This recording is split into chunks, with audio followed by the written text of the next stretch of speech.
Hello. Hello, Peter. I gather you have a consumer problem. Tell me all about it without naming any company names. Let's see what we can do for you. Well, I've got a sat-nav which my wife got for me for my 80th birthday over 5 years ago, and it was a wonderful thing. I've adopted it well, and it's had free spoken street names, speed cameras, park assist and everything, and it's gone well. I get free updates whenever I want, and the leaflet said latest maps, daily map changes, software updates, and all of a sudden, after over 5 years, they've sent me an email and they want to charge me £3 a month for the speed camera updates, all suddenly out of the blue. And that doesn't seem to be what I bought when I originally got the sat-nav. I see. So, having been free all the time, they now want to start charging a monthly payment of £3 if you want updated information on where speed cameras are. That's right, yes. And I've still got the original box I've kept all those years. And there it is on the box, spoken street names, speed cameras, park assist.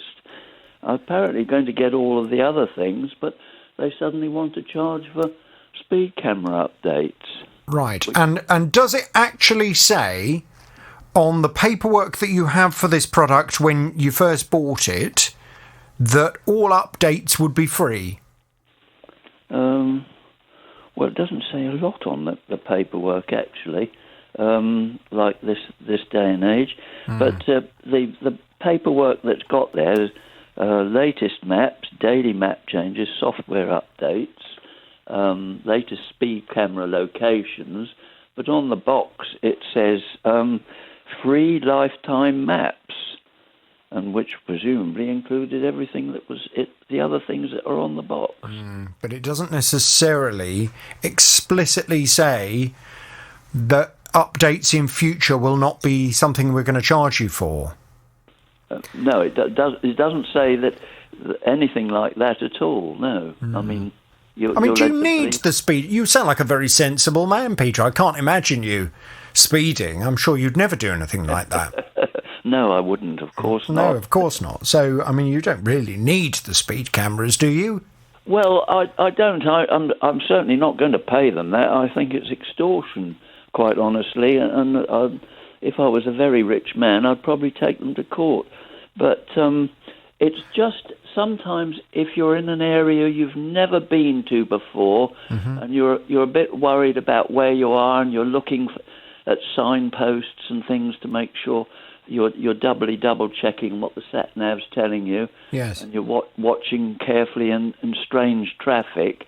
You could miss one, so it is quite nice that it just does a little buzz and warn you that there is one coming up. Now, have you contacted? I presume it's the manufacturer that's introduced this new charge. Yes. Right. So, have you contacted them to complain and say, I think this is a bit off, really? Well, I tried to find a phone number for them. I'm at 85. I'm a bit old-fashioned and not very good with the computer. In fact, I'm so not good with it, I have to get my neighbour to do the updates for me, who's a whiz kid. But I did look on the computer to get a phone number for them so I could discuss this. Yeah. I find this email business never gets anybody anywhere very often, and it's better to discuss this thing. But this company obviously doesn't want you to phone, because nowhere ever could I find a phone number for them.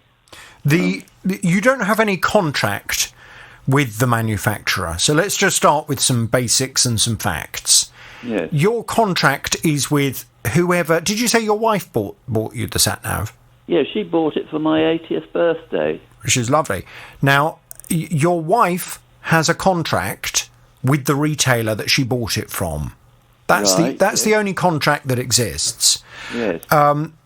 There would be potentially a case for you to complain to the retailer and to say to the retailer, I have been missold this, because if, for example, there was something on the paperwork or on the box or whatever, however it was described at the time, that suggested once you've bought this sat-nav, it's then free forever for all upgrades, if there was something like that in writing, you would be able to, in theory, take it up with the retailer and say, I feel as if the contract is now being broken because the manufacturer started saying that I've got to pay to upgrade. So the retailer would have the responsibility. However, from the way you're describing it, it's a little bit woolly, the description on the box, because from what you're saying, upgrading the maps is still free, yeah? It's only if you want the speed cameras that's another £3 a month. Yes. So I think they probably would be able to cover themselves there. In terms of the manufacturer, they're obviously the ones that are making the decision. So I think if you wanted to complain and get it off your chest, then I think it would probably be a good idea to write to them and say, look, I think this is quite smelly, to be honest. You know, in good faith, we bought this sat-nav, and I think for you to try and make an extra £3 a month from us, I think is really poor service. But they don't have to do anything. They may well write back and send you a nice letter, but they don't have to do anything to help.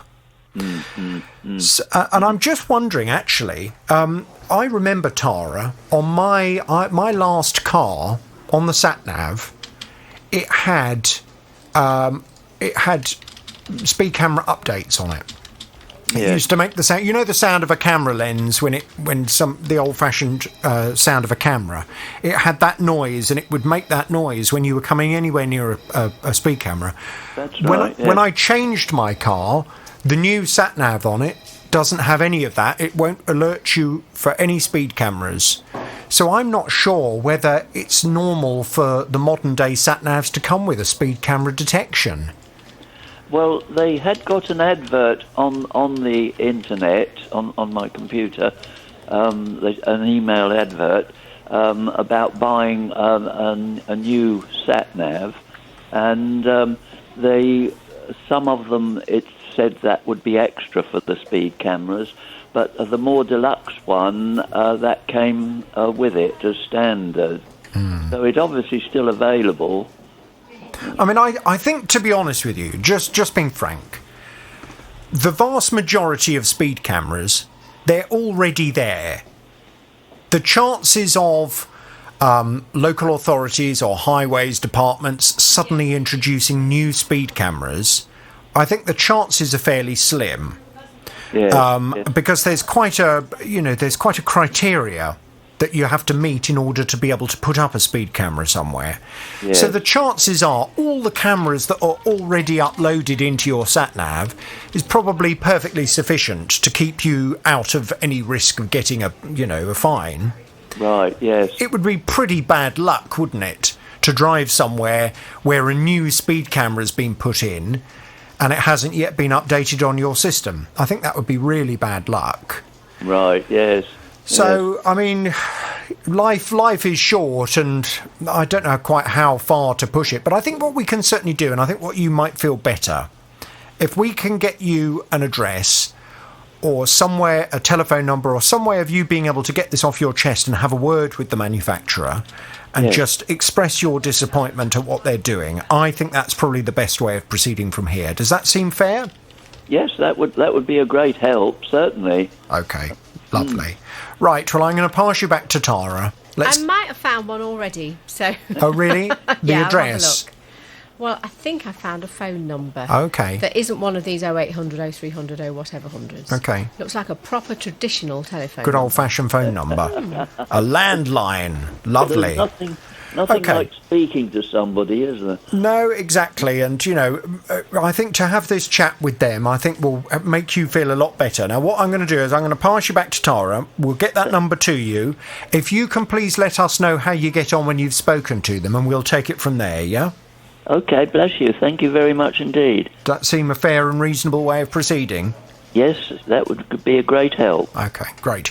All right, well, hang on there, please, if you would. I'll pass you back to Tara, and we'll give all of that detail to you. Now, Hannah bought a new composite front door in February of this year. It was for the outside part of her porch.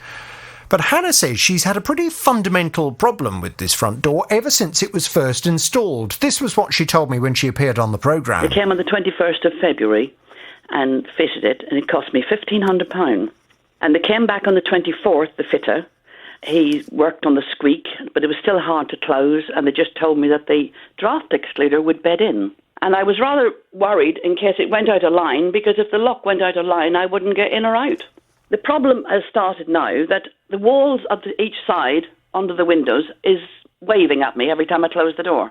The wall is loose. It's dislodged the wall. What, the front door has dislodged the wall of your porch? Yes. 2 little side stone walls. They're both loose. Oh my I had a God. builder look at them, and he said they weren't safe.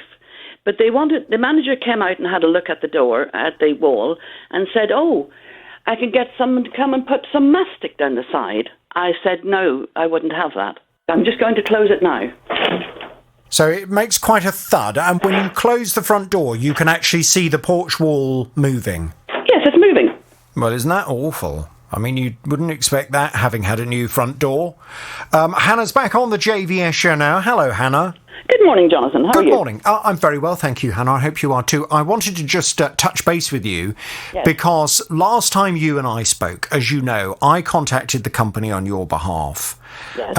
They, it would appear, are very keen to deal with you rather than me. Well, that's fine. I don't mind. I mean, all I want them to do is to actually get the problem sorted. I'm not precious about having conversations with them, as long as they sort it out with you and make you a happy customer.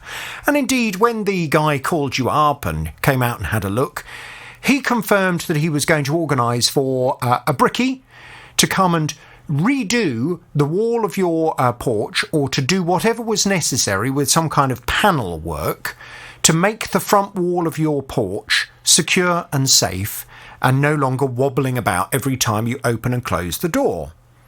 Well, that was, what, a month ago or so? Yes. What's happened since we last spoke? Well, he keeps in touch every week. Mm-hmm. I even joke, is this our weekly call? He came and measured, he's replacing the wall with panels and 2 supports each side of the door. Well, he came and measured, and he brought me a catalogue, and he came back and measured, couldn't get that. The company couldn't do that. Come back with another catalogue, couldn't do that. So now he's come back again on Thursday last week and has offered to do glass panels at the side.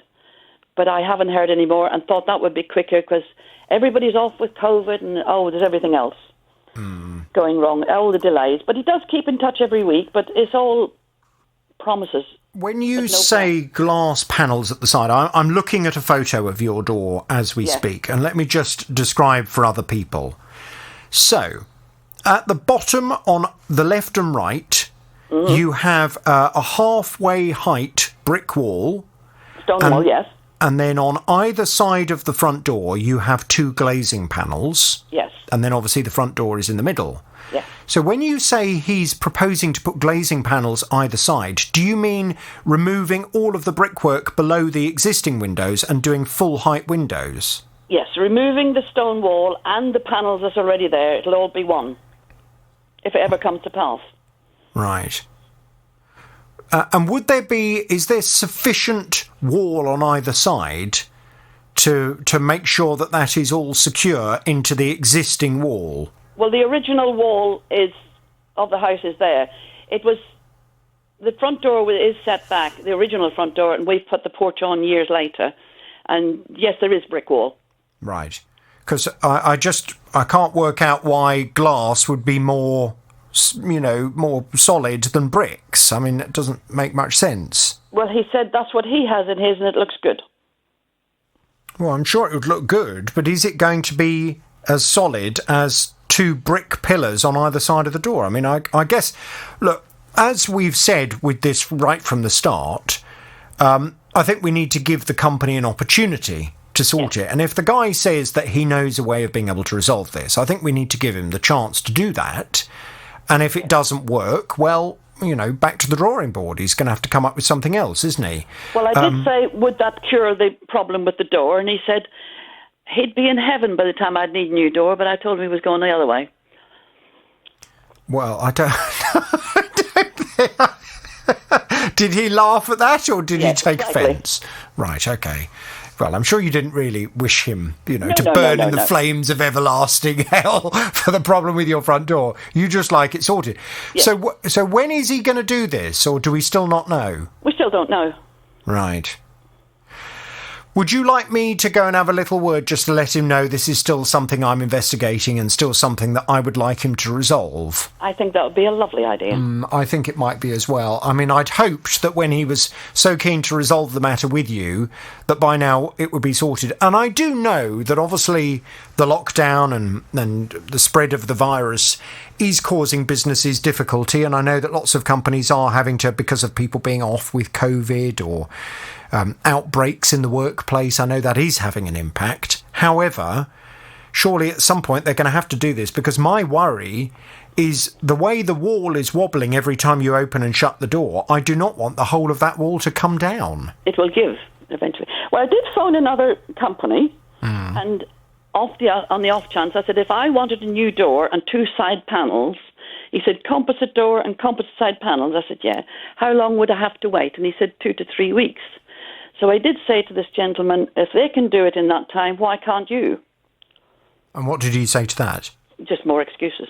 Oh, was that when you told him you hoped he goes to hell? No. I didn't say. I only said he was going the other way. I didn't say hell.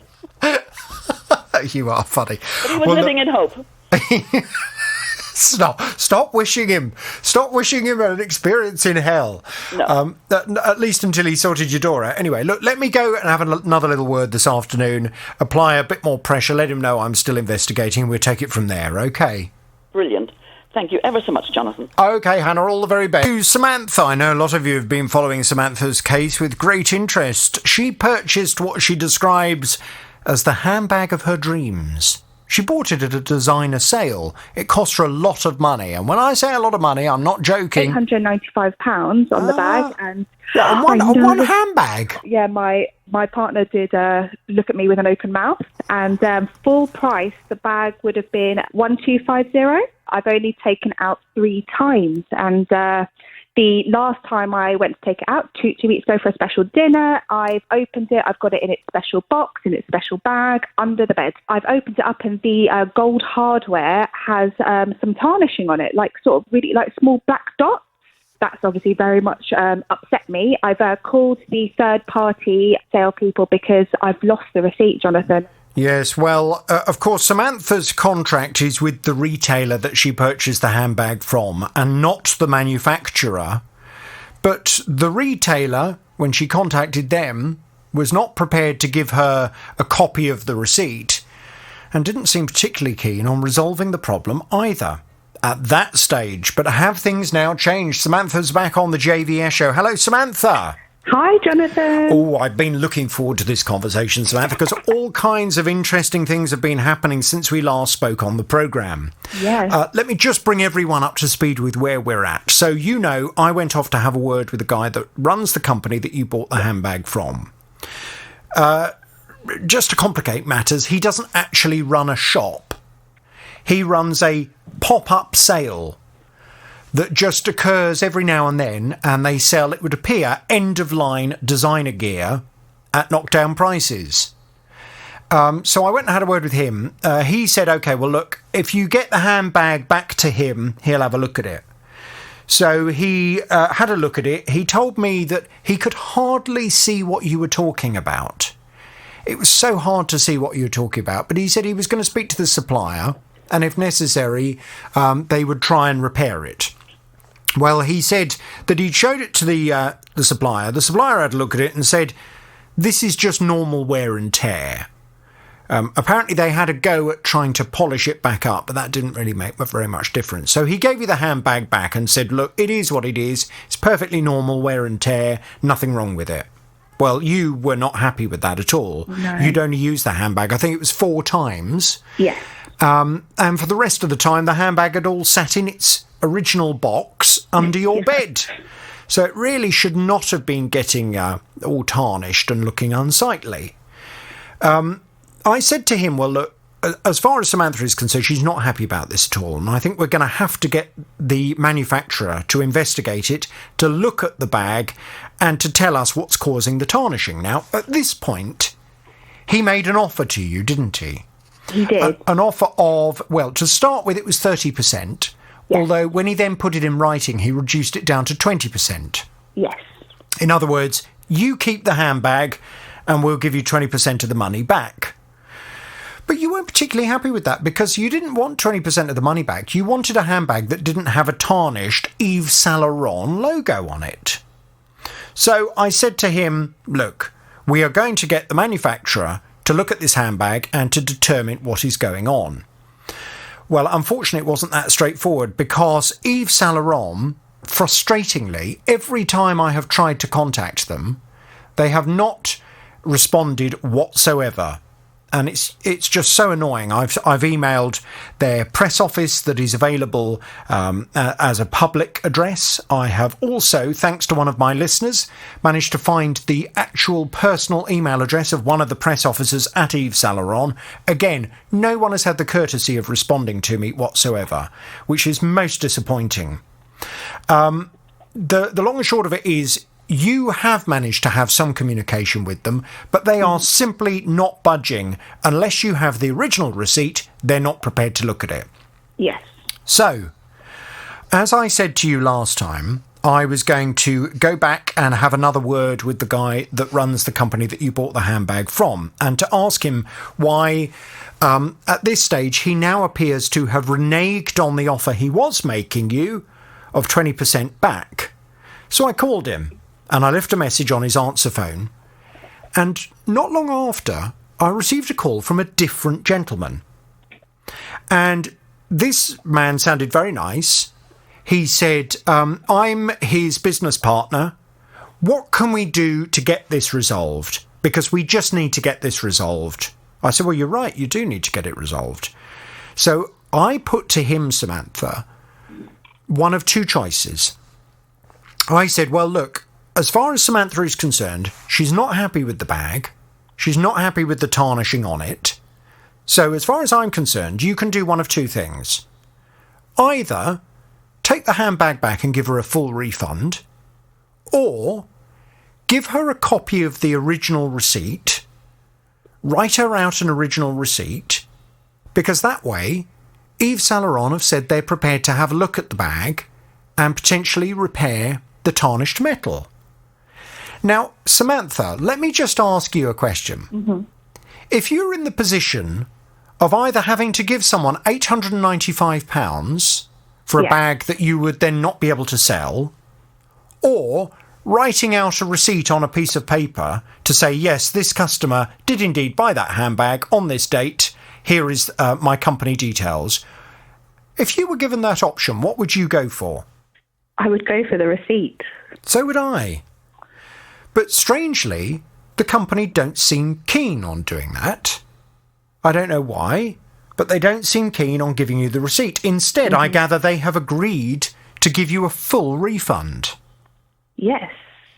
What's happened? Because I know he contacted you after the conversation with me. What's he said to you? Yes, he did. He offered up a full refund on receipt of the bag.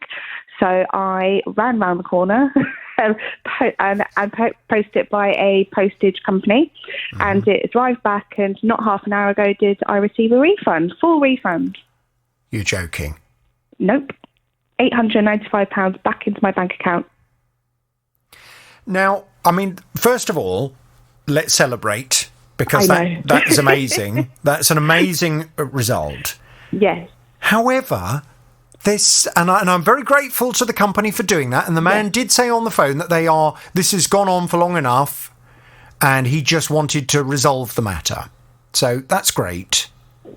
But I am still intrigued as to why they would just take the bag back and give you £895 rather than writing out a proper receipt on their company-headed paper to say, yes, this lady did indeed buy this handbag from us on this date, £895, because at that point you would then be able to take the handbag and have it looked at by Yves Saint Laurent.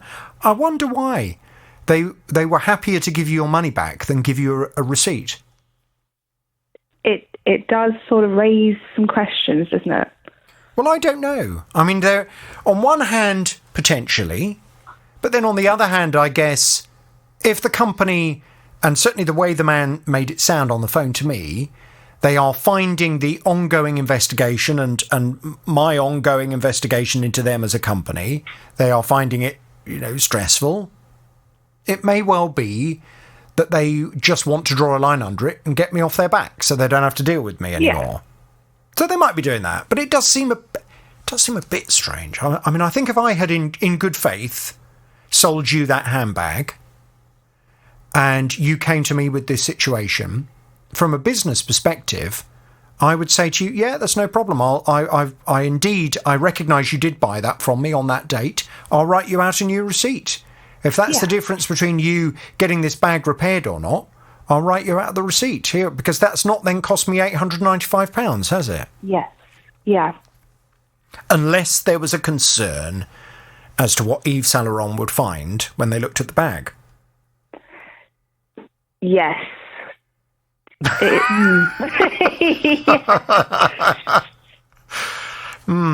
Well, I mean, look, let's not say too much more, because the simple fact is they've given you £895 back. I'm very happy. You can now go and buy another designer handbag if you so wish.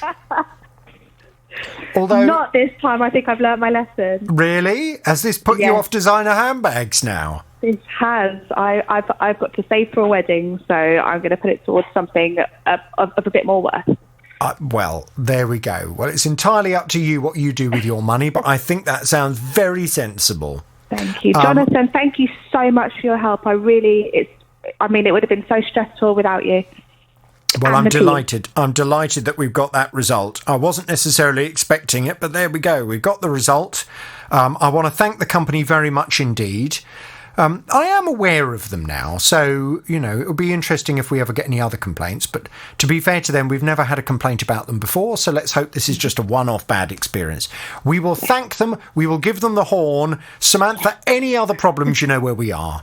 Thank you. 4 months ago, a car appeared outside Terry's home, and it hasn't moved ever since. A recovery vehicle turned up, dumped a car right outside our back gate. It's not blocking the gate, but it's completely blocking the footpath, and we have tried to get it shifted. We know who owns the car. We asked him quite politely several times, and he'd always got an excuse.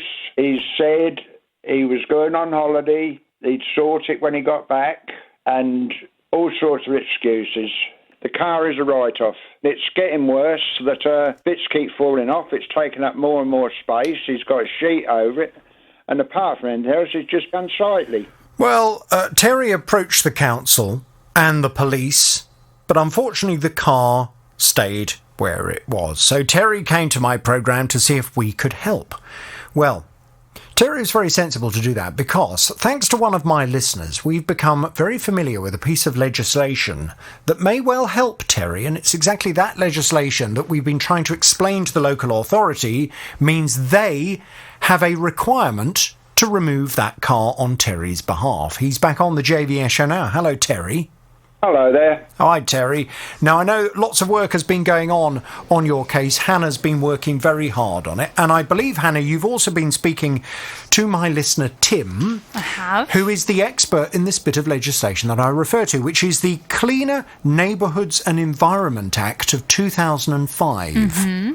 That is legislation that in effect says if something is in a neighbourhood that is creating an unsightly mess, whether it be an old car or an old caravan or whatever it may be, if something has been left somewhere that constitutes a mess, an untidiness, then the council have the right to remove that item and to charge the person who owns the item for its disposal. The council may or may not have been aware of that legislation. They should be aware of it. But it sounds as if certainly Terry needs them to implement that legislation. And that's what you've been explaining to the council. But I gather things aren't necessarily going that smoothly. What's happening? No. So I first approached them and they responded to me saying they sent a representative from the council out to have a look at the vehicle. And whilst they were there, I believe Terry saw them and went to speak with them and explained that he knew the person that owned the car and told them the address of the gentleman that owns the vehicle. And they came back to me saying, because we now know there is an owner, there isn't much we can do. It should be down to the housing association in that area where the gentleman lives to get rid of the car. We relayed that information to listener Tim, and he said absolutely not, that isn't the case, and under the legislation that we're talking about, they absolutely have a statutory right to remove the vehicle from this area. So then I had a couple more conversations with the team and explained the legislation and explained that no matter whether there's an owner or not, if that car's been there for a certain amount of time and is unsightly and is clearly been abandoned there, then it can be removed. They then sent me another statement, which is quite long, so I'll summarise. They said that because the vehicle's not roadworthy and it has no tax, so they've reported that to the DVLA. And leaving it up to them, which listener Tim also told me they won't do anything about. They then went on to say they continue in their efforts to make contact with the registered owner. If unable to make physical contact, the team will pursue ownership details and formally write to the owner, giving them 7 working days to respond. If they fail to respond in a specified time frame, then removal could be authorised, but they haven't guaranteed that. They say under the legislation, if the council were to remove the vehicle, believing there is a registered keeper, then that would be taking a vehicle without consent, which is an offence. So they aren't going to do that, and the case is ongoing. But they're not understanding the legislation properly. No. Because the legislation grants the council permission to remove that car and if necessary, they can do it immediately. Exactly. And make contact with the owner and say, we have now taken your vehicle. If we do not hear from you within 7 days, if you do not come and take your vehicle back from us, we will crush it. Absolutely, and I went back to them and explained this and have really done my absolute best to explain that they have the power to remove this vehicle, but they seem absolutely adamant that they're going to follow their process, which doesn't fit with the legislation. Since I last went back to them, they this morning came back to me and gave me a contact number for their Senior Community Protection and Enforcement Officer and said that I'm welcome to contact him, but they're not going to do anything more for me. Okay. Well, I tell you what I think might be a good idea. Listener Tim, who has helped us with this issue before, and it is a wonderful piece of legislation that councils have at their fingertips. And the other thing that makes it even better is that it can also be used for roadworthy, taxed and registered vehicles. Well, exactly. So a lot of what they're saying is irrelevant. Even if for example, I took my car, my legal, insured, roadworthy and taxed car to Hannah's house, if I parked it outside her house and then went off on a year's holiday, by which point my car is sitting there looking dirty because it's not been washed for a year, looking unloved, the council would be within their rights to come and take my car away if Hannah was to complain about it. That is how good this legislation is. It's not to be underestimated, and it sounds as if the council don't really realise how much power they have in this instance. No, I agree. I don't think they do. So I wonder whether we can get Tim, who is our listener, who is an expert in this. And the reason why Tim is an expert is he used to work for a council implementing this particular bit of legislation. So if we can get him speaking to the relevant officer at the council, maybe that would have more weight, because maybe that person at the council would trust that Tim knows what he's talking about, whereas they obviously don't trust us, which is frustrating. So can we try and make that conversation happen? I think so. And if we can, then fingers crossed that will resolve the problem. Oh, Terry, this is frustrating, isn't it? Oh, you're telling me. I mean, they've had adequate notice about it. Since I spoke to the council chap outside there purely by accident. I just went to fetch our bin in and saw the van there. Yeah. And he said for a start that they hadn't received my complaint, but he got all my details there, so they'd obviously got it from somewhere. The problem, I guess, with all of this is that dealing with this is hassle. Dealing with this is going to take resources, it's going to take effort. And it would be much easier, I guess, from the council's perspective, if somebody else could deal with it on their behalf. Exactly. So there is, of course, always the risk with this kind of thing that a council will say, oh, do you know what, this just sounds a nightmare. You know, what are we going to do? We're going to take it away. Then the guy's going to kick off, at which point we're then going to have a legal battle on our hands. You know, and all of that is true. I mean, they may well have that kind of headache. But unfortunately, it's their responsibility. They are there as public servants. A local authority is there to look after people like you, Terry. This car has been abandoned on council-owned land, on public land owned by the council. Therefore, the council have an obligation to you to look after you and to help you out. And whether it's going to be hassle for them or not, so be it. I just wondered, the car itself, I know you said it's all a kind of write-off. Do you think there's any value in this vehicle whatsoever, Terry? I don't know. Now, there is bits disappearing off it. We've never seen anyone out there.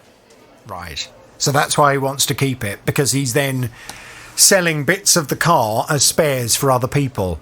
This is only my belief. Well, I've seen it, and there's definitely bits gone off of it. Right. Well, if people are taking bits off it, then he's selling bits for spares, isn't he? So that's why he doesn't want to get rid of it, and he can use, in effect, this council-owned land as a scrapyard for him to store this car while he makes money selling bits and pieces from it. And it's exactly this reason why the council has a responsibility to look after you. Terry, listen, we're going to see if we can make that conversation happen between Tim and the council, and we will see what we can do, OK? I'm going to pass you back to Hannah. If we need to have any other conversation, we will do that, and we will speak to you as soon as we have some more news. Hi, Victoria. Good afternoon, Jonathan. Good afternoon to you. I gather you have a consumer problem. Tell me all about it without naming any company names, please. Yes, so last year we moved house, and the corner sofa that we had didn't fit in the layout of the new living room. So we decided to go out and buy a new sofa, something that was suitable. So we went in store, found a nice recliner that we liked, spoke to the manager, and he said that it comes in sections. So we gave him the size of the area, and he measured out how many sections we'd need to fill the sort of space that we needed. So we decided to go for that. It cost £2,830. We got it delivered last week, thought fantastic. My husband took delivery of it because obviously the restrictions, he was in a different room while they were setting everything up. So just before they left, they said to him, you're a cable short to one of the recliners. And so he said, what do you mean? He said, well, hang on, sorry. They said you're a table short. So a cable. Oh, a cable. Sorry, I was thinking, what, is there a table built into this sofa? So one of the cables was missing. Yes, yeah, and apparently the sofa normally comes as a corner unit, but because we've had it as just in a straight line, they had only supplied one cable instead of the two. So and this is an electrical cable to plug it in? Yeah, so there was a recliner on each side of the sofa, so we only have one cable to operate one chair.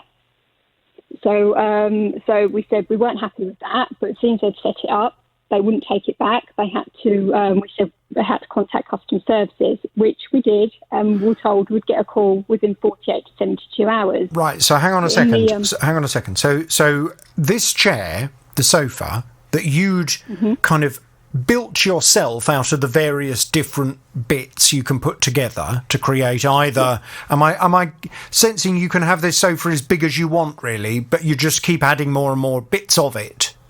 Yes. Right. Yes, that's right. So you'd ordered this, and did it clearly say on the paperwork that the sofa would consist of two parts that were recliners?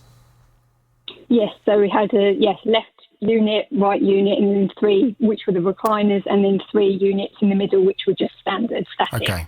So it clearly says that there are 2 reclining elements. Yes. But what had they done? You said one of the cables was missing. Surely if the if the actual part of the sofa had the motor in it, etc., and all the gubbins inside to get it working and to make it recline, surely there must have been some way of plugging it in. Yeah, I think the two recliners must connect to a middle section, which is normally in the corner unit, if you had it as a corner unit, and then you would just need one cable then to plug it into the wall. But it seems it was in a long line. The cable didn't reach the other chair to be able to plug in, so only one chair was able to plug in. Oh, I see. Right, okay. So you connect the two reclining chairs via a cable into some central box, and then the central box plugs into the wall. That's what we believe. That's what he explained to my husband. Right, but the two bits of the sofa were so far apart that the cables wouldn't reach to plug into a central box. Yes, that's right. Okay, fine. I understand now. So that sounds as if they've kind of given you poor advice then when you were first building the sofa with them in store. Yes, yeah. Okay. I mean, we explained what we wanted, and they sort of put it together for us. I mean, it was the manager, so we presumed he knew what he was talking about. So, yeah, and went from there. Yeah, quite. So what's happened then? When you complained to the store, have they agreed to get it sorted? No, they said they'd call back within 48 to 72 hours, because obviously we couldn't go to store to pick up a cable because of the COVID restrictions, and nobody was there. So I said, okay. So we held it out. We held out for a call. But it was that evening that we were sitting down as a family watching the telly that my daughter, she's got mobility issues and sort of her balance. So she was edging off the sofa slowly, like a child would, to reach the floor, and the whole unit just moved. She then fell on the floor and smacked her face off of it. And when I looked, there was actually only 2 clips holding each section in place, and they were at the seat level, not towards the back. So the back is just rolling around all over the place. So because the recliner seat was not properly connected, it meant that the mechanism was loose. Is that right? All of the sections, even the non-recliners, are only put together with two clips. So that's how they attach to each other. So yeah, but that should hold it in place. Well, that's what you'd think, and that's what we would have thought. As I say, we weren't in the room, or my husband wasn't in the room when he sort of put it together. But when we had a look, and then we've taken a video of it, actually, when you move it, the whole thing just moves. It's not steady at all. Right. Is your daughter okay? Yes, yeah. Luckily, she's okay. They're 5. They bounce back, but it's still, I suppose, not the point of. It's not something you want with a brand new sofa. It was like 5 hours old. No, quite. So I presume you've updated the company on that development and said this really is urgent that you get something sorted because we're not happy with the installation either. Yep, that's right. So, yeah, back on the phone the next morning, said this, and I said, you said 72 hours, it could take up 72 hours for a contact. They said, we'll escalate it to the team again and to get someone to give you a call. I said, well, I'm not happy, it needs to go, it's not safe. Unfortunately, I did miss a call from them about 4 o'clock, so I was doing the school pickup. So I did call them back the next day and was told the phone call was actually to do with the cable. That apparently we would need to pay for the additional cable. That wasn't actually included in the pack, and we would now need to pay it to get hold of the cable to work the chair. What? So I said, well, that's not...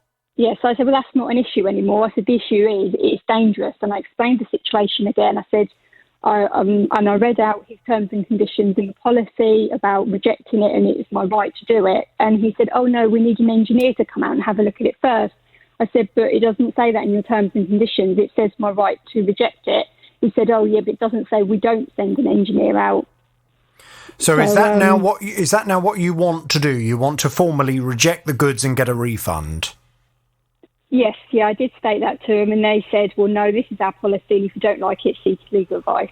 Okay. When was the sofa delivered to you? Tuesday. Tuesday of last week? Yes. Okay. Well, certainly if goods are defective, then the Consumer Rights Act gives you 30 days from, in this case, from the date of receipt of the goods to reject those goods if they have some kind of defect with them. Now, from what you're describing, The sofa, it's either got a defect because of installation, and fundamentally it's got a defect because of poor advice that they gave you when helping you to select the furniture by, in effect, allowing you to purchase a combination of components that go together that would not enable the fundamental parts of the recliner chairs to work properly. That's their fault, not yours. You shouldn't have to pay anything. I can't understand why they're trying to suggest that you would be liable for that. I mean, it's their fault. They're the professionals. You're not supposed to be an expert in how the various components of this sofa system all fit together in order to facilitate the two recliners. If they've sold you a combination that doesn't work, that's their problem, not yours. Yeah, that's kind of how we feel. I mean, we've had to move our old sofa back into the front room and place it in front of this new one just so we can sit safely, to be honest. So the new one is not even being used. Okay. Right, well, we need to go and have a little word with this company and see what we can do for you. Tara. How disappointing. I'm currently looking for a sofa myself, and I'm taking tips from everybody on what to do and what not to do. But this is very disappointing that they haven't been able to, assuage all of Victoria's concerns as it stands, and I need to get in touch with them and just put it to them what needs to happen now. I know exactly the way this kind of system works, and indeed when I've bought furniture before, very often the furniture, the whole kind of set comes in all different parts. So, for example, I've got a corner sofa in my living room, and you can specify how many of the individual seats, and then you have to choose an end. Then you have the kind of corner bit, the square bit that goes in the corner, and then you can have what's known as a kind of love seat. And in this case, in this particular furniture that you've ordered, Victoria, you've then got the recliner section as well. Well, the point is, whoever is advising you in the store when you're putting it together for what will work in your room, they should be experts in terms of the way that furniture works together, and they should be saying, no, you can't do that, because if you have that bit with that bit, that then doesn't give you anywhere for you to be able to plug it in. They should be saying things like that. It's not acceptable at all to then just allow you to make the mistake unbeknown to you, and then say, right, you've got to pay for the mistake that we allowed you to make. It's completely unacceptable. We need to go and have a word with them. Victoria, I'm passing you back to Tara now, okay? Now, James booked a holiday to Madeira on the 31st of October. It cost him £864 for two people, but when they arrived there, he realised that there were things in the description of the break that weren't correct. The main thing that appealed to me was the fact that they had a shuttle bus, a free shuttle bus from the hotel into Funchal, which is obviously the capital. When you go to Madeira, they test you for COVID-19 at the airport. So that means that anybody on the shuttle bus is tested negative for COVID-19. So that seemed like a good idea. Anyway, as it happens, when we got there, we found out that they weren't running the bus anymore. And so we had to take the normal town bus in and out. They said we aren't running it because of COVID-19. That's what they actually said. This particular operator said the information on the website was from last year and that it could therefore have changed. In my personal view, I just felt that when you book a holiday, you hope that the information is going to be accurate. That therefore means then that you can't trust any of the information they put there. Well, this hadn't cost James an awful lot of money. He said that they had to spend about 20-odd quid on bus fares going in and out of the capital. But it was more the principle of the issue, that the holiday was sold as having this shuttle bus that it didn't have. And when he complained to the company, they didn't seem to want to take any responsibility for that whatsoever. Well, James is back on the JVS show now. Hello, James. Hello, Jonathan. Hi. Right, now Tara has been speaking to the company, and we were going to it needed to be dealt with in the right way, because we recognise in the grand scheme of things, when we're in the middle of a pandemic, when so many of us have had all of our holiday plans completely ruined by this virus, that in so many ways to be able to get away and have your break in Madeira was lovely.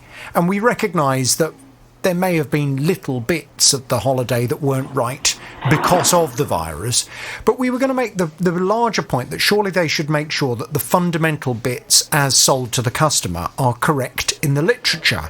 And if the hotel, because of the virus, was no longer providing the shuttle bus, why did they not make you aware of that before you travelled? Tara, what have they had to say? Yeah, these are exactly the points I put to them, Jonathan, and they did send us a statement, and this is a statement from Jet2 Holidays. Due to the COVID-19 pandemic, many hotels have put additional measures in place to ensure the safety and well-being of customers. This means some facilities have had to be reduced or are currently unavailable. Advice regarding this is highlighted within our terms and conditions, which James agreed to at the time of booking. Now, I did also, in my correspondence with them, suggest that James had spent about £20 on getting public transport to and from the capital, and could they look at reimbursing him in some way for that? And there's no reference of that in the statement. But you've been you felt you were misled, didn't you, James, ultimately?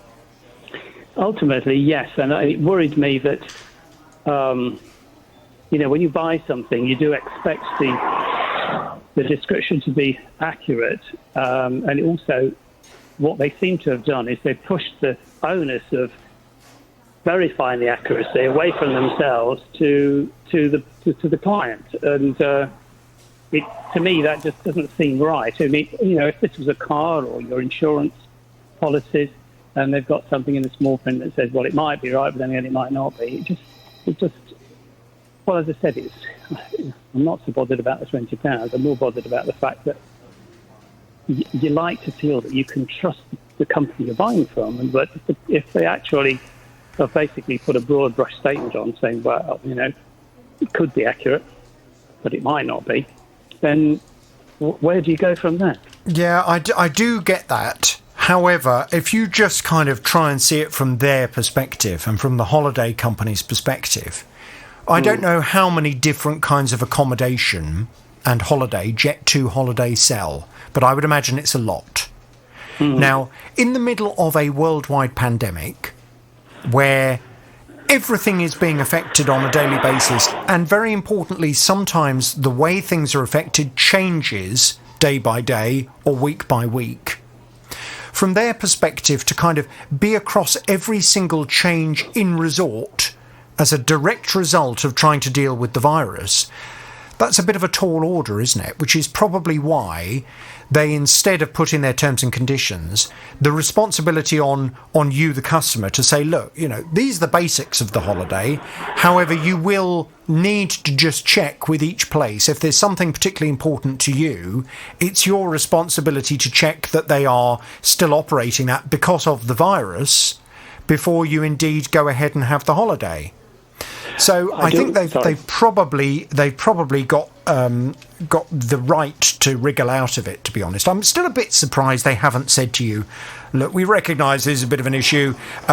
Book with us again next year. We'll give you 20 quid off your holiday. I'm a bit surprised they haven't done that, but there we go.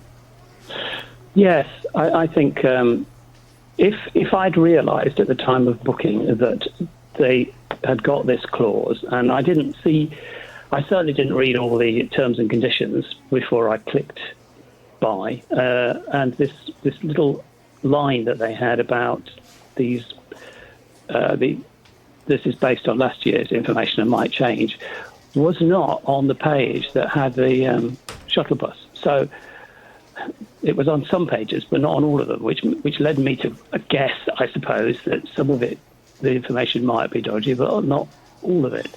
If it had been on the page with the shuttle bus, I guess I would have probably thought about contacting them, but no, I didn't. Anyway. Shall I be honest with you? If it was any other time, I would pursue this further on your behalf, but I do feel as if we have to look at this in the round, and the fact is this year has been a nightmare for everyone, but it has been a real nightmare in particular for people who work in the travel sector. If you imagine what it has been like trying to run a business that makes money out of getting holidaymakers to go off on holiday and travel in the middle of a pandemic where being together, travelling around the globe is something that has been ill-advised, and in many ways prevented by policies put in place from the government.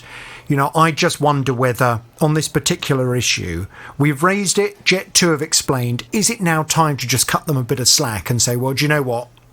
In the grand scheme of things, it didn't cost too much. Let's hope that next year, when life is more normal, all descriptions in the Jet2 brochure or online are 100% accurate. And if they're not, we can hold you to account. Well, yes, indeed. Let's hope that by raising it with them, it's actually, made a note, that they've made a note of it, and perhaps they will take more care in the future. Well, yeah. But I know what you're saying about the COVID-19, but then that applies to absolutely everything, doesn't it? And where do you draw the line? But anyway, thank you very much for looking into it. It does apply to everything, and we're having to cut people slack in all kinds of walks of life, aren't we, as a result of the virus? It's not Jet2's fault that coronavirus exists, and as a result of coronavirus, what would normally be the shuttle service from this hotel into the capital is not operating. It's not Jet2's fault. Yes, it would have been nice if you'd been made aware of it before you went on the holiday. Yeah. But as I say, if you imagine all of those various shuttle bus scenarios for all different accommodation that Jet2 offer people to go on holiday to, it's just a nightmare from their perspective to make people absolutely aware of every single change. And that's probably why they've covered it in this kind of broad brush approach. Listen, my advice to you, draw a line under it. Thank goodness you managed to have a holiday this year. Hopefully next year things will be more normal. And if you decide to go back to Madeira, well, let's hope next time you'll get your shuttle bus. Okay, thank you very much. Hi, Jonathan. Hi, I gather you have a consumer problem. Tell me all about it without naming any company names, please.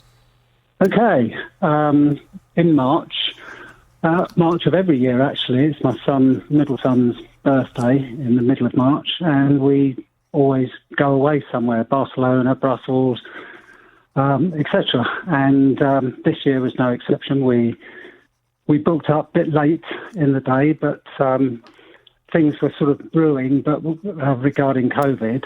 But we still went ahead and booked it, and then.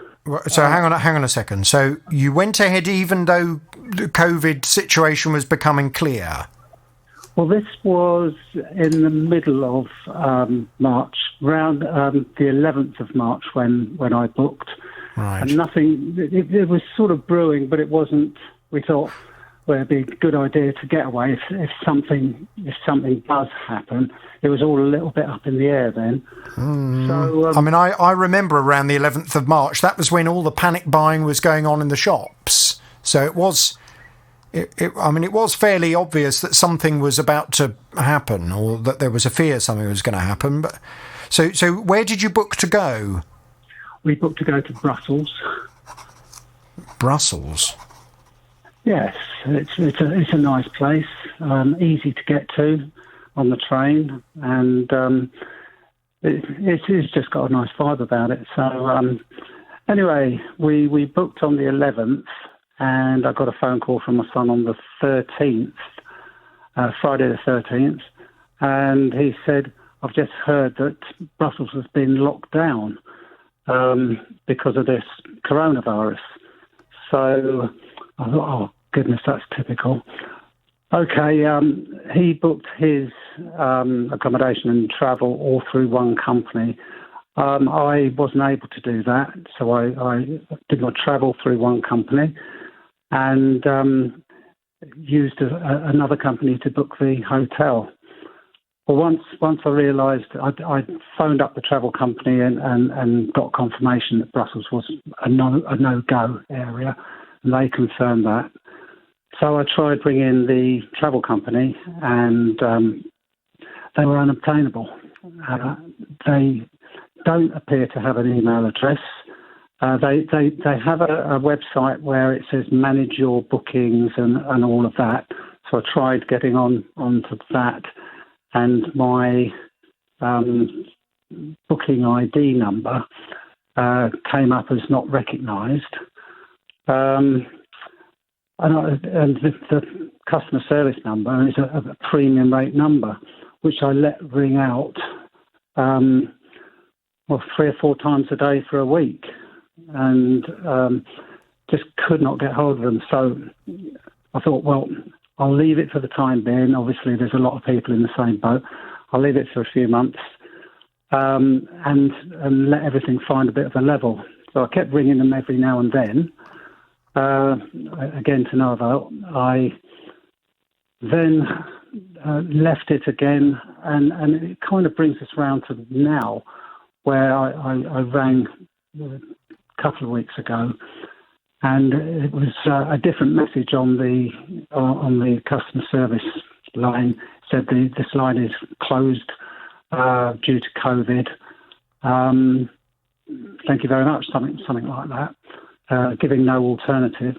Still, I emailed... Okay, so I'm presuming you're talking to me today because you still can't speak to them and you still can't organise, if it's possible at all, to get your money back for the accommodation. That's exactly right. If someone would answer a phone or if someone would answer my email, even if they said, due to this, that and the other, I wouldn't be pleased if they said I can't have my money back. No, but at least you could get some closure. Exactly. Yeah. So how much did you pay for the accommodation? The accommodation was £309.44. Okay. In terms of the train to get there and back, have you managed to get your money back for that? Absolutely brilliant. They set up a website immediately for people in the same situation as me.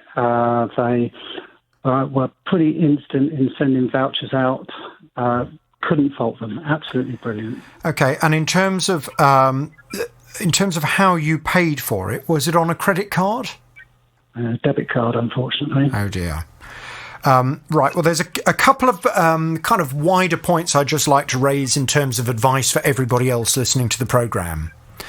This is a classic example of why booking a trip in individual component parts, i.e. travel separately to accommodation, is much more risky. If you book a package trip, now a package by law must contain at least 2 fundamental elements of the trip. So it would normally be your accommodation and indeed the travel to get there. So flights and hotel or train fare and hotel. If you book a package, you're covered by the package holiday regulations. Package holiday regulations give you much more protection. If one part of the holiday cannot go ahead, then the company is duty bound to either organise an entire alternative for you or to give you all of your money back.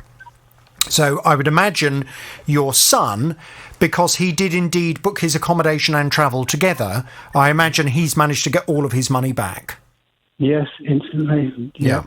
So my advice is always try to book wherever you're going as a package. The other thing you must do is always pay by credit card. If you pay by a debit card, there is still a level of protection. It's called the chargeback scheme, and it's an industry agreed scheme that the banks will normally stand by. That gives you the same kind of ability to claim back your money if you don't get what you've paid for. The fundamental part is there is a time limit on how long you've got to claim the money back. With a credit card, there is no time limit, and you are covered by legislation, which means in the event of you buying something that you're unable to get for whatever reason, you should be able to put in what is known as a Section 75 claim with the credit card company, and they are legally bound to give you the money back. There's very little get out for them. So my advice in terms of, if you take one thing, everybody else listening to the programme, from this conversation, whenever you're booking a trip, always try and make sure it's a package and always pay by credit card. That way you're very likely to be able to cover yourself. Did you have any travel insurance to cover you? Yes, I have travel insurance. Yeah. Have you spoken to them about potentially claiming back for the accommodation through them? I haven't yet. You need to know really what the company's position is. Yeah. Okay. It's all through my bank, so yeah. Okay, well, there's a glimmer of hope there potentially that you might be able to put in a claim through your travel insurance. But listen, let's go and have a word with the company that you booked the accommodation through. Let's find out what their position is. Will they give you the money back or not? If not, then why? Why do they feel it's reasonable for them to hang on to that money? And if they do say that they're not prepared to, and if they are justified in not giving you the money back, then let's ask them to put that in writing so that you can then make a claim through the travel insurance. That seems like the best way of trying to sort this out. Right, Terry, and all I would say, Terry, I know you said you do this every year for your son's birthday. I would just hold off for next March at the moment, won't you? Definitely. There's a number of areas where I'm not going to get caught again regarding this. So, yeah, well, we all live and learn, and very often from bad experiences, you know, we then learn how to make sure we cover ourselves in future. But I would say, certainly at the moment for me, although I'm very hopeful that by next springtime things will be looking much better in this country and around the world, none of that is certain yet. So I would certainly suggest that booking trips in March of next year is something that you probably want to leave until closer to the time rather than booking it now. Look, let's see what we can do. I'm going to pass you back to Tara. We'll get some detail. We're going to have a word and we'll try and, at the very least, get some answers for you, okay? Now, Richard had some luxury bookshelves made for him and fitted in August of 2018. He chose this particular company because they gave him what he thought was very good advice on making long-lasting furniture. First of all, they said that the bookcase should be made from hardwood and given a tough diamond finish on the paintwork to make it really durable. Well, he said, OK, yeah, go ahead. The trouble is, it's the finish on the paintwork that he's got a problem with. There were a few accidental scratches and a couple of little gaps here and there they needed to fill, and they repainted those by hand. But when the paint dried, it was the same lovely dark blue colour, but not the same shade. They popped back 5 or maybe 6 times and repainted a bigger and bigger patch by hand. And each time they did it, they took the shelves off, and then when they put the shelves back on, they left more scratches and marks on the paint. And it was starting to look really awful by now. And then they sent a man all the way from London who was a specialist painter, and he repainted it. But when he repainted it and we had a look at the finish, it was awful. There were lots of brush marks visible and even more scratches. And he said he was embarrassed by the quality of the work, and they promised me they'd send him round again. But then I suppose COVID hit, didn't it? Yes, well, Richard wasn't getting anywhere, which is why he came to me.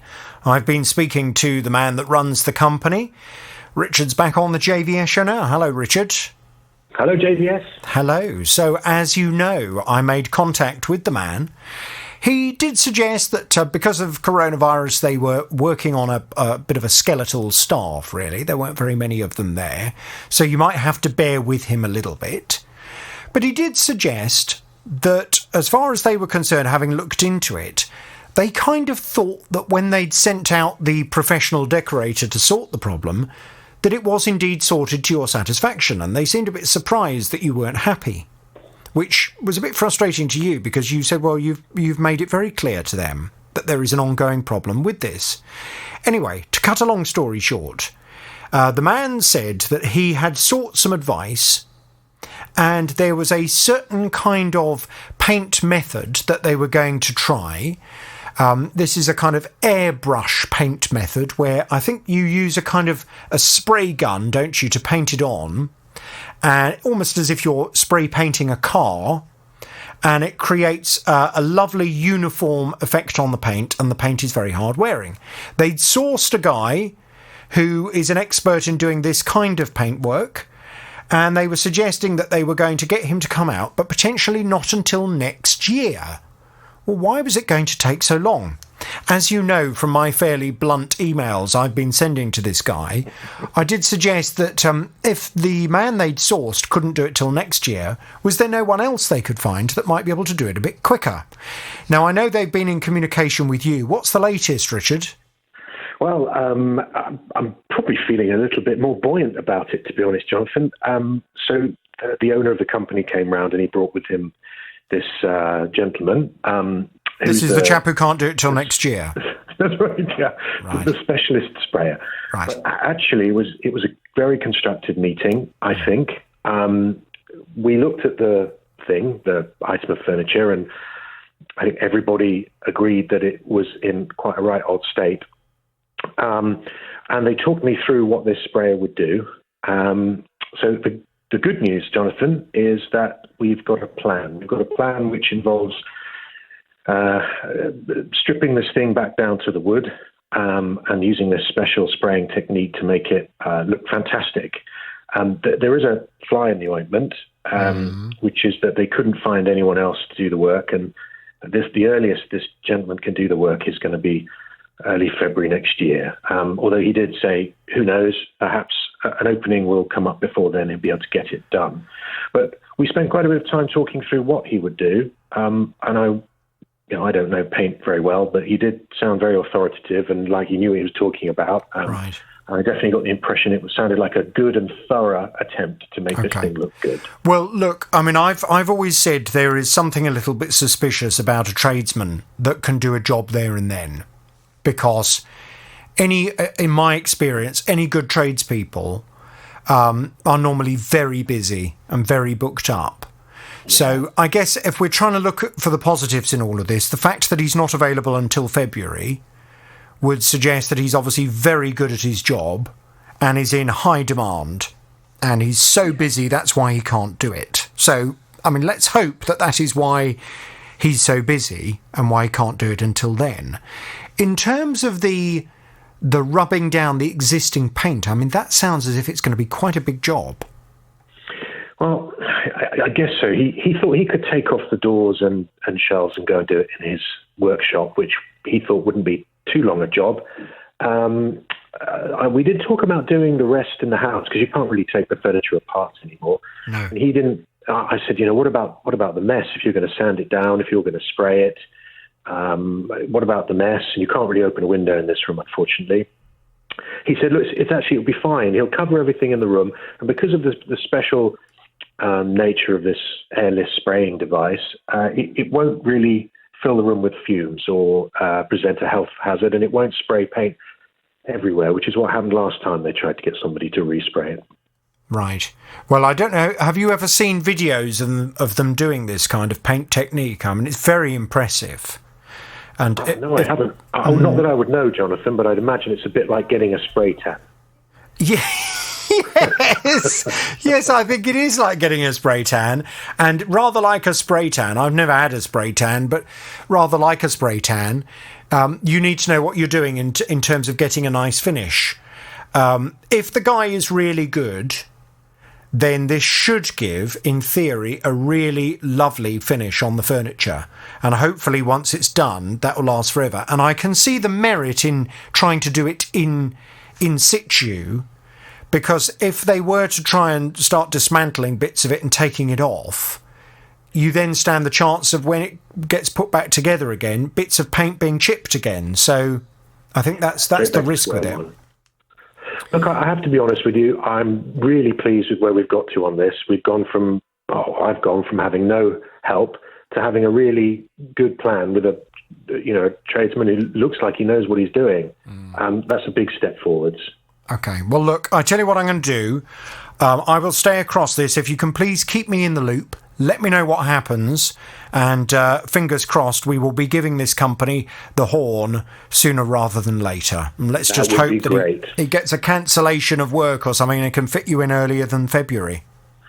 Yeah, I was in two minds about it, but, I came down on the same sort of idea that you had, which is if he's really that good and I have to wait for the better guy rather than getting someone who's less good in early, I'd rather wait. Yeah, yes. Well, I mean, I always, whenever I get jobs done, I mean, obviously there are some times where you need someone in an emergency situation, but I have always found the people that I know, the carpenters, the electricians, the plumbers, they can't just come that day because they're so busy, because they're so brilliant and in so much demand. And it is normally anyone that's really good will normally say, oh no, I'll come as soon as I can, but I'm afraid, you're looking at a month or so because I've got so many customers. So I think we should look at this in a positive way. Listen, I'm delighted that you had a constructive meeting. Keep me in the loop, Richard, and we will talk very soon. Thank you, Jonathan. Thank you. Okay. Thank you very much indeed. Tell me all about it without naming any company names, please. Yeah, sure. Thank you. The problem is for my sister, whose behalf I'm speaking on. 2 years ago, coming up in February, we put some new soffits and fascias, downpipes and gutters in as a result of pigeon nuisance. The pigeon environment seemed to go up a level, so we decided that it was probably best that we tried to freshen it through to alleviate the problem. Sorry, I don't quite understand. Your sister needed to have new fascias and soffits and drain pipes because of pigeons. Well, she didn't have to have them because of those, but there was excrement coming through from them, and there was a high level. The pigeons were working their way through the fascias. So at the end of the fascias, you have what is called a box end. Yeah. She had no box end on the end of hers, in all fairness. So they were going in there, doing what pigeons do all night, all day, and obviously leaving what they're dropping behind. So it became a real issue. Pigeons are very randy creatures, Doreen. Indeed. I know this because I've had them living in a bush of mine. And to be honest, during the summer months, they are at it. And it's most disconcerting. You'd be sitting there on a nice summer's evening, nice little chill glass of Pinot Grigio, and you've got the flapping of pigeons doing the deed in the bush, which is unpleasant. Absolutely. Now, the thought of having them in the loft up to their shenanigans. They're not actually in the loft. So what it is they're actually they were going through the fascias. So the fascias being the bit that is below the gutters. Yeah, I know, but that normally links to the loft. So they were just in that enclosed box space, were they? Indeed. So they were walking along through there, and of course, my sister is in a semi-detached property, going through to the neighbour's property as well. So they're having a time walking right the way through from one house to the other. Right. So we got new fascias and soffits. When I say that we got new ones, the old ones were cleaned out, flushed through, and then new ones put over, plastic over wood. Okay. So that freshened it up. And how much did that cost your sister? That was about £1,200 from memory. Okay. Sorry. There are two schools of thought on the whole idea of covering over fascias and soffits. I've spoken to some people who say it's a great thing to do, other people who say you're just boxing in the wood in a nice kind of moist environment so it all rots and falls apart inside the plastic. Well, I can sort of see what you're saying there, Jonathan, but the actual problem is that the neighbours we made them aware that we were having that done. They saw us having that done, and they have no box end on the end of their fascias. So my sister's is now closed off, so no pigeons can, go into her fascias. But their end is empty, so open. So, of course, the pigeons are now going in that end, walking the way through into her side. The person who came round to put the fascias up, he put a block between the two houses, so that the pigeons couldn't get through from that end. But unfortunately, pigeons being pigeons and the size they are and everything, they knocked it down. And he has said, he will struggle to find something to close that down.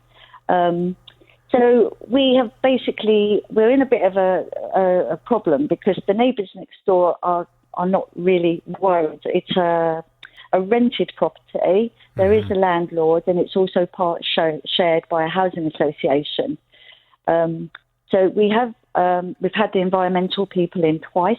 They've come in. The first time they said absolutely nothing they can do about it. The second time they came in, he basically said, you don't have enough accumulations, as he was calling it, on your patio to prove that you have problems with pigeons. And what we were trying to say was that, yes, of course, the pigeon droppings is a problem. No one wants that on their patio. But the real true problem at the front and the back of the property is the noise. And it is I'm not kidding you, it's mental torture because they are just walking up and down, flapping their wings, doing what pigeons do all year round. And it is, this has been going on it'll be 2 years in February. So we thought we'd alleviated the problem, but because the neighbours will not put a box end up at their end, then we have a problem that they're going to get in from there.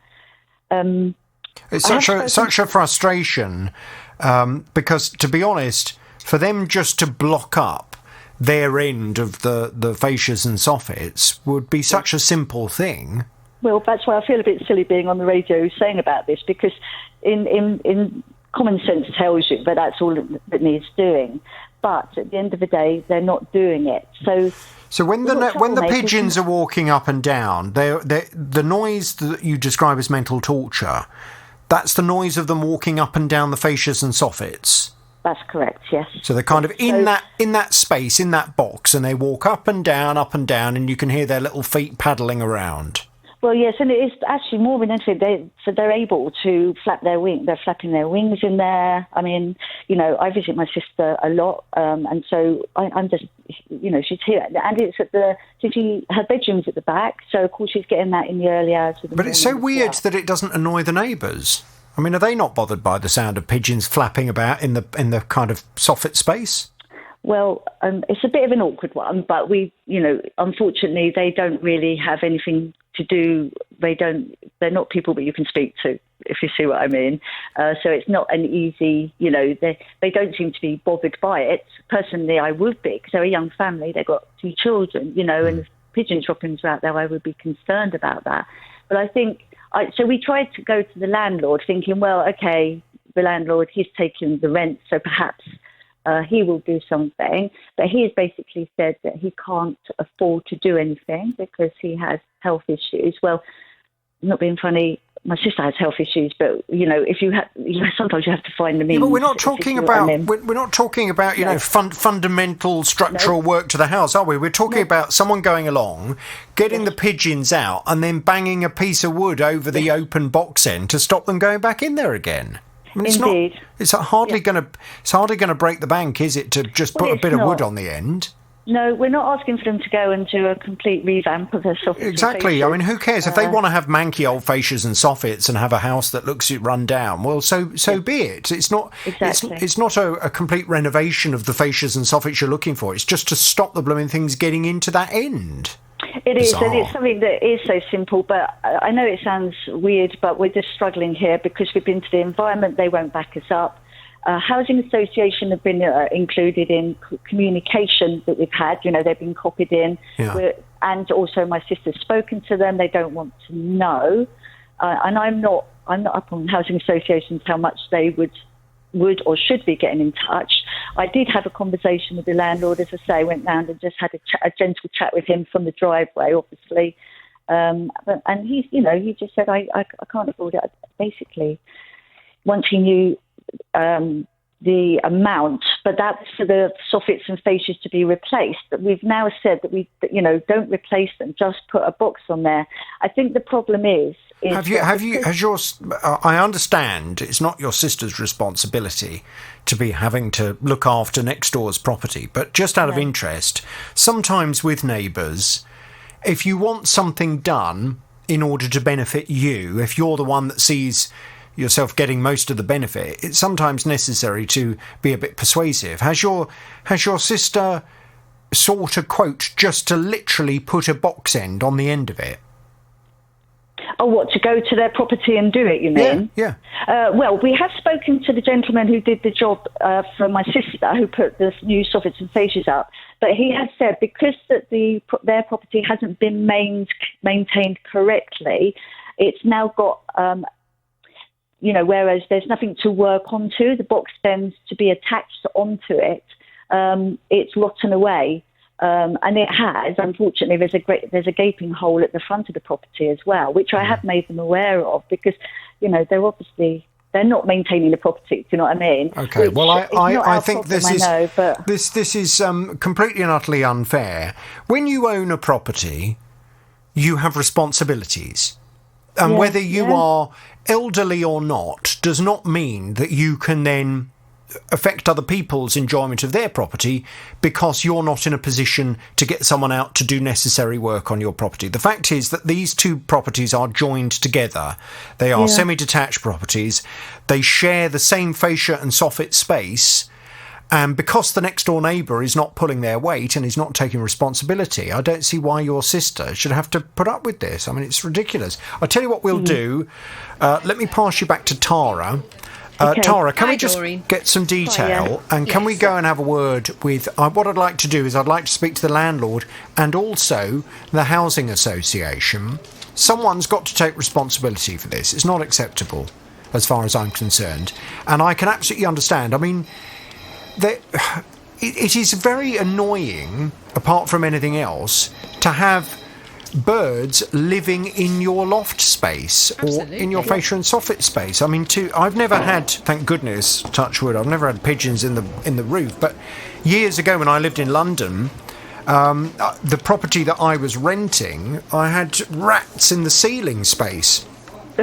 And it was awful because you'd be sitting there having your breakfast and you'd hear this along the ceiling as these rats were having a lovely old time and it was a truly horrible experience. So the thought of having that kind of sound in your roof all the time would be very annoying, apart from all the mess and everything else. I mean, well, as I say, is it the front and back of the house? So there's no reprieve from it really, because if you have a bath at the front, then you're sitting in the bath and you've got them still bobbing along there. So there's not really anything away from them. And of course, in the early hours of the morning, no one should be having to put up with that.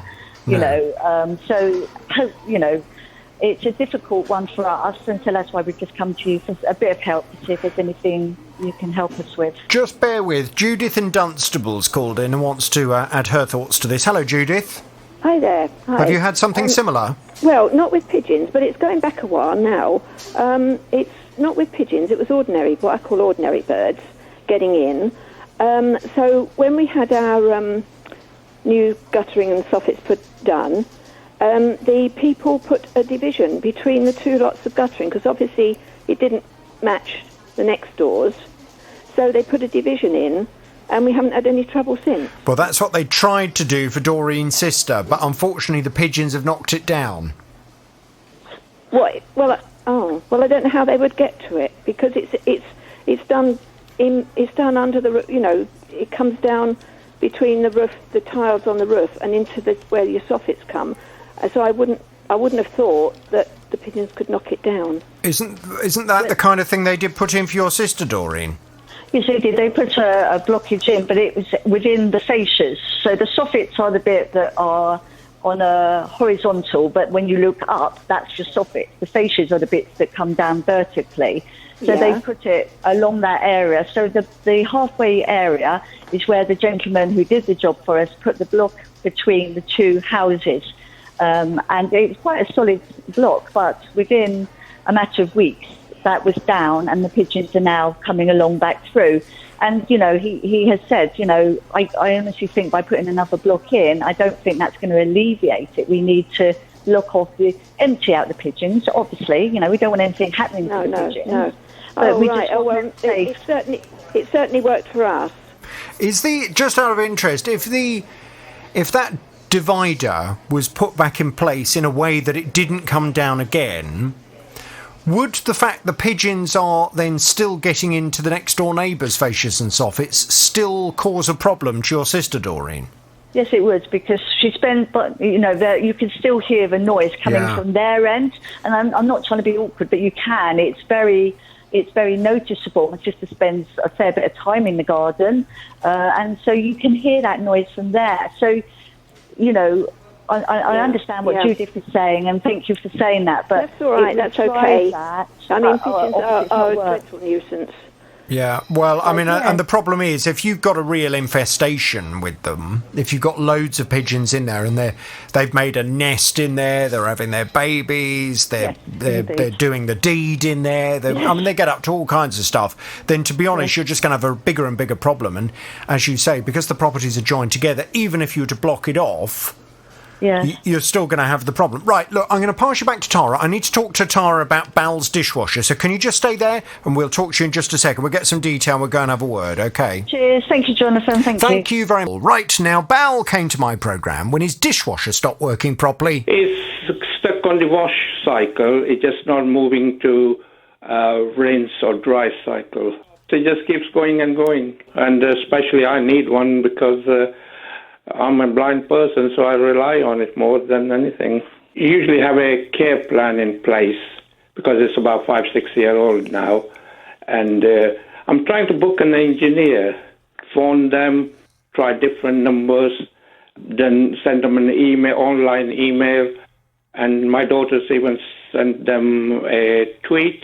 They tweeted back a different number to a repair department, which is still trying it and getting nowhere. Well, we've been trying to organise an engineer to come and sort Bal's dishwasher out for him. He's back on the JVS show now. Hello, Bal. Hi, Jonathan. Hello, Bal. Right, Tara has been speaking to said company to try and get things sorted. Any luck? Oh, yes, we did have some luck. Bal says it's all sorted. Well, we spoke to Bal, I think, at the end of last week, didn't we? Yeah. And you were there with us on the programme, and you said that the dishwasher was in situ, or rather had arrived, but it hadn't been plumbed in. So although you were really excited to get it, and you were really keen to say we could almost have a horn, we didn't know if it worked yet. Oh, yes, working fine. Yeah, thank you. So all plumbed in, and the old one's been taken away, or have you still got that? Yeah, that's been taken away. And the lady who's been dealing made sure everything got taken away, and it's working fine. Can I thank the team and Tara for sorting it all out, and the BBC Three Counties for having such a great consumer program. I don't know what I would have done without you lot.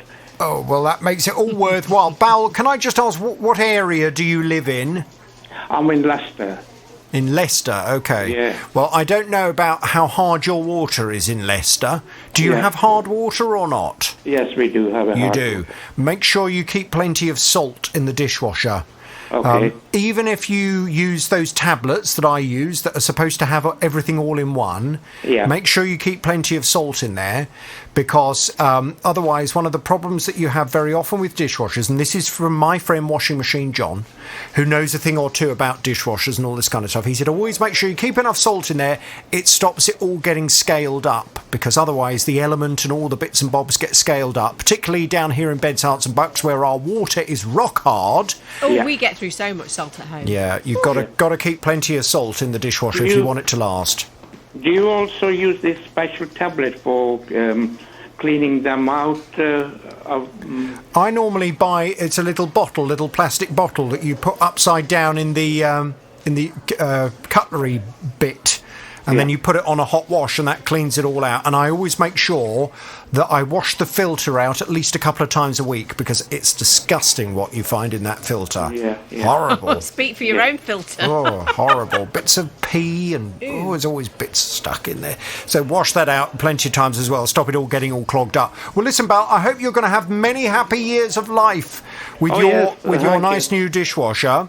Thank you, everyone. Thank the company very much indeed for getting things sorted. Any other problems, you know where we are. Thank you. Yeah. Thanks, sir. Thank you, everyone. To Eunice. Now, Eunice purchased a new washing machine in September of 2019. Cost £239, but a few days later, he noticed the spin was very noisy. Well, he got in touch with the company, but says nothing came of it. And then at the start of this year, something else started happening with it. January, February, where I contacted them again about the washing machine itself, and also about black marks appearing on the laundry from the brand new washing machine.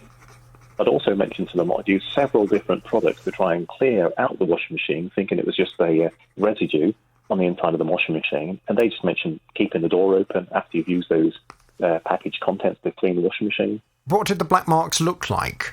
An oil residue or some kind of mould residue? An oil residue. And this is all over items, so it's basically ruined quite a lot of the laundry items. And that is still ongoing. Well, this has been going on for long enough, but what's the company had to say? Let's find out, because Eunice is back on the JVS show. Hello, Eunice. Hello, Jonathan. Hi. Right, Tara, what's the company had to say?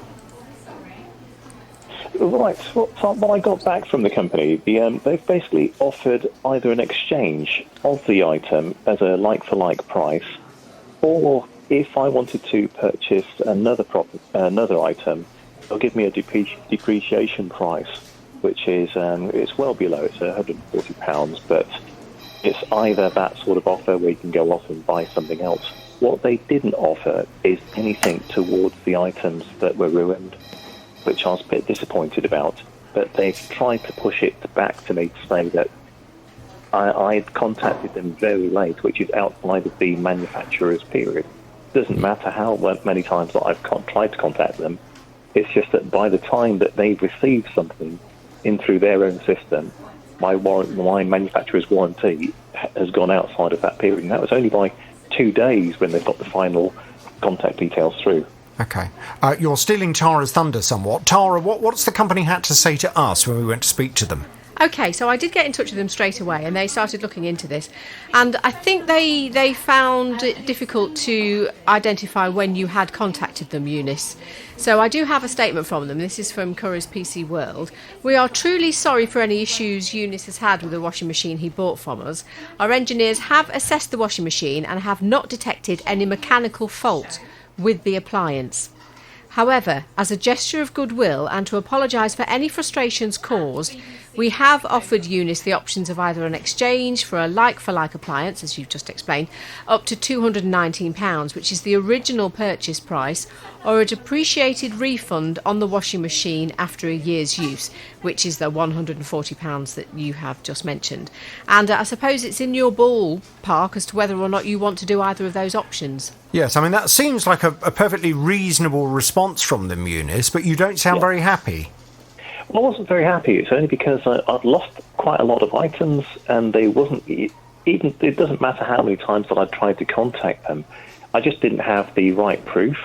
Because by the time that they received an email through to their... What do you mean you didn't have the right proof? Well, I'd sent them emails, but they couldn't find a date on the email that when I first sent an email to them. Well, have you got copies of the correspondence? Only the ones that I've sent to yourselves and to that said company. I couldn't find any further ones. I'd sent them. There's details by a Resolver site which I tried to send them. That was the original ones. That doesn't have dates on there of when it went through, and it also doesn't have but do you have a very clear communication timeline of where you have tried to complain to them since the problem first manifested itself right at the beginning? Because you purchased this washing machine in September 2019, and they seem to be saying, Tara, please correct me if I'm wrong here, but Curry's PC World seem to be saying that they do not have a record of Eunice having complained about this right from the start. There seems to be obviously an issue with tracking down exactly when he did make that initial complaint to them.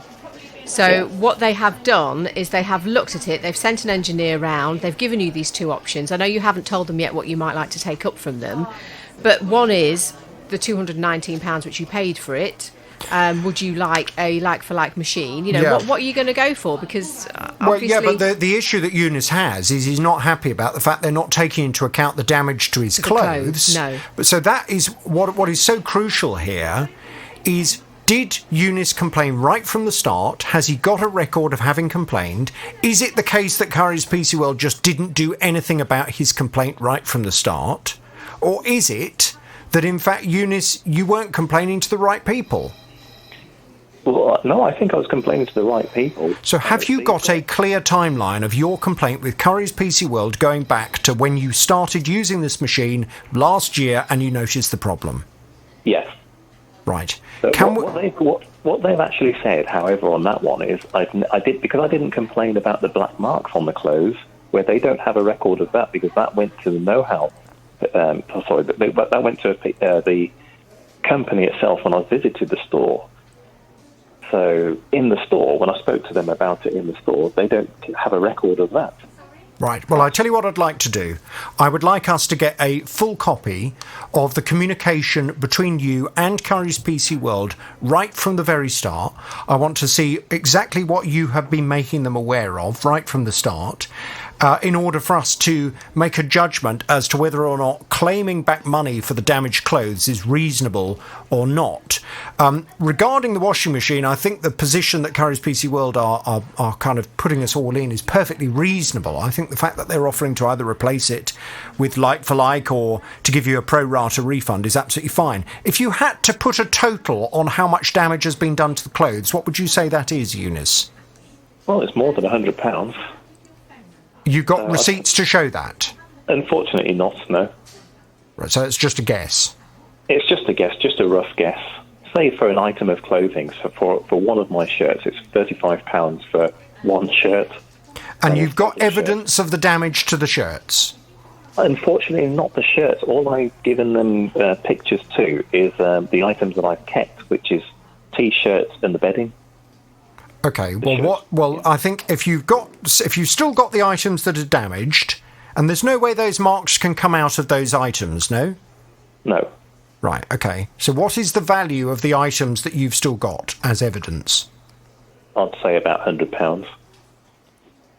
But I thought you just said that was including the shirts that you haven't got. Sorry. Including the shirts that I have. No. I want to know exactly the items that you've still got as evidence of the damage that the washing machine has caused. Yeah. What is the value of those items? That is about £100. So that sheet. Yeah. Okay, fine.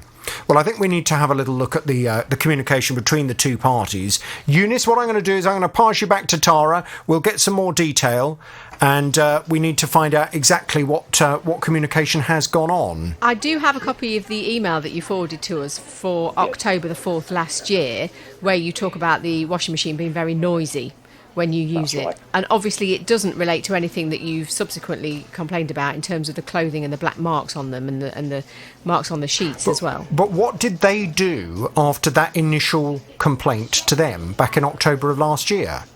Nothing. They didn't respond. Because that's what the point is. If you complained to Currys PC World in October of last year, what did they do as a response to that complaint? Because here we are, it's November 2020. What have they done? You know, I think that's the point that we need to go and put to them. Eunice, listen, more work to do. We will talk to you very soon. Now, Carol's TV stopped working. She'd been paying for insurance cover should the device go wrong, so of course she called upon that insurance. Well, they said, yeah, that's fine. We can replace the TV for you. However, the replacement they were offering was a cheap bog standard brand, and Carol wasn't happy with that because her previous TV was a good quality brand. So she agreed to pay an additional £750 to get a better TV with better specifications. Well, they sent it to her, but after 19 months, the new one went wrong, and Carol says the insurance company now won't help her to get it sorted. I was phoning them because I know you always say under the Consumer Rights Act of 2015 it's the person you pay the money to. But of course they used a supplier, their supplier, and when it was delivered it had no paperwork with it whatsoever, and it took me about 3 months to actually get a letter to confirm I'd paid the money. But anyway, then they said, no, nothing to do with them, I need to speak to the manufacturer. I knew that was absolutely incorrect, but I did speak to the manufacturer. They said, no, it's the insurance company. I went back to the insurance company. They said, no, it's the supplier.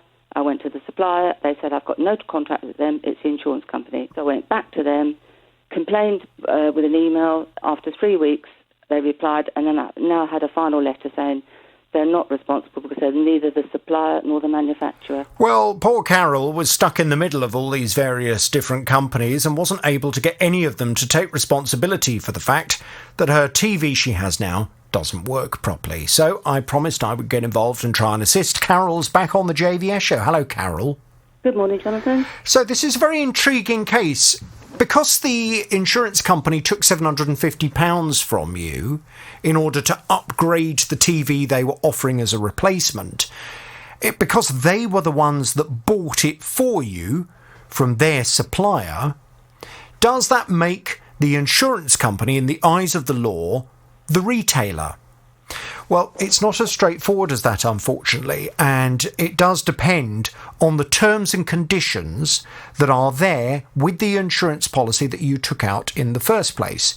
But one thing is absolutely for sure, the only company that there's any possibility of holding to account for this problem is indeed the insurance company that provided the TV from the outset. Now, I've been off to have a word with them following our last conversation, Carol. They are Domestic and General, and they've come back with a response. Would you like to hear what they're going to say? Oh, yes, please. They say, "We are sorry Carol has had a bad experience with us. We have explained to her that specific home products, service plans and payment methods are linked. So when her old TV was replaced with a brand new one, she did not need to take out a fresh policy. Unfortunately, this was not done. Nevertheless, we appreciate this may not have been clear. So in recognition of Carol's status as a long-standing and valued customer to Domestic and General, and as a gesture of goodwill, we have arranged for her current TV to be either repaired or replaced free of charge, and for delivery of a new one this week if necessary. Having spoken to Carol, we believe she's satisfied with the outcome." What did they say to you, Carol? Well, actually, I haven't actually spoken to them, Jonathan, because they did call me on Friday afternoon. I was unable to take the call, and they left a message, but they also emailed me asking me to confirm when an engineer would be calling. Now, after that, an engineer did call me on Friday, and he's coming around tomorrow, on Wednesday. So although I haven't spoken to the insurance company, in their email they asked me to let me know when the engineer was calling, but I haven't actually spoken to them.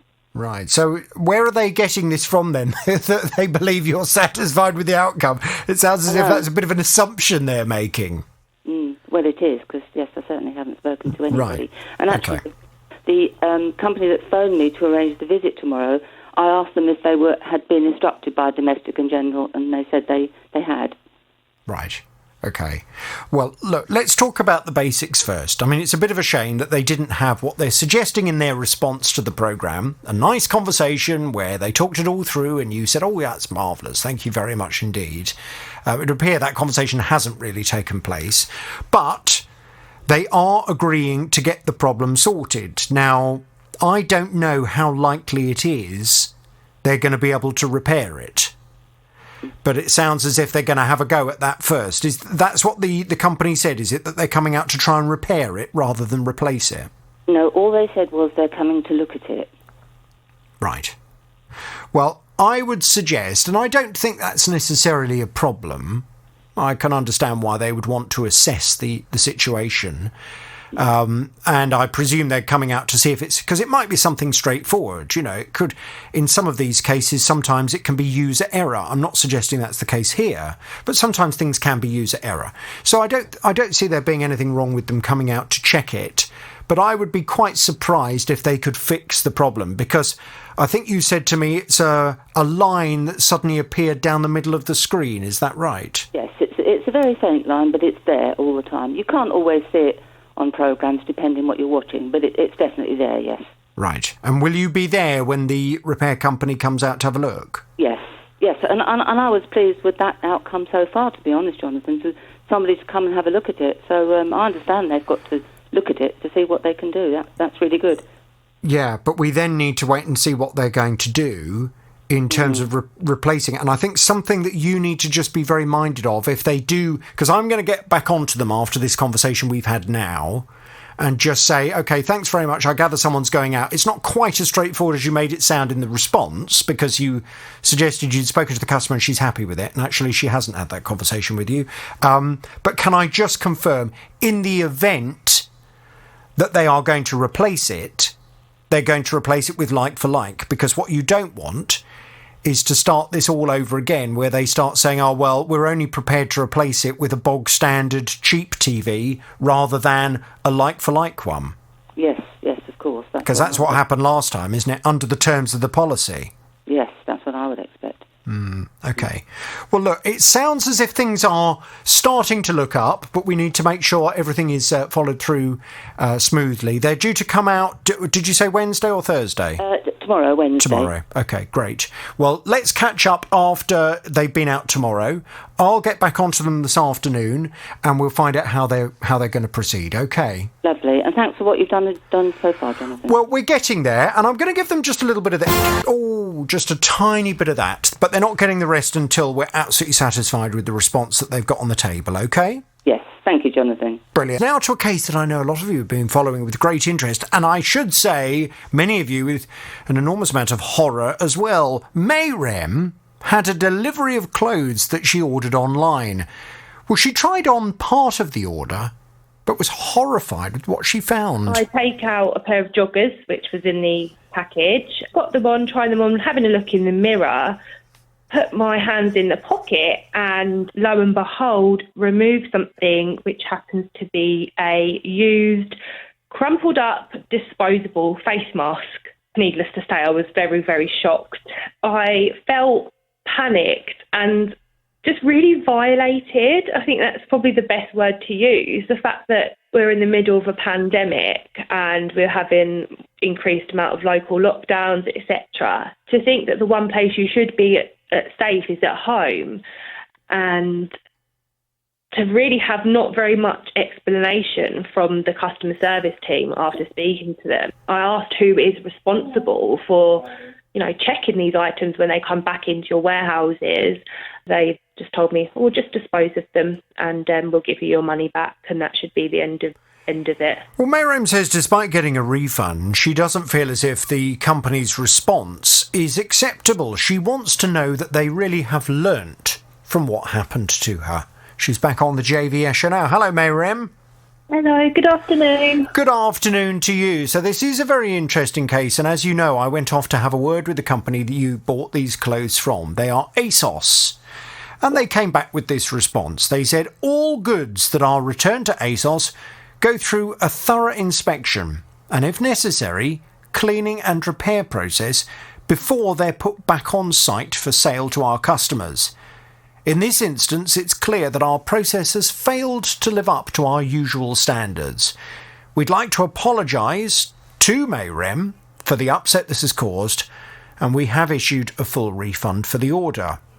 Well, you weren't satisfied with that response, were you, Mayrem? Because you said that firstly, it doesn't seem to in any way suggest that where their process fell down, they've identified and they've maybe issued retraining to a member of staff, or, you would like to know that they have actually spoken to whoever was responsible for having not checked the joggers properly and simply sending them out to you instead. There also was no assurance at the end of their response that this would never happen to anyone else. Well, as you know, I continued to go back to ASOS and say, look, where's the assurance this won't happen to anyone else? And they simply were not prepared to give out that assurance. And I think we now know why, don't we? Yes, we do. You and I became aware of the fact that this had happened to someone else. And I have in front of me the Daily Mail article. Let me just read this to anyone who is listening to this for the first time. The headline is, "Woman is horrified to discover used face mask in brand new ASOS coat, as other shoppers report the same issue. But brand insists cross-contamination risk would be neutralised by the time of delivery." It goes on to say a key worker was left horrified after discovering a used face mask in a brand new ASOS coat. Jessica Sadler of Bedlington, Northumberland, was trying on her new puffer jacket last Wednesday when she felt something in its pocket. And to her disgust, she says she pulled out a face mask. The supermarket checkout assistant, 24, claimed she could tell it had previously been used as the top had been bent into shape to fit around someone's nose. So you're not alone, Mayrem, in having this same experience with ASOS. So I went back to ASOS and said, right, okay, now look, we now have this other example of this happening to someone else. I know that you said from doing a bit of a search on social media, there were also other people that seemed to be complaining about the same thing. So what on earth is going on? I mean, surely ASOS must have a policy in place whereby any clothes that are returned to them are properly checked before they're sent out to anyone else. I mean, you'd want to make sure that they were checked, and you would want to make sure that they'd been... I mean, to be honest with you, in this day and age, you'd like to think that they'd all been sanitised in some way. Yeah. Before they're sent out, because when you're buying clothes from a company, you'd like to think that they are brand new, virginal clothes, never worn by anyone else. But in the rare occasion that they might have been worn by someone else, you'd like to think that at least they've been checked.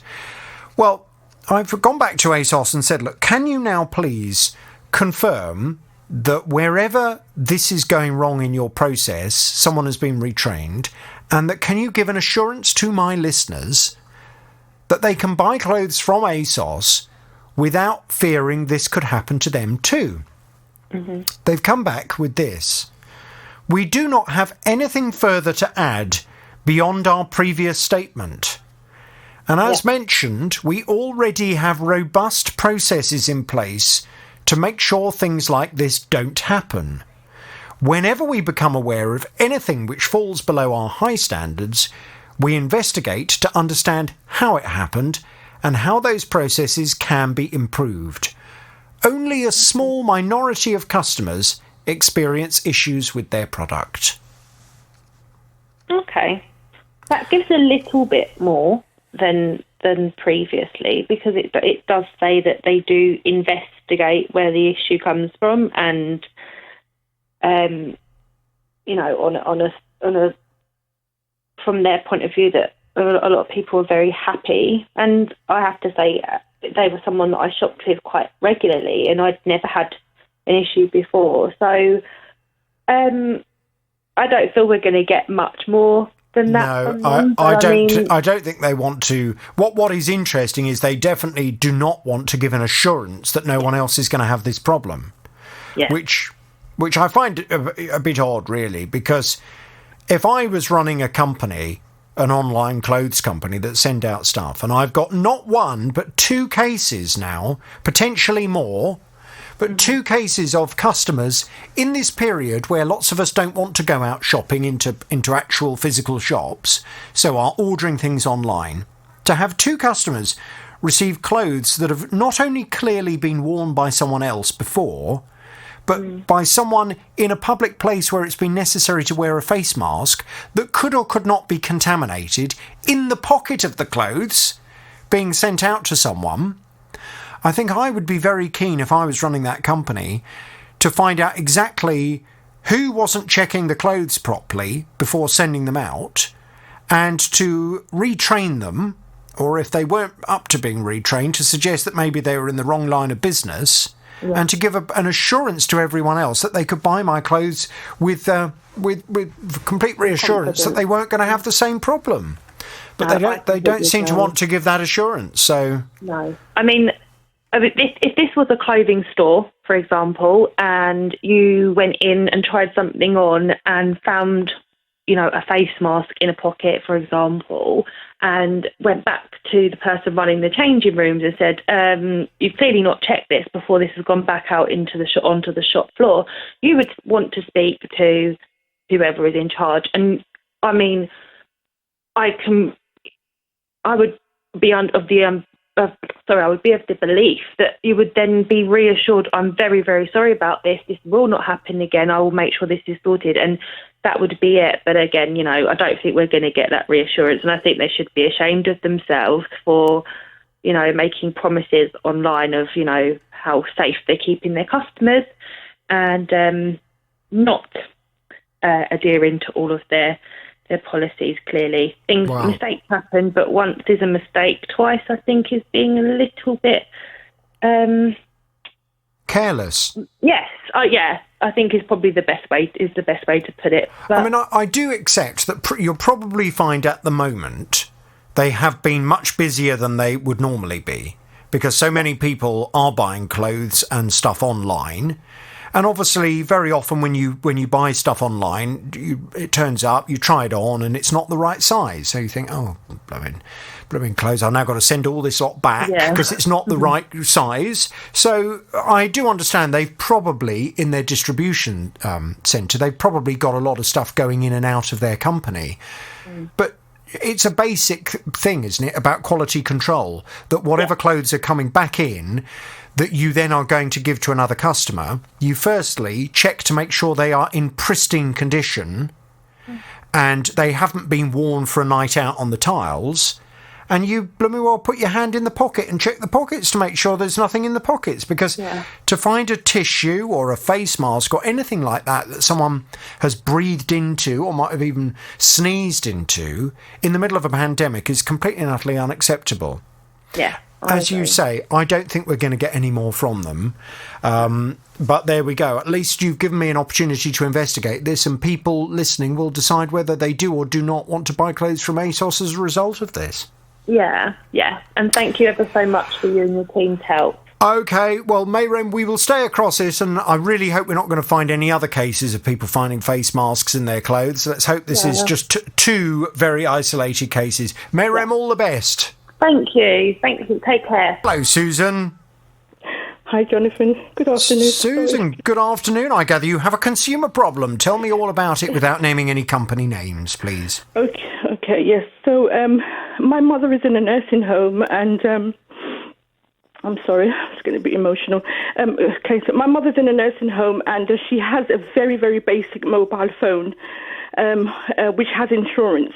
So of lately, we can only manage 5 to 10 minutes conversation with her, then her phone starts to cut out. So I said, okay, I'm going to come and collect the mobile phone from you and take it back to the shop and get a replacement. But at the same time, I wanted to get an additional phone that we could see her on.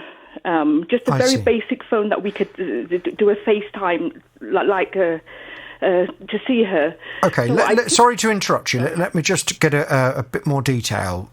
So your mum, who's in the nursing home, how long has she had the mobile phone that you're trying to talk to her on? Okay, I think I bought it January 2019.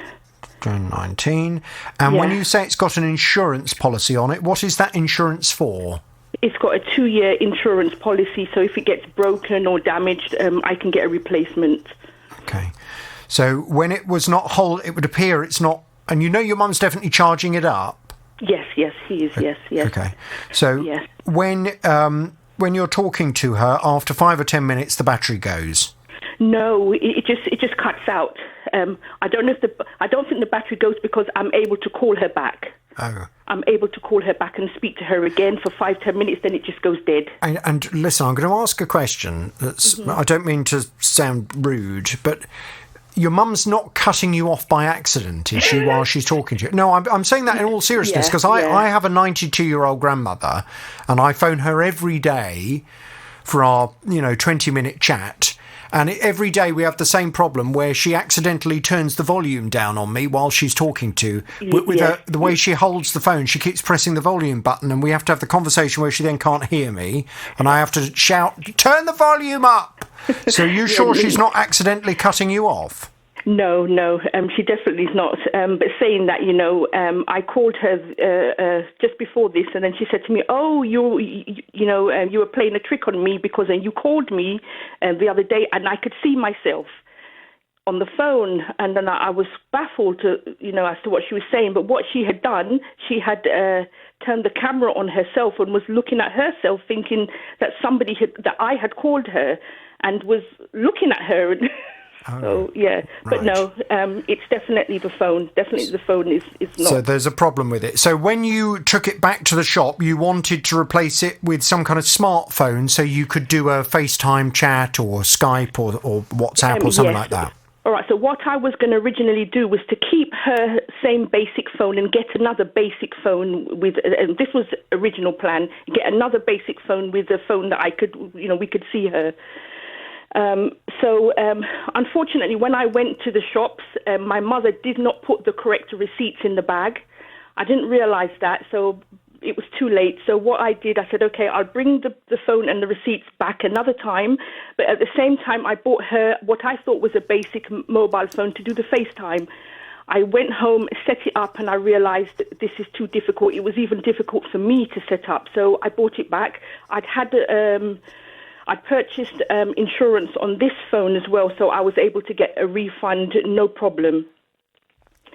So on that day that I bought that phone back and got a refund, I purchased another phone for her, which I thought this phone would have enabled me to keep this phone, this new phone, and it also has this particular feature that we can do the FaceTime on. And then when I bought back her old phone, I could just get a refund, if you understand. Okay, I mean, this is...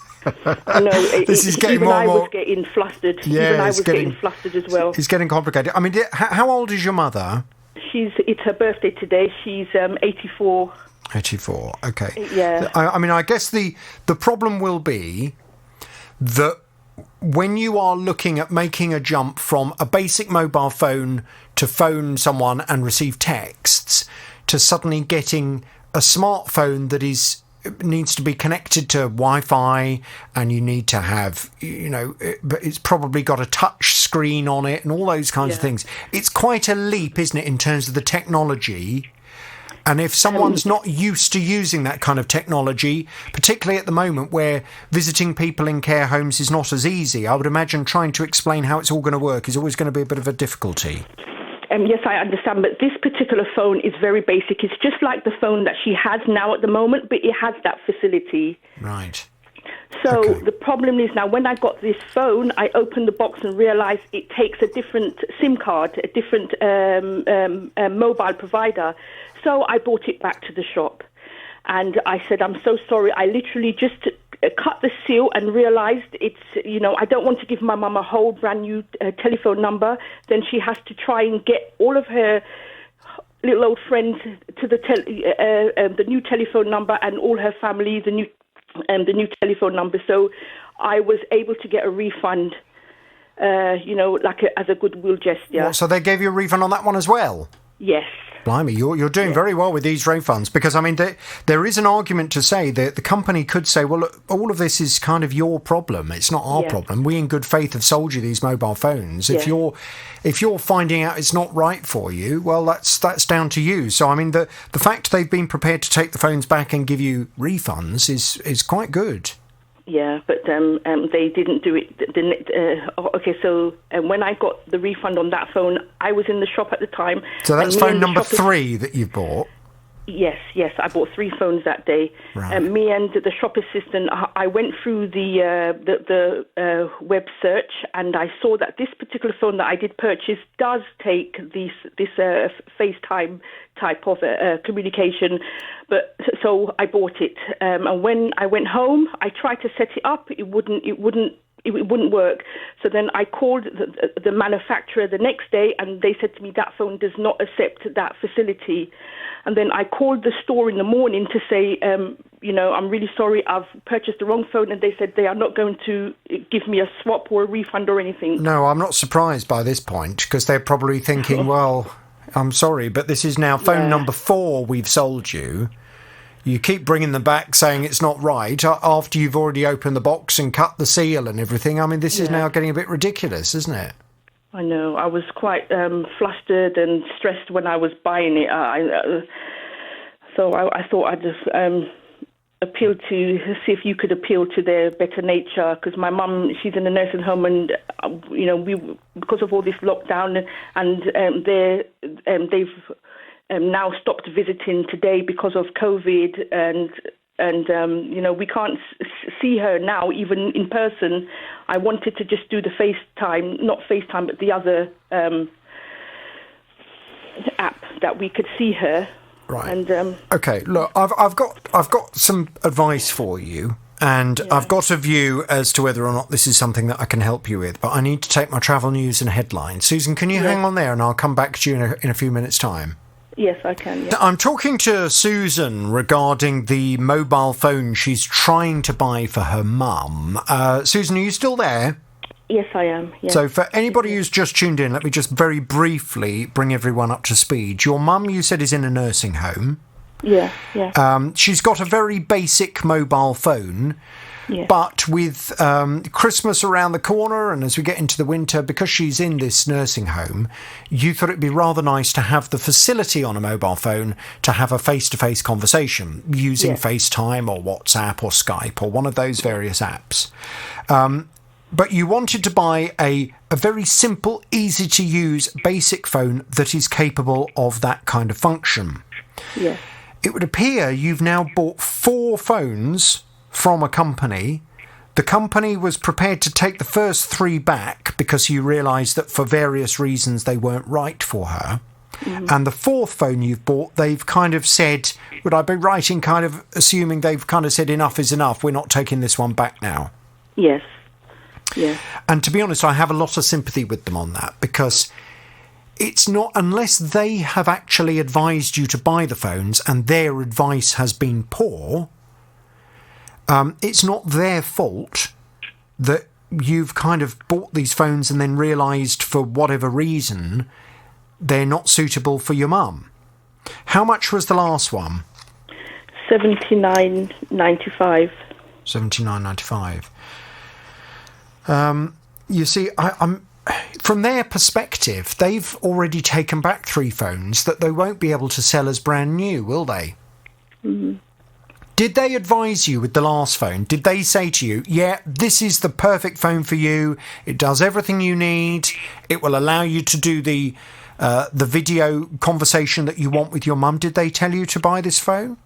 Me and the lady in store agreed, because when I looked it up on the website, on the web app, not the website, on the internet, it says that it can facilitate this app. It did say that. So I took it and she said, yes, that's the phone you need. And I said, yes, that's the phone I need. And I went ahead and I bought it. Right, but did she actually tell you that this phone would do everything you needed? No, she just agreed with me, because we were both looking at it together, looking for it together. And we both saw this information. I've taken a snapshot of the page. But the page you were looking at, is this actually the manufacturer of the phone's page? No, it's not. No, it's not. It's not. It's not the manufacturer's one. What page was it? Just some... It was just a Google search. Right. It was a Google search. I mean, I have to be honest, I'm kind of the opinion that you need to draw a line under this. And I think maybe if the company is not prepared to take the last phone back, and I don't blame them if they're not, I think the best thing for you to do is to try and sell this new phone that you've bought and make as much of the $79.95 back as you possibly can. Just regarding your mum, I don't know, are you prepared to kind of give us an insight into the situation with your mum? I mean, how is she? Yeah, she's compos mentis. She's just wheelchair bound. She's in the nursing home because of pressure sore that wasn't healing properly. So she's and is she good with technology and things like that? Because I tell you the reason why. No, she's not. No, she's not. Definitely not. So I've been there myself. Someone that I know who is in her 80s.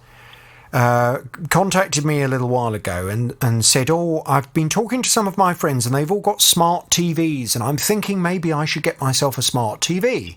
And she said to me, I don't know what I should buy. And I said, well, why do you need a smart TV? Anyway, she went through why she wanted to buy a smart TV, because she said, I keep seeing things on iPlayer that I want to watch. Yeah. So I told her, I said, OK, well, if you want to get a smart TV, then probably the one you need to go for. It's the same brand of the TV that you've already got, so at least the controls should be fairly similar. Well, I'll be honest with you, Susan, it was a nightmare. She bought this new smart TV. All the controls on it were completely different. She got herself in a right old pickle. I had a phone call from her one evening on a Saturday where she'd lost every single channel on the TV, and she's saying, what am I supposed to do? I can't watch Strictly Come Dancing. I can't do this. I'm on my own. And I said, well, I can't come out because it's lockdown. I'm not allowed in your house to come and sort it out. And it was just an absolute nightmare. And I thought, do you know what? It reminded me of my dear old granddad, who used to say, if it ain't broke, don't fix it. Yeah. And there are times in life when sometimes in an effort to try and improve things, you can make things a million times worse. And I just wonder whether if you buy your mum a new mobile phone that is capable of doing this video chat, and I completely understand all the reasons why, are you going to end up with a situation where it's just made things even worse because she can't even operate it to have a normal conversation, let alone use the video conversation? And you're going to get to a stage where you think, why on earth have I done this? I've made things, at least on the old phone, she knew the way it worked and I could have a basic conversation. You know, I'm not telling you what to do, but I just wonder whether that's a scenario that's likely to happen. I know that's why in the first instance I was going to get her a second phone with this WhatsApp feature on it, just a basic second phone with the WhatsApp feature on it. So when that phone rings, she knows it's the video calling phone. Do you know what I think? Do you know what I think would be preferable? Mm-hmm. Have you spoken to the nursing home to see if they have any kind of, because surely it would be a good idea for them to have some kind of iPad or whatever it may be where family members can dial in to have a face conversation, and one of the carers in the home can take the iPad to the person and say, look, it's your daughter, she wants to have a chat with you. That would surely be a much better way of doing it. Yeah, they have that. They do have that, but I mean, we have to make an appointment. It's not something that I can just pick up the phone and phone her and see her as and when. We have to book an appointment. We have to book in advance, and you know, time slots and. Look, I completely get you have the very best of intentions here. I completely get it. It's just, it would appear that in the process of trying to do this, it's just making everything very complicated, isn't it? Bear with. Yeah. Nikki in Bedford wants to comment. Hello, Nikki. Hi, JVS. Are you okay? Yeah, good, thank you. I gather you've had a similar situation with your parents, trying to help them with this kind of thing. Yeah, so my parents have been isolating pretty much, so they haven't been to any shops or anything since March. So what I did with them was I bought them something, and I don't actually know the make, but it's called a portal. Yes. So my mum's 81, and she's absolutely not techno at all. So it links onto a WhatsApp or an Messenger or something from another phone. So it may be that you may need to get a phone that never rings anywhere, that just is a link for the machine. But it's voice activated. She wouldn't need to do anything. She literally can say, call whoever, and it just calls them. And when you call, she just says answer, and it answers. And it's a video. It's brilliant. It's been a lifeline for our family.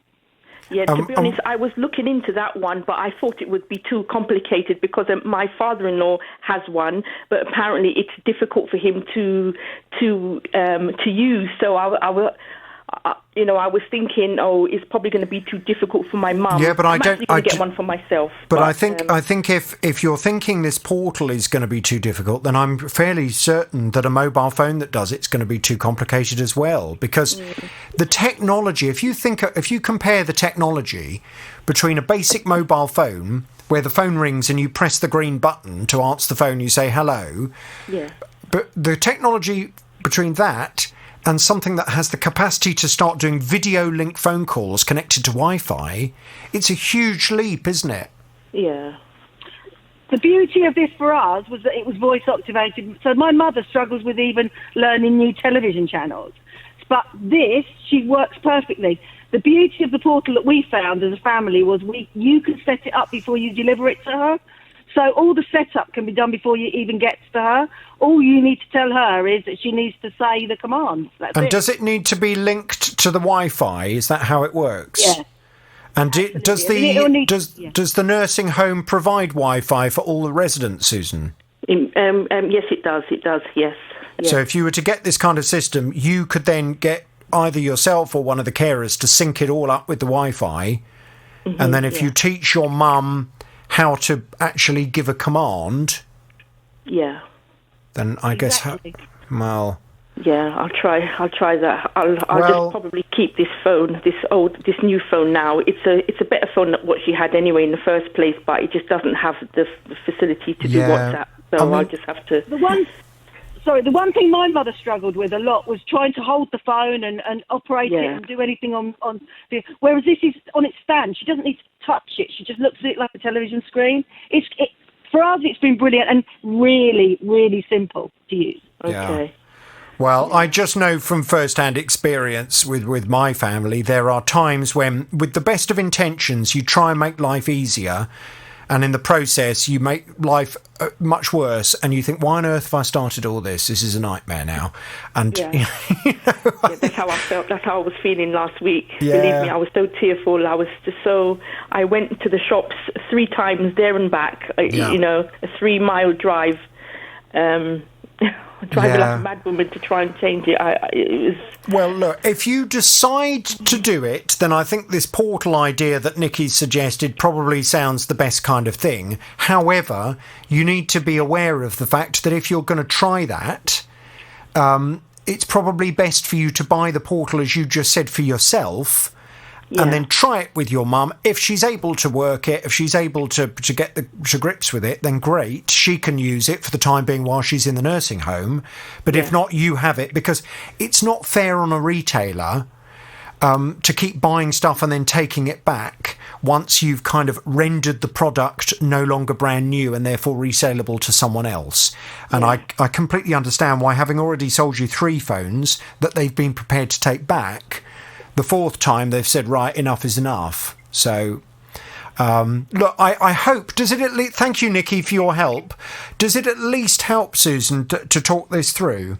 Yeah, it does, yes. Okay. Yeah, thank you very much. Well, I think I would draw a line under it, try and make the best you can of the new phone you've got, either sell it or keep it. Fingers crossed your mum will be able to operate the portal system, and all the very best to you and your family. Okay, thank you. Thank you very much indeed. Now to a very interesting complaint that Darren came to me with. Darren was telling me he makes furniture for a living, and he was renting a factory that he shared with another business.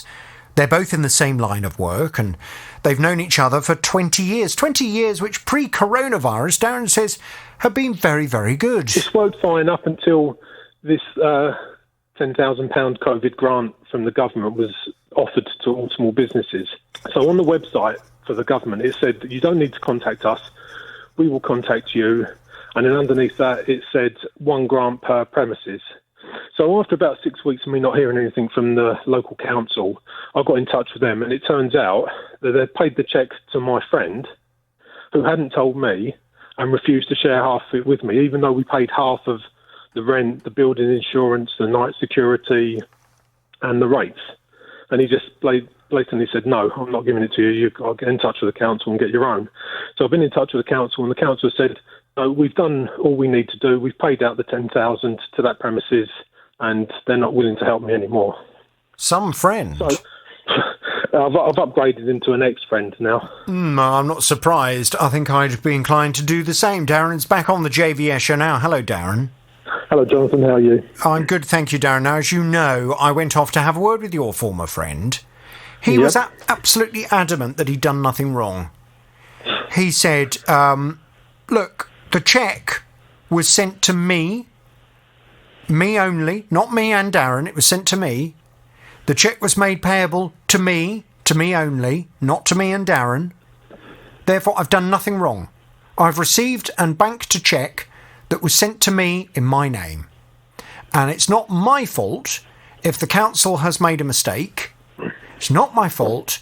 I have cashed money that I was entitled to. And if Darren's unhappy with anyone, he should take it up with the council, because I'm not doing anything about it. Well, there we go. As you said, some friend. Yeah, so I went off to have a word with the council. The council concerned is Epping Forest District Council, and I won't go through their entire response, but fair to say to them, they said they were very anxious to get this money out to businesses as quickly as possible when all of this... Except for mine. Yes, except for yours. They were very keen to get the money out to businesses as soon as possible, and that they distributed £29 million, which was no small task. They said that they sent out the cheque for £10,000 to the businesses registered at the address that you were working from. They did say, while the name on the cheque referred to only one of the businesses, the supporting paperwork made it clear that it was intended for the support of both businesses at the address. In such an imperfect situation, we can understand why this detail may have been overlooked by the cheque recipient. In effect, they then go on to say, sorry about the problem, but it's not down to us. The money should have been split equally, and it's down to Darren to go and chase his former friend to get his half of the money.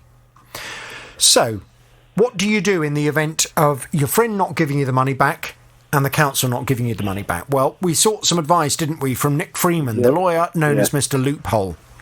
He gave up some of his time to appear on the programme, and his advice to you was that really, as frustrating as it was, it's the council's mistake. The council had a duty of care to you to make sure the cheque was clearly written to both companies, because both of your company and the other company, they were both registered to that address, and you were both ratepayers at that address. The cheque should have been made payable to both of you. It was the council's mistake that has led to this problem. And Nick's advice was that you contact the council and make it clear to them that you hold them responsible. You want them to pay you the £5,000 that you are due, and they can then, if they need to, go and chase up your former friend to get the money back from him. Well, I know that you made contact with Epping Forest District Council, and last time we spoke, you had not heard anything. Have you heard anything yet, out of interest? No, I hadn't. And I think the last time we spoke, you said give them another email and give them another day to get the money to me. And I think that was last Monday we spoke. And I was too busy on the Monday, so I've done that on the Tuesday, and I've still not heard anything. Okay. Which is very frustrating. Now, I have continued to chase them as well, and things have been very quiet from their end until this week, when I suddenly received this response.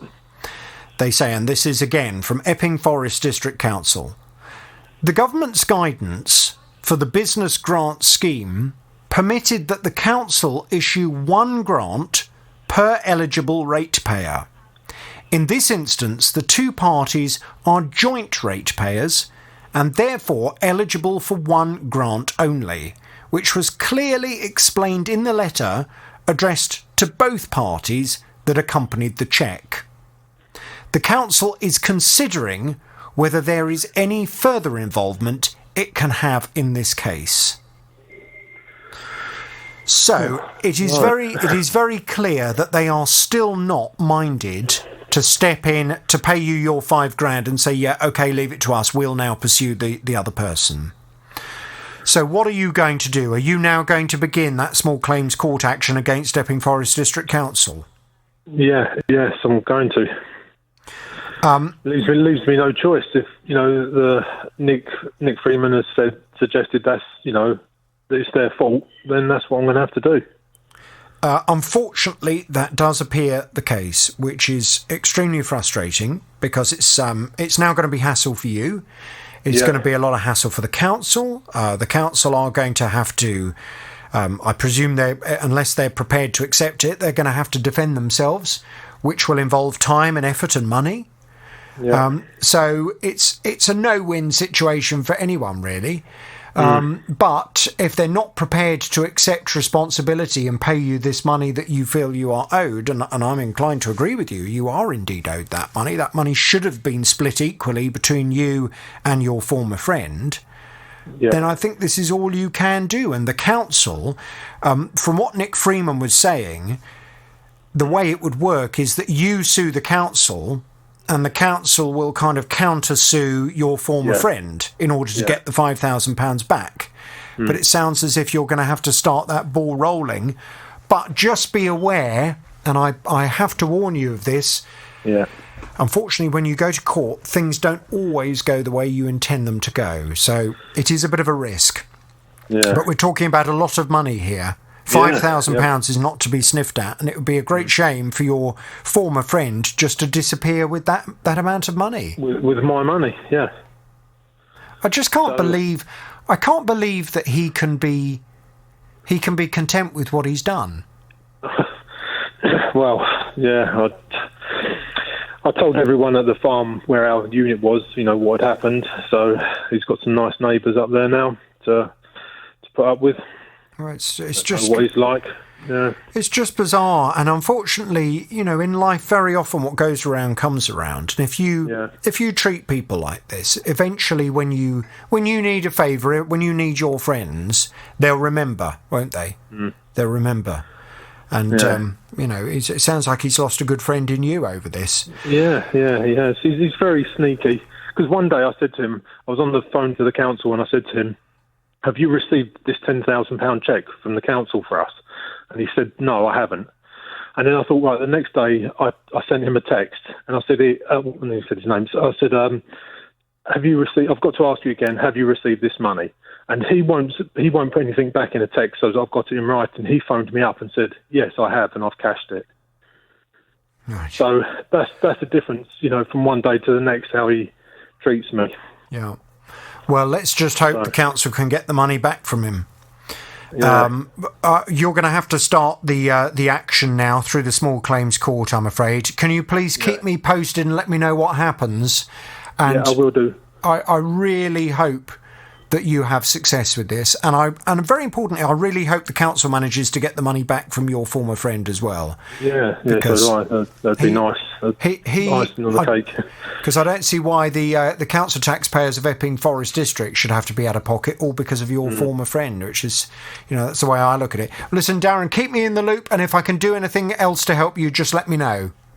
All right, Jonathan, thanks so much for your help. So we bought a new property around a year ago. All was quite well with it, but we had a few snagging issues.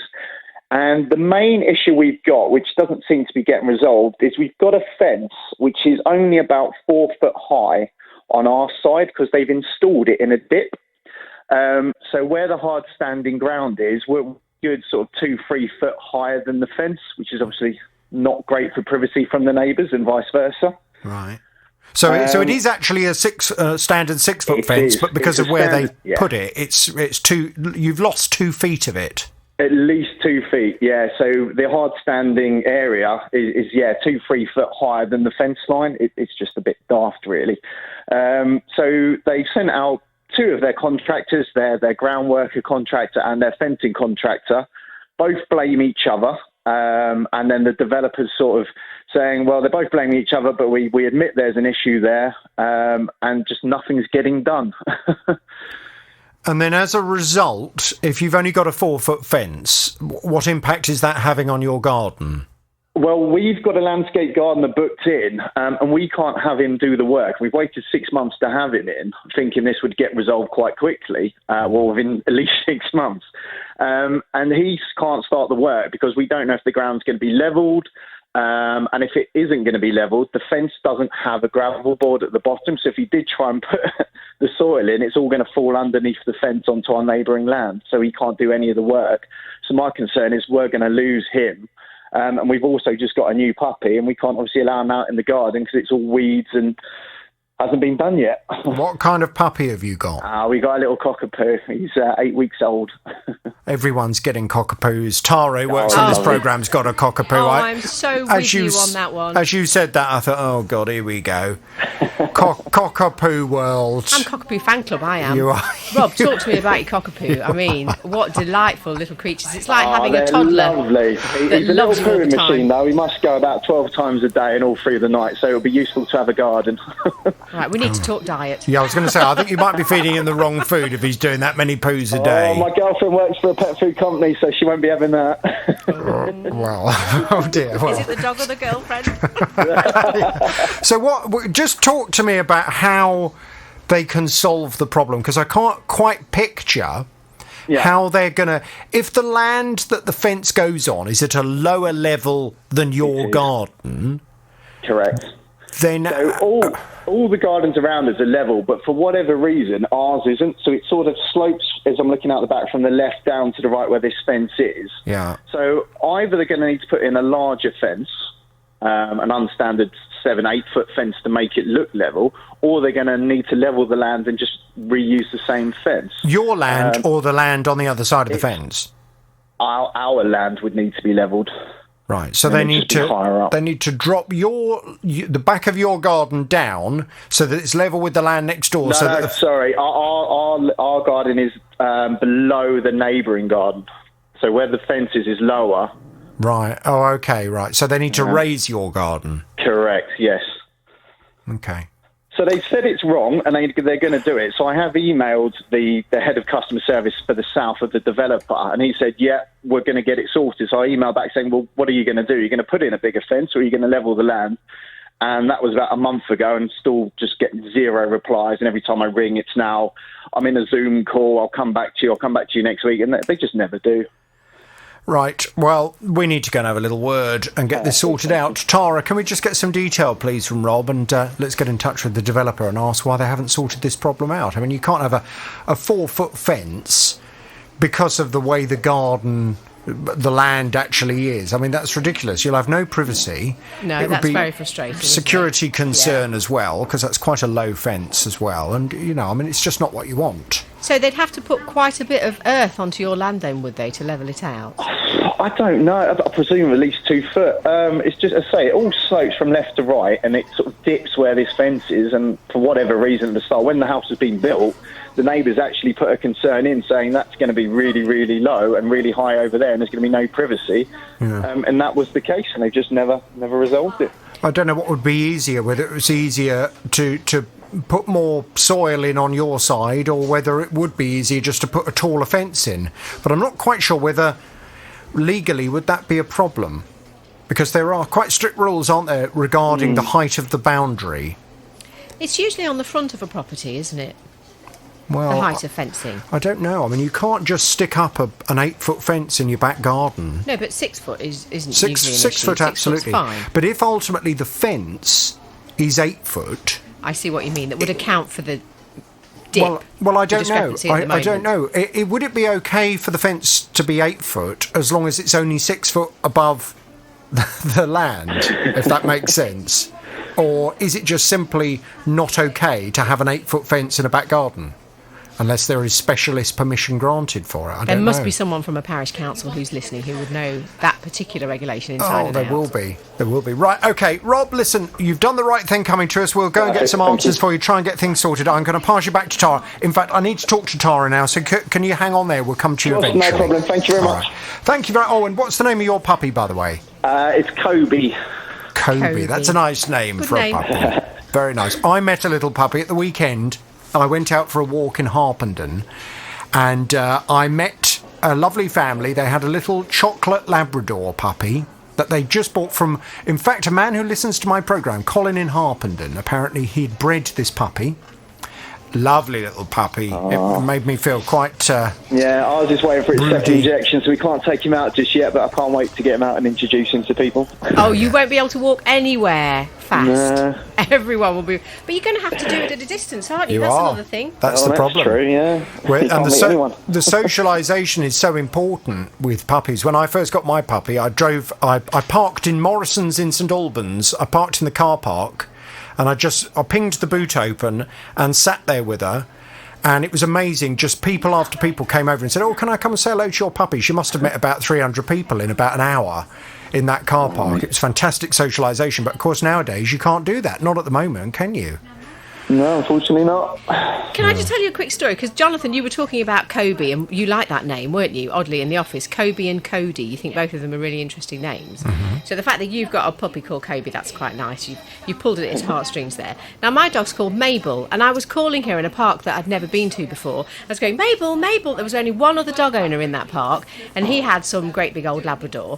And he started laughing, and he came over and said, I've got to tell you, I think it's so funny that you've called your dog Mabel. He said it's such a funny name. It's just weird because it's an old lady's name, Mabel, and it's so funny to just hear it now. And I went, oh yeah, great, thanks. Yeah, thanks for that. What's your dog's name? Stanley. Oh, really? leg to stand on. Oh, well. There we go. I did once meet a dog called Dave, which I thought was quite fun. Dave. This is my Dave dog, the Dave. dog. Now, Lauren came to me. She was telling me she's a beauty therapist and advertises via a social media site. Well, she wasn't working during lockdown, so she decided to change her business to keep some flow of money coming in. First of all, I started making face coverings just for family and friends, and it's turned into kind of personalised items and printing and things like that. So Saturday I was working on the pages and trying to get some, new products up and whatnot, and then all of a sudden I was just locked out. So I tried to log in, and it was basically saying that an attempt, like somebody else had tried to log in to the account and that I needed to confirm my identity. So I got a copy of my driving licence and I uploaded it straight away. When I got up Sunday morning, I'd had a reply saying that they couldn't see the ID. It was blurry. I'm just really worried about, I don't care about my personal one, I'm just really concerned that I've got people's paid orders here and I can't contact them. And if they try and message me, they're going to think that I've done a runner with their money. Well, Lauren just wants to get hold of the social media site and say, help! But it wasn't proving to be very easy. Lauren's back on the JVS show now. Hello, Lauren. Hello. You'd also like to know why they suspended your account, because, you don't think you've done anything to merit them suspending your account. Now, just as an aside, a bit of advice for everyone else listening to the programme, and we are talking about Facebook. We'll find out what Facebook have said to us in just a second.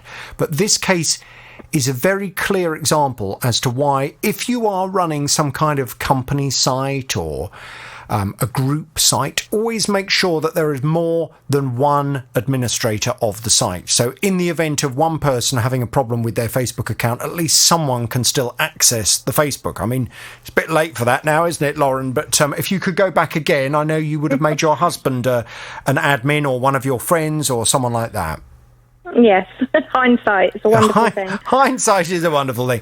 Now, Tara's been speaking to Facebook, and this is not the first case we've dealt with along these lines. They've been good at sorting all the other problems out. I'm really hoping they're going to do the same this time. What have they said, Tara? Yes, we have had two other problems previously and relatively recently which involve Facebook. This one is slightly different, Lauren. So there's a different aspect to it, because previously it had been about the algorithm probably identifying something incorrectly on a Facebook page.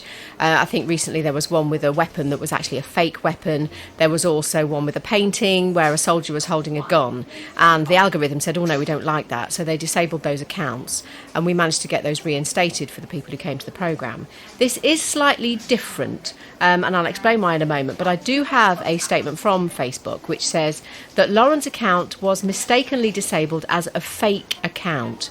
We have restored access and apologise for any upset caused. So it's absolutely right what Jonathan says when it comes to making sure that you have an additional trusted person who is also admin on an account. So if you get locked out, the other person can also get in and hopefully resolve any issues that you've got. Particularly if you're making money through that site. Absolutely. But when I was putting my email together to send to Facebook, I was giving them the identification links that would help them look into this case, Lauren. And it became obvious that you have actually two profiles on Facebook. And that is really where the issue lies. When it comes to Facebook, they have community standards. They have Facebook community standards. And if you go online, you will see where they've got all their rules and regulations. And one of the things that they're really keen on is that they want people to have authentic addresses. And it's against their community standards to maintain more than one personal account. So that's part of the issue, really. What do you have the other account for, Lauren? I don't. It's deactivated. It's been deactivated since last year. Why did you have another account?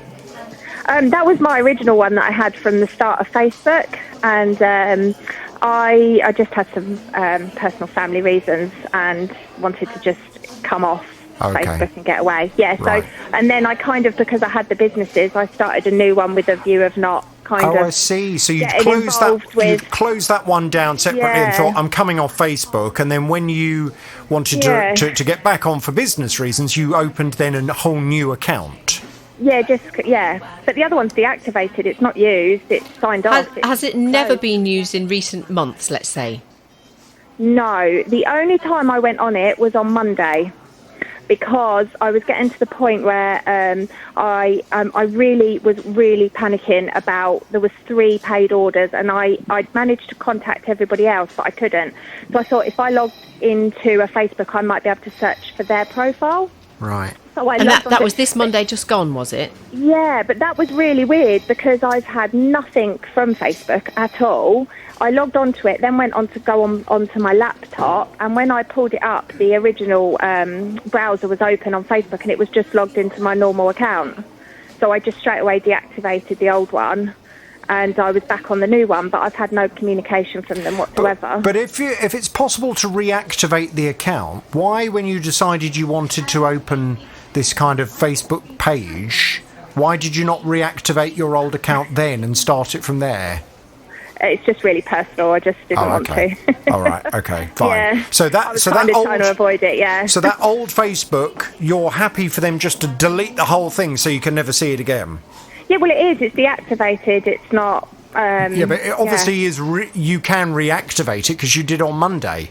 Yes, you have to log back into it, and it will start it up again. So are you happy? Are you happy for them just to delete it? Yes, I am, and it was always on my to-do list was to get rid of it completely, but I just wanted to make sure I got all my old photos on there, because obviously bearing in mind I'd had that account for sort of 10 years, there was a lot of pictures of my kids growing up and things like that, you know, all those sorts of things. Yes. So Well, do you think you've got them all? It was all on my now? list to get them off. Have you got them all now? No, I'll have to do that, but that means I've got to reactivate it again, and then Yes, will that that's- cause me a problem? Well, because they're going to go, potentially, oh, yes. she's- Potentially, It could because potentially. I mean, the advice that they do suggest is to deactivate if you do have an additional account. But obviously, you say you've done that. I have. It has been, yeah. But that's really the reason why it looks as though your account was deactivated. That they were both Right. disabled. Well, I think probably what you're going to have to do is, first of all, you need to make someone a trusted admin of your page. That's the first thing I did was enlisted my son onto that. Unfortunately, Okay, I good. don't think he's very impressed with all the messages. But Oh dear. Well, there we go. That comes with being your son. You see all that level of responsibility. So at least now, if it does happen again, you can still access things from his account. And then I guess you need to, as quickly as possible, get the photos off the old account and then properly delete it, because otherwise this is going to keep being flagged with Facebook that you've got 2 accounts Yeah. open, and that's not allowed. You know, the positive thing is, for those of us who only have No, one because account, it's not being used. It's not being used. It's deactivated. So I could understand if it was open and No, but you being can't. used, but What you can't do It's is have still present. an account that you've kind of deactivated, and then every now and then you log on to. You can't do that. I don't. That's the thing. I haven't at all. Like I say, the only time I did was on Monday. I haven't logged into that since it was deactivated last year. Well, obviously, something's flagged up for Facebook where they've realised you've got 2 accounts, and that's Right. not allowed. And if you continue to have 2 accounts, this is likely to happen again. So. The sooner you can make sure you properly close down that other account so you cannot access it at all, Yeah. the better, I think, is the answer. Well, look, regarding the problem you came to us about, I'm very pleased that it sounds as if you're now back in and you can run your business, and I presume Yeah. you've been able to fulfil all your orders. Is that right? Yeah, and had a ton more sitting there waiting, because apparently people could still message me. Oh, right, okay. It didn't look like that I'd gone anywhere, but people were messaging me. So that's really good news. And like I said, I don't think without your help I would have got anywhere, because there was no way to contact them, and they just weren't replying to the one avenue that I was going with them. Well, so listen, I good appreciate luck. your help. Good luck with it going forward. I have a horrible feeling you might be coming back to us in the next week God, or so, don't say because I think when you start reactivating that other account to get your photos off, I can see this all happening again. But we'll cross that bridge when we come to it. At least your son's the admin, so you're not going to be completely locked out of the site. Lauren, we will thank Facebook thank you very very much much. indeed. We will give them the horn. And now, Motion purchased a mattress 3 years ago. The mattress, he said, has in the main been absolutely fine, but in the last few months things went horribly wrong with Me it. and my missus were having back pains, and we tried to monitor the mattress, like if there's anything on it. So what we found was a dip in it, like there's a big patch of dip in it. So, and in that dip, I can actually feel the springs. It's a pocket spring mattress. Yeah, I can actually feel the springs in that dip, in that big dip. Well, the mattress has a 5-year warranty, so he went off to have a word with the manufacturer. The manufacturer said that they would replace the mattress for him, but he doesn't want a replacement because he's lost faith in this particular type of mattress. So Motion and I went through all of the various options available to him. Certainly the dip in the mattress, and I know lots of you have had a look at the photo of Motion's mattress on my Twitter page, and it is in a very peculiar place. Normally, you would expect with a mattress, as soon as you've used it for a few years, you might have a bit of a dip where your bottom goes. The indentation of your big bum in the mattress, that tends to squash it all down there. However, the dip in Motion's mattress is right up at the top of the mattress. It's a very strange place where it does appear to have collapsed. So I went off to have a word with the retailer that sold him the mattress, and I argued to the fact that he felt it had not lasted for a reasonable amount of time. Motion's back on the JVS show now. Hello, Motion. Hello there, JVS. Hello, good morning. Now, the company concerned, you bought this from Argos. Argos is part of the Sainsbury's group. They came back with a very simple response. They said, we have apologised to Motion for his experience and have offered to either refund or exchange the item. Well, as we discussed, you weren't prepared to have the mattress replaced because you've lost faith in it and you're concerned that the same thing would happen again to the new mattress. So you wanted to have a refund. Now, the refund they were offering, and they're perfectly within their rights to do this, was a pro rata refund, taking into account the fact that you had 3 years use of the mattress before this problem occurred. It's perfectly reasonable that they wouldn't give you a full refund. Instead, they were giving you a proportionate refund of the life that you had not enjoyed from the mattress. How long was that? How much money were you expecting? How many years were you expecting from the mattress that you didn't get? About 6 to 8 years. 7 years, you can say. In total? In total, yes. Yeah. Okay. So what was the amount of money that they were offering back? I think £176.52. £176. Now, I should just point out, this was not an extremely expensive mattress in the first place.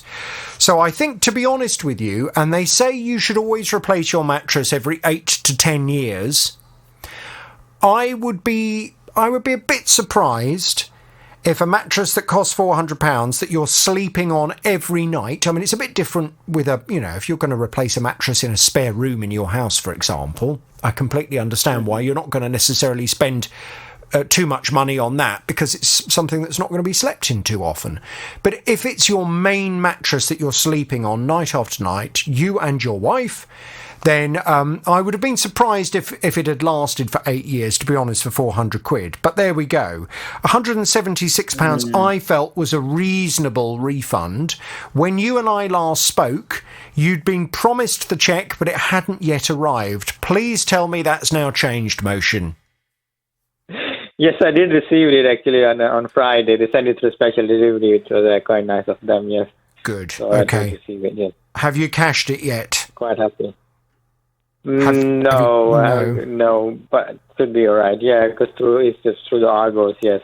So. Well, you're going to have to cash it ASAP because you're going to, as soon as the shops reopen next week, you'll be in a position to get out there and start bed shopping again. Have you decided what kind of mattress you're going to go for next in terms of, will it be a memory foam? Will it be pocket sprung? Will it be natural? Have you given any thought to it yet? Not memory foam because we had it before as well. It just gets too warm sometimes, especially in the summer nights. Yeah. But this was pocket spring. It should have been much better, but probably I don't know. I've heard orthopedic mattresses are good as well. Well, it depends. It depends. Do your research. This is a big thing you're buying. A lot of people, in my opinion. Sure.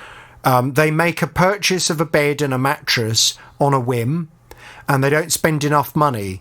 I know that obviously we all have different budgets in terms of what we can afford, but as I've said before, my advice is always to everybody listening to the programme, spend as much money on your bed and your mattress as you can afford to. You spend a third of your life in bed. Sleep is so important. It's important to your mental health. It's important to your physical health. If you haven't had a good night's sleep, everyone will know it affects you the whole of the next day. So it really is worth spending money on a mattress to make sure you've got the very best one, but try them. Go to a shop, lie on the mattress, spend at least 20 minutes lying on the mattress before you choose it and you agree to it, and lie on the mattress in all the kinds of positions you would normally lie in to make sure it's really comfortable.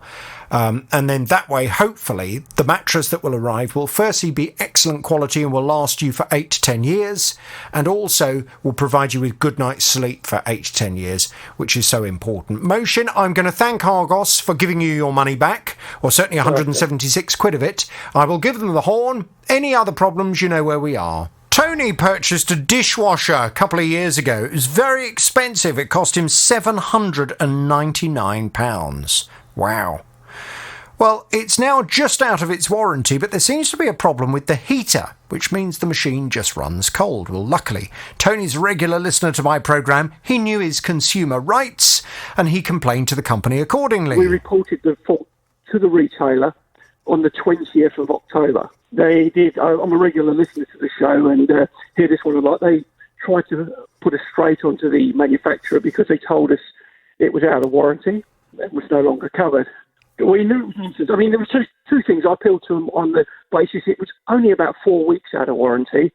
And I also went through the Consumer Rights Act, which I know from your show. They then told me that that didn't count because it was white goods, and that when we set up an account with themselves in 2016, we agreed to their terms and conditions, like you do, you tick the box. So we asked them to send us a copy of that. They sent that through, and the interesting thing is, it actually says on their email that it doesn't affect my statutory right.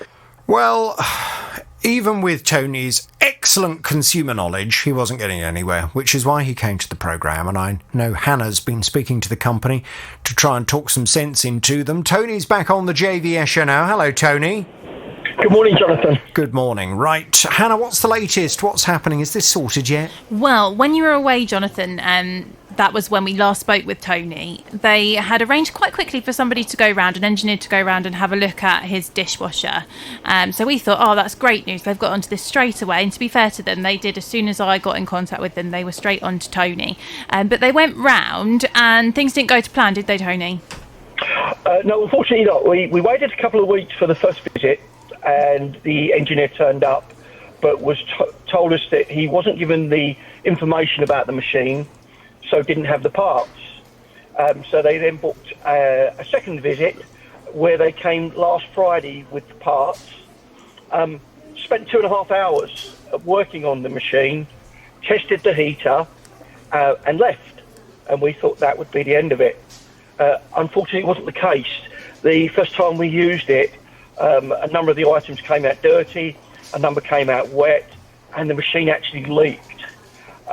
So I got a little bit upset by that stage and sent an email to the company explaining everything that had gone on. This is the retailers, and that we wasn't happy at all. All credit to them. They contacted me yesterday and have offered us a refund for the machine. But they've actually offered us a full refund for the machine. Oh, my word. Wow. That's great news. That news is great news. Yeah, we're able to purchase the same machine for the same price, and we can have it fitted on this coming Saturday. So everything's looking very positive now. Great. So hopefully you will have a very nice dishwasher installed in plenty of time for Christmas. That's the plan. Yeah. Okay. Well, listen, I'm absolutely delighted that they've agreed to give you the $799 back. Have you actually got the money yet? I haven't got the money, but I have got it in writing in an email that they'll do that as soon as they get their machine back. Now, Reg and his wife were hoping to go on 2 coach trips where they could enjoy the beautiful British coastline.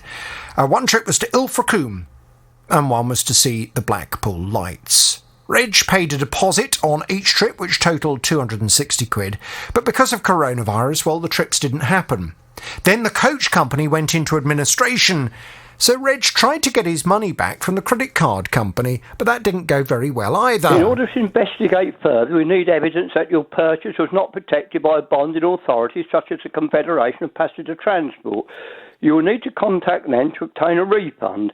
If they are unable to reimburse you, you need to obtain a rejection letter from them, from the relevant bonding authority. I've been in contact with them and they just said they can't issue a letter. It's nothing to do with them. Well, this is absolutely infuriating. It would appear everybody wants somebody else to reimburse Reg. Ugh. Well, we've been trying to get it sorted. Reg is back on the JVS now. Hello, Reg. Good morning, Jonathan. Tara's been working very hard on this. Now, is the bonding company going to pay out or not?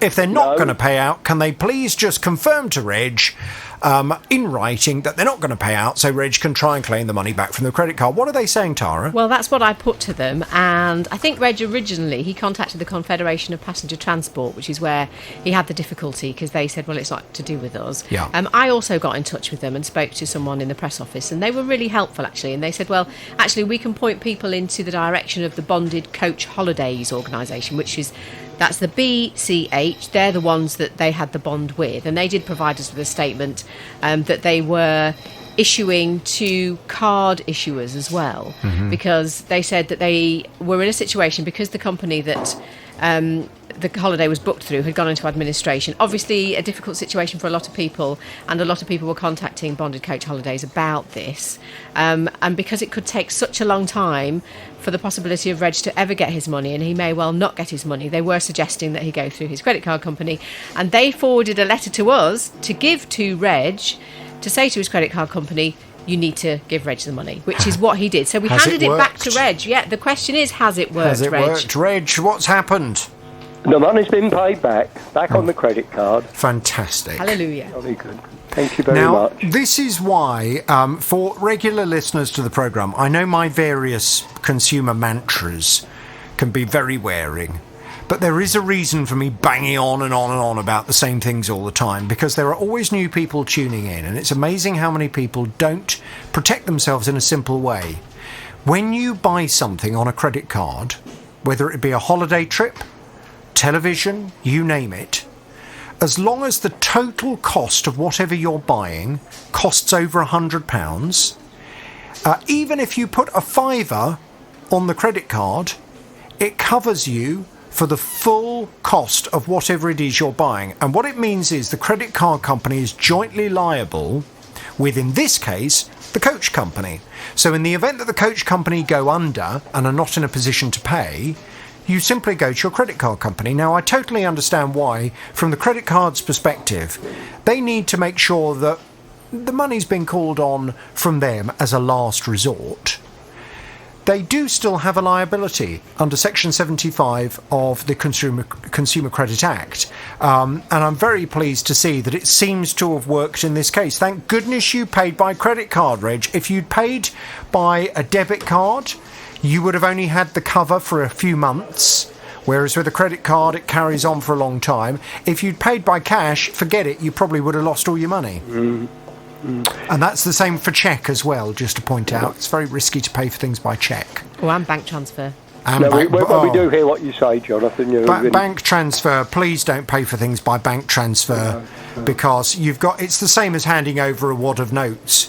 If the company then disappears, you've got no comeback whatsoever. So always try, wherever possible, to pay by credit card. It really does protect you. Reg, you must be delighted. Thank you very much, I am, and thank you to you and the team, Jonathan. Well, we will we couldn't have done it without you, We will thank the credit card company very much indeed. We will give them the horn. Thank you to Tara and Reg. Any other problems, you know where we are. Thank you very much, Jonathan. Now, Helen, you have a consumer problem. Tell me all about it without naming any company names, please. Okay. On the 12th of June, I ordered some made-to-measure curtains, and it was done by speaking to one of the company's representatives with video calls to check the living room out, see which curtains would go with, what our room looks like. The order was made.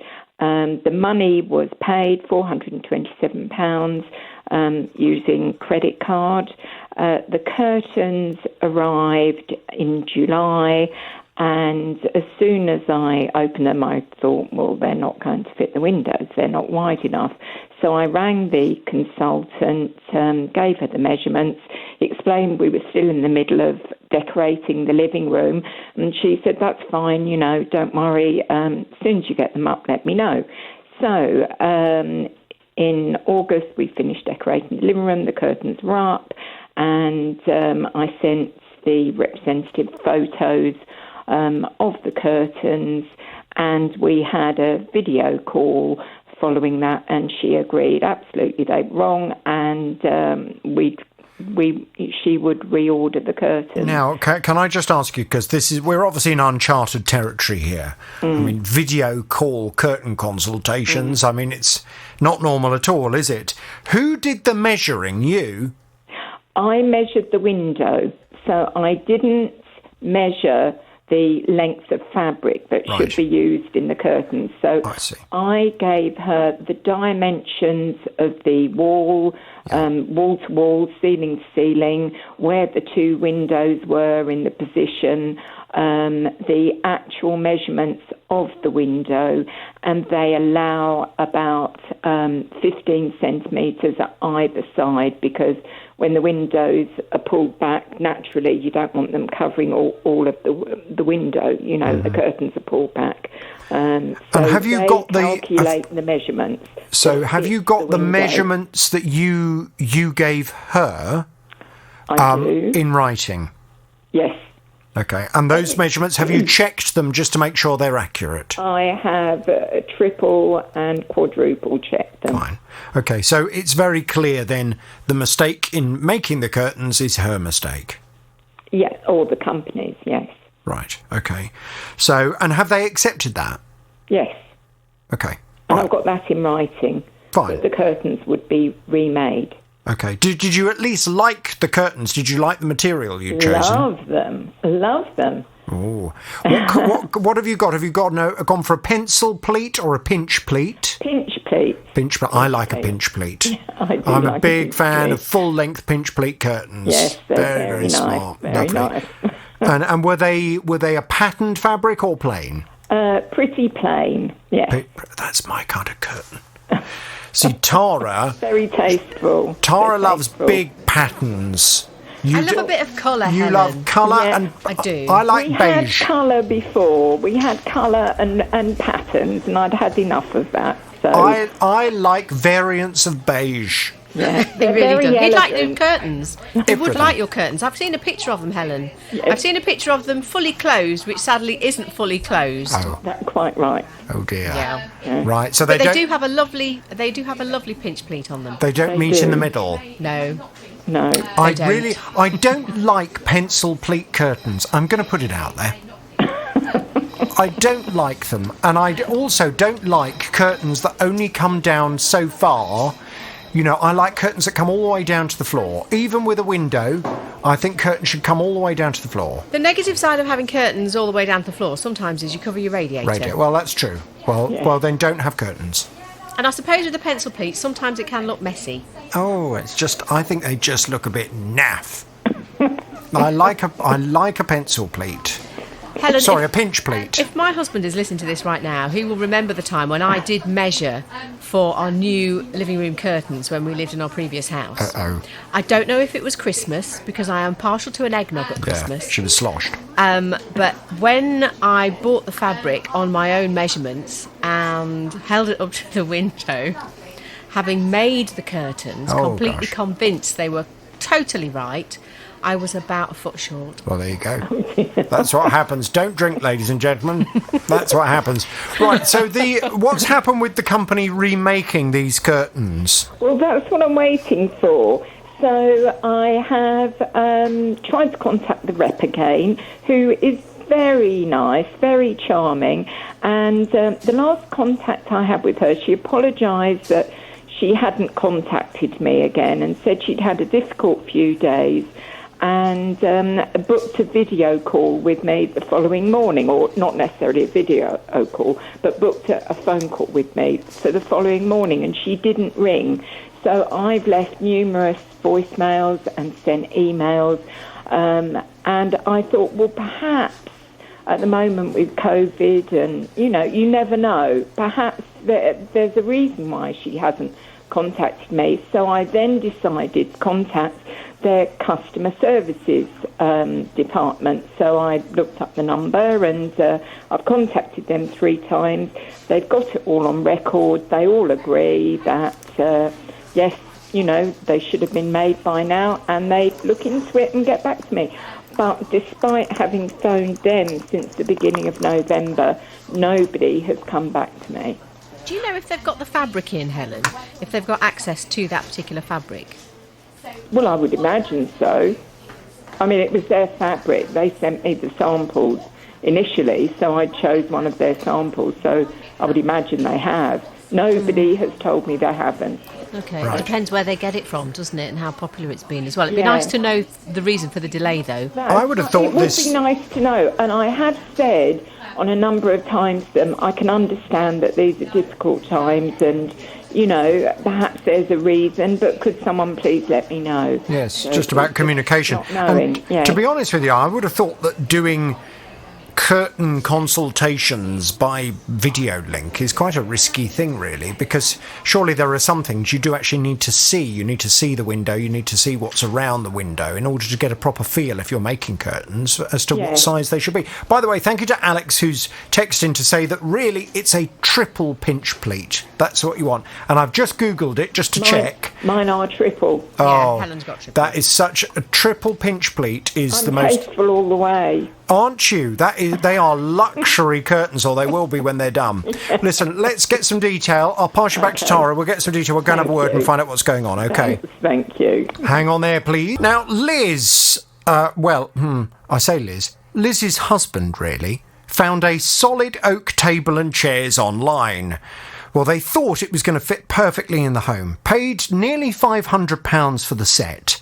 But recently, Liz says something's happened that suggests this table isn't what they were expecting. Last weekend, a tiny piece of veneer, or appears to be veneer edging, has snapped off, which alerted us to the fact that it had this veneer trim. I contacted them, and they said, oh, that's okay.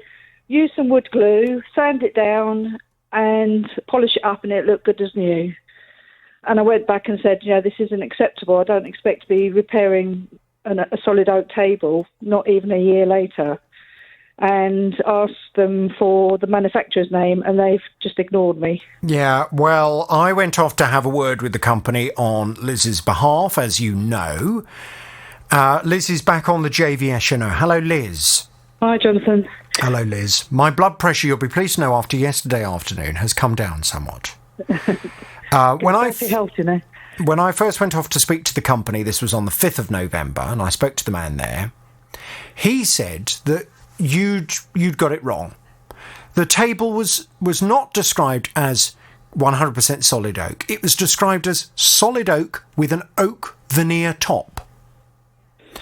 Now, you said to me, no, I don't think it was. There wasn't any mention of veneer. But he was absolutely adamant on the 5th of November that the table was described as solid oak with oak veneer top. Well, I went through his website and I said, well, none of your other oak tables mention veneer. He said, no, well, they're all solid oak. But the one that this customer purchased, it was solid oak with an oak veneer top. And he said the customer put in writing to me that a child had damaged the table and broken the veneer off, so I don't believe we've done anything wrong. Well, when I spoke to you, you said, no, this table was not described as an oak veneer table. There was no veneer even mentioned. It was a solid oak table. And the point is that if the table was indeed solid oak, as it should have been, then whether a child happened to, run past the table and catch something on the side, it would not pull a bit of veneer off, because there shouldn't have been any veneer on the table. Yeah. Well, as you know, when he then communicated with you, he accepted that he was prepared to replace the table for you. Correct. And he said to you, please correct me if I'm saying anything wrong here, but he said to you that the table he was going to replace it with was indeed solid oak. No, he said, I have a table in mind to replace, but it will take several weeks for me to source it. Is this agreeable with you? So I went back to him and I said, before you do, can you please send me the specification and some photos of the said table, because I'll need it to match the existing chairs. And nothing. Well, I called him yesterday to find out what was going on. I mean, I presume you don't want a table if it's not solid oak. Not really, no. Because the whole point of buying the table in the first place was it's supposed to be solid oak. Yeah. So any replacement table you would like to think is solid oak. Yes. Well, when I called him back yesterday, to be honest with you, he really, really irritated me. Because I can cope with all kinds of things, but what I can't cope with is when people start backtracking on things they've said to me. I took a full note of the conversation that I had with him initially, and he clearly said that the table was described as solid oak with oak veneer top. I've now seen the description, and it does not mention veneer anywhere on it. You are absolutely right. The table is described, I've got it in front of me here, he says, scrolling down, solid oak extending dining table and 4 solid oak chairs. $459.99 plus £40 postage. Then on the table description, it says this solid oak extending dining table is made from high quality natural oak and finished with a protective lacquer. The table extends on a super smooth ball bearing glide system. Extension leaf is stored beneath the table, etc. It doesn't mention veneer. It only mentioned that it has a protective lacquer. Now, when I spoke to him yesterday, he then started saying that he'd never told me that it had an oak veneer top in the description. He said, no, it is solid oak. I said, but it's not solid oak because it's solid oak with a veneer top. That's not solid oak. He said, well, yes, it is, because if the veneer is made of oak, then it's solid oak.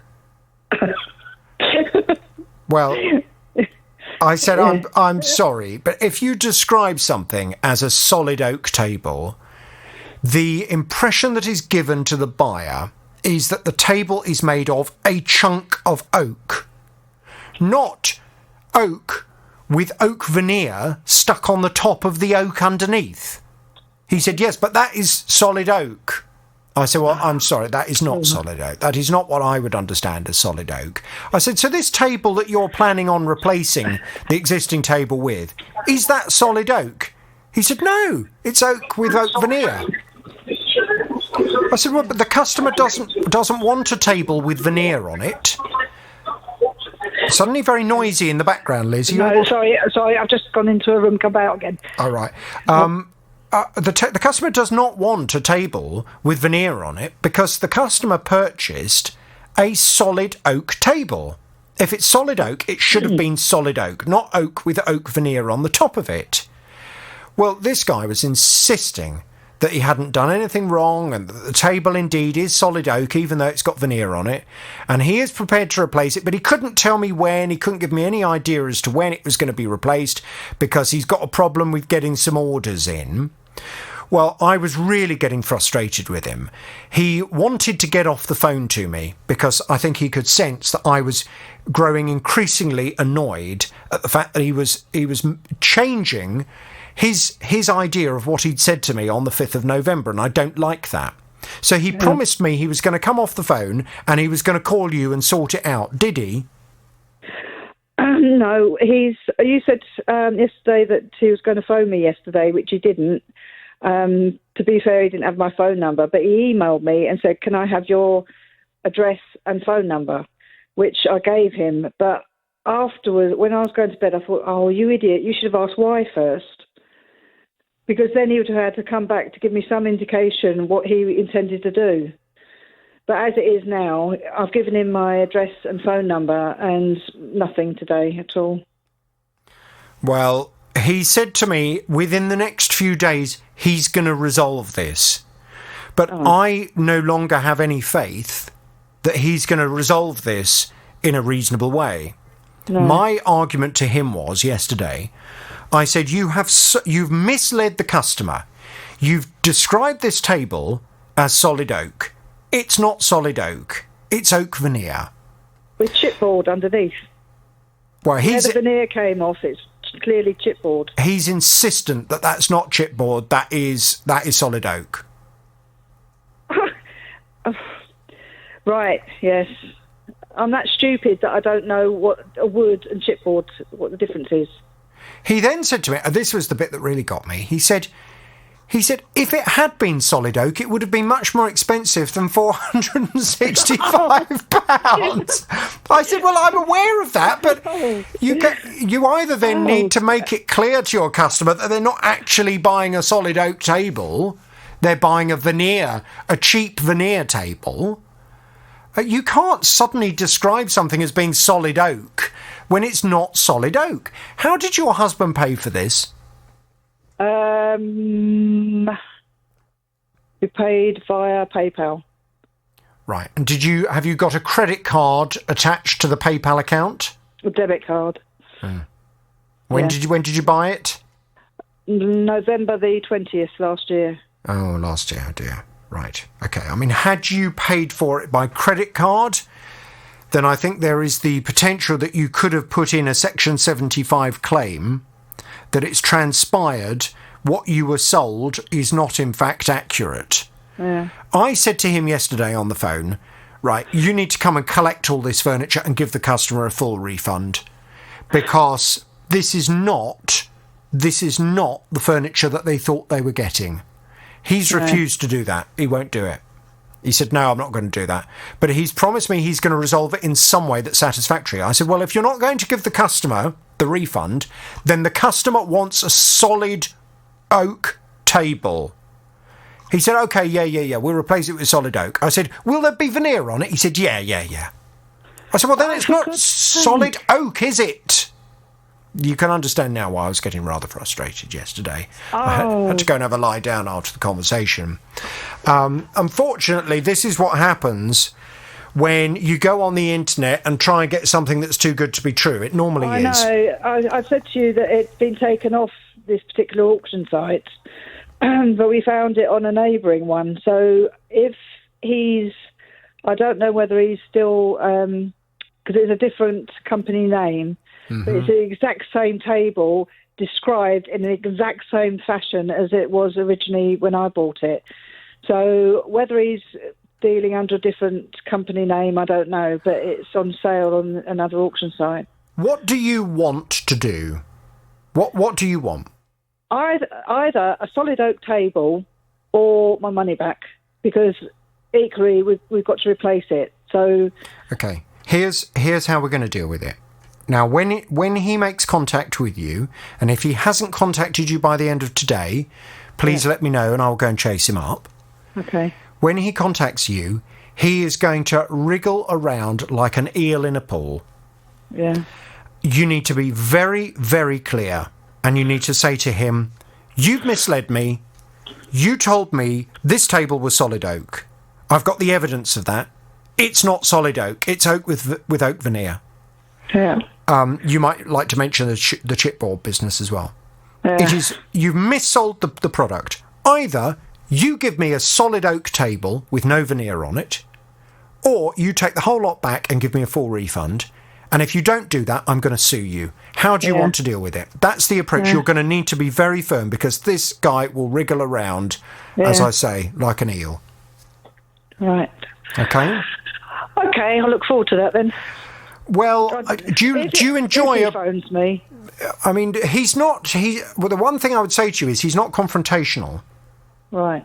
So he's not going to shout at you. He's not going to be aggressive. He's just going to wriggle and writhe around. Yeah. Because that's what he did on the phone to me yesterday, which, to be honest, is just infuriating. I like people to be straight down the line. Yeah. And what I really don't like is someone telling me one thing and then completely denying they ever told me that. I don't like it. Yeah. And I'm not going to put up with it. Now, I've told him that I'm now at the stage where I want to identify his company on the programme. And it may well be we will do that. But at this stage, I'm going to hold off until he has had the opportunity to resolve the issue, which he promised me at the end of the conversation he was going to do with you yesterday. So please let me know. If he hasn't called you by this afternoon, I will go and chase him again. Okay. But unfortunately, what you thought was in a solid oak table was not a solid oak table. No. And that's the end of it. That's the end of it, absolutely. Yeah. And it is a bit of a warning for other people. I know that so often, if you go on the internet and you start looking around and then you find something, you think, oh, that's very cheap, that's marvellous. If it is too good to be true, there's always some reason. It's either not going to be quite as you think it is, or it's going to be very cheap furniture from China that's not going to be very robust and fall apart. You know, there's always a reason why something is too good to be true. So, yes. You know. As I've got older, I firmly believe you don't get what you pay. You get what you pay for. You do get what you pay for. And yeah, sometimes, you know, you might be able to get a bit of a discount by shopping around, but you need to do your homework and you need to make sure you're still buying from a good, reputable company. Listen, Liz, please keep me posted. Fingers crossed that conversation will go okay. Now, do you remember Andy? I'm sure you do. Andy's been with me for months now on my programme. He was telling me that he lives in a small cul-de-sac. There are about 50 homes that have a car park that provides the parking for them. It's on council-owned land, and there are no parking restrictions. They've never needed to be until a certain someone moved into the area and started completely abusing the situation. It all started about 4 years ago when a particular family moved into our cul-de-sac. Now, it didn't notice until about 3 years ago that we couldn't park in these parking spaces anymore. We found there was a lot of cars belonging to one person, all untaxed, sawn, uninsured, on our property. It turned out at one point, just a couple of weeks ago, there was 17 cars owned by the same person. Not selling them, not doing them up, just collecting them. The best part of it is he no longer lives here. She kicked him out. Well, isn't that just typical? Isn't that just typical that somebody abuses the situation? There's always someone. Well, Andy complained to the council. They said initially they were prepared to put some barriers up so that only residents there were able to operate the car park, but nothing had happened. And then he said the council had stopped responding to his calls, which is why he came to me. And I've been dealing with this, as I say, for months. Throughout Corona and beyond, I think. Andy's back on the JVS show now. Hello, Andy. Good afternoon, Jonathan. Good afternoon. It must be a year now. Oh, my word, it is. I mean, it's very... At least you're a nice person. It's nice to have these conversations, Andy, but this really is dragging on and on and on and on.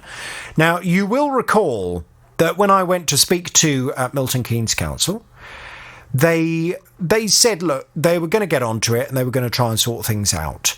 And they provided us with a very brief statement. They said, we've spoken with the private resident to ask for all untaxed vehicles to be removed. And the number has dropped significantly since then. We are exploring what else is possible within our legal powers. Well, as regular listeners to the programme will know, there is some legislation that is extremely useful for local authorities to implement when it comes to dealing with this kind of problem, and it's the Clean Neighbourhoods and Environment Act of 2005. There is provision in that legislation that gives the council the power, in the event of a car, whether it's there legally or not, in terms of roadworthy or not, if the car constitutes a mess, if it is unsightly, if it has just been left, if it doesn't appear to be being used, then the council has the ability to simply remove the vehicle and to either sell it or to crash it, and to charge the person who owns the vehicle for any costs that they incur. So I explained all of that to Milton Keynes Council. Now, to be fair to them, they have been gradually doing bits and bobs behind the scene to try and get this sorted. And indeed, the neighbour that was causing the problem, Andy, he moved out, didn't he? He did indeed, yeah. And eventually took his cars with him. Although it wasn't very long before the spaces were filled again with other people's cars, because she was saying that there is some nearby housing that has worked out it's slightly quicker for them to walk from your car park than their car park. So they've all started parking their cars in your car park instead, which is really annoying. And therefore, it does demonstrate that what this car park needs is a proper permit system so that you ensure that only people who live in your particular cul-de-sac, the people who should be using the car park, are using the car park. And that's what we've been trying to organise, isn't it, Andy? Yes, it is indeed. I've done a survey and everything else and petitions. Yeah, and it's all gone very well. Out of 52 houses, I think you said 48 have signed the petition to say that they would be in support of a permit system. I then put you in touch with the relevant department at Milton Keynes Council. They went on to say, we've received the petition, a letter and an online survey will be sent to Andy. He will have 1 month to respond. A scheme can be implemented if over 50% of people respond and 70% are in favour. So I think they've contacted you and all of your neighbours individually to ask you what your thoughts are. But there was still a question mark, wasn't there, Andy? The question mark was, on the map that they had sent, it didn't seem to show the parking restrictions were planned for the car park itself. It seemed to be just the road area and a bit of parking at the entrance to the car park. That's correct, yep. 6 spaces in all. So you wanted to make absolutely sure that the restrictions would be put in place for the entire car park. Well, you sent me a map, thank you for that, and you highlighted the car park, so it made it nice and easy for me to go to the council and say, look, can you just confirm the parking restrictions will be for the whole of the parking area, including the car park? They've come back, we've checked with the team, yes. Assuming that the consultation achieves the 50% response rate and 70% of people are in favour, then yes, that indeed the policy will go ahead and it will indeed include the car park as well. Excellent. It looks like we're getting somewhere at last. Well, it does. What we need to make sure, though, if you haven't already, you need to make sure that your neighbours are responding. Because if they are a bit apathetic or if they think, oh, it's all right, we just leave it to Andy, then you're not going to get the 50% response. And the council will then at that point be able to say, well, we did put it out there, but people didn't respond, so we're not doing it. Yeah, and I've obviously been talking to my neighbours since all this petition, the survey came out, etc. Yeah. And the sort of responses that I've got from a few people are, one, why should we have to pay for a system when we pay council tax, which you can understand. Another comment I've had is, why should we pay for a system to park in our own car park? Whereas they should be parking in theirs. They're the ones causing the problem, and we have to pay for it. Mm-hmm. You can understand that attitude.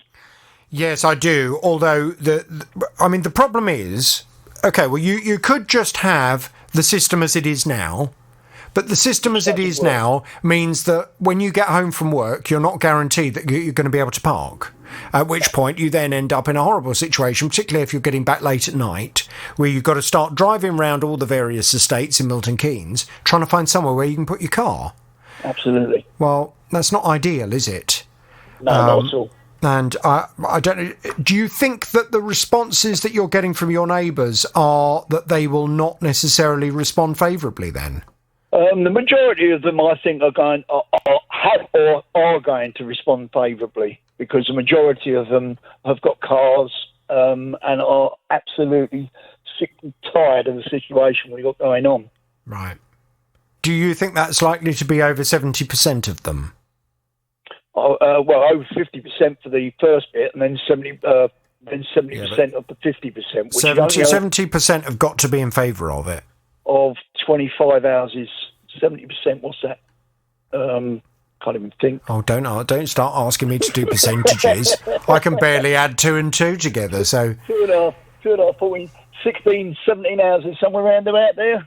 Yeah, I'm confident we can get that. You reckon? Well, yeah, but you've got to then hope that the rest, anyone who's not keen on it, just doesn't respond. That's right. Yeah, but I'll spend the next few days going around actively speaking to people. Yes, well, I think you're going to have to do that and just keep the pressure up and hopefully things will be sorted. Look, Andy, can you please keep me in the loop? The good news is it will definitely, it will include the car park, so fingers crossed this will all be sorted very shortly. Thank you very much indeed, Jonathan. Andy, it's an absolute pleasure. Wouldn't it be nice, as nice as it is to have these conversations with you, wouldn't it be nice if we could get this wrapped up before Christmas? It'll only be 5 years. Well, not 5 years since you've been talking to me. It was the beginning of this year that you first came to me regarding this issue, and of course, in the meantime, we then had all Corona over the middle of it. So, but it would be very nice if we could at least get it wrapped up this year. Absolutely. Okay. Andy, listen. Okay, Jonathan. We'll keep in touch and we'll talk very soon. Now, Peter's wife bought him a sat-nav 5 years ago for his 80th birthday, and he's been extremely impressed with it. He really has enjoyed using it. It's done absolutely everything he needed. It was a wonderful thing, and it had free spoken street names, speed cameras, park assist and everything, and it's gone well. I get free updates whenever I want, and the leaflet said latest maps, daily map changes, software updates. And all of a sudden, after over 5 years, they've sent me an email and they want to charge me £3 a month for the speed camera updates, all suddenly out of the blue. And that doesn't seem to be what I bought when I originally got the sat-nav. Well, the slight problem with Peter's case is that I asked him exactly what it says on the paperwork and on the packaging, etc., that accompanied this sat-nav. And it doesn't categorically say that you get free lifetime camera updates. You get free map updates, but not necessarily free speed camera updates. And therefore, it's not a clear-cut case. It's certainly, I wasn't in a position to be able to demand that whoever had sold him this sat-nav had misled him, and therefore he was entitled to his money back. But I said to him, look, I'll tell you what I'll do. Because Peter was just wanting to speak to someone at the company to have a conversation with them, but wasn't able to do so, I said, look, let me get a telephone number and we'll put you in touch. So that's what I've been trying to do. Peter's back on the JVS show now. Hello, Peter. Hello, Jonathan. Now, it was not easy to get a telephone number for this company. In fact, it was an absolute blooming nightmare, and I'll tell you why. The company concerned is TomTom. And when you go and look on the internet, there are a couple of numbers that do exist for TomTom. And they seem to be good old-fashioned landline numbers. When you call those numbers, it just gives you an automated message that says that they no longer deal with things on the phone, and instead you would have to communicate by email or by chat. Well, you were telling me you're not particularly computer whizzy-woo, so therefore that wasn't going to be possible. You just wanted to talk to someone, or, if necessary, have an address to write to them. Well, in the end, I managed to find contact for their press department. So I made contact with them. I explained the situation. I said, look, Peter, he's a very nice chap. He just wants to have a conversation because he feels very let down. Could you ask somebody to call him? Well, they did. They said, yeah, OK, that's no problem. They did explain they don't deal with things by phone anymore. It is only something they deal with on either their website or by email. But they did say that if I provided your telephone number, someone would give you a call and they'd get things sorted. And I believe from the email they've sent me subsequently, everything is now sorted and you should be a happy bunny. Peter, what have they said to you? Well, yes, they phoned me and I was out, so they left a message on the phone, which was very good. Mm-hmm. And I did 1471 and thought, I'll phone them back and apologise I was out. Anyway, that doesn't work. I also did the press 0 and phone back the person that's left the message, and that doesn't work either. Mm-hmm. They obviously really, really don't want to talk to anybody. Anyway, it is definitely the case that their company, they do not operate a service of talking to customers on the phone. That's not the way they communicate with their customers. Absolutely. That's right. Yes. which doesn't seem very good sort of public relations and customer relations, to be honest. I find this sending of emails, they go off into the ether and you hope a reply will come. A stereotype reply comes eventually. You then send one back and you're playing remote tennis sort of thing back and forth and don't get anywhere. Well, I do understand that, although it is perfectly up to them as to whether they want to provide customer services on the phone or not, and they don't want to. Yes, but okay. they did say as a goodwill gesture they were going to call you to try and talk it through. So have you now spoken to them? Yes, I have spoken to them.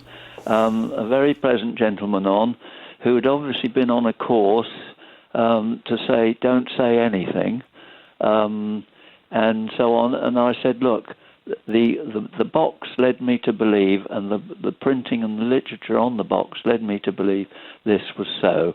And I said the map that came with a speed camera on it. So I want that map, and I don't want you being pernickety about it. And I said, are you going to therefore delete... Peter, I told them what a nice man you were. I was on the phone for 3/4 of an hour. Yeah. And in the end, he said, well, we'll give you a discount. And I said, sorry, that's just not acceptable. I said, you're just a mega multinational company who are bullies and have got legal department that no, I can't fight you. I haven't got the money and everything. I said, no, that's not acceptable. I want what I bought and was led to believe I bought, and I want the map that has the speed cameras on it. Right. In the end, he said, oh, well, I'll give you a year's free updates. And so I said, no, I'm sorry, that's just not acceptable. No, so I think they then doubled it, didn't they? Because they've said to me, yes, everything is solved. We have offered Peter a 2-year speed camera subscription to apologise for any inconvenience caused. That is correct, yes. So you're happy? By that time, I was losing the will to live, and I thought, well, I shall have to accept it. I can't beat them. And so I've accepted that. Let me be. Look, you deserve the respect of me being frank with you, Peter. Yes. There's no point me tap dancing around this issue. The box does not categorically state that the sat-nav comes with free camera updates. It states map updates, but it doesn't state camera updates. Now, I accept the fact that you say the photo shows a picture of a map with a speed camera, but it's 5 years since you purchased it, and I don't think necessarily, if this were to go to court, I don't think that you would win. So therefore, I think we have to work with them, and if they are prepared to give you 2 years free speed camera updates, I think that's probably about as good as you're going to get.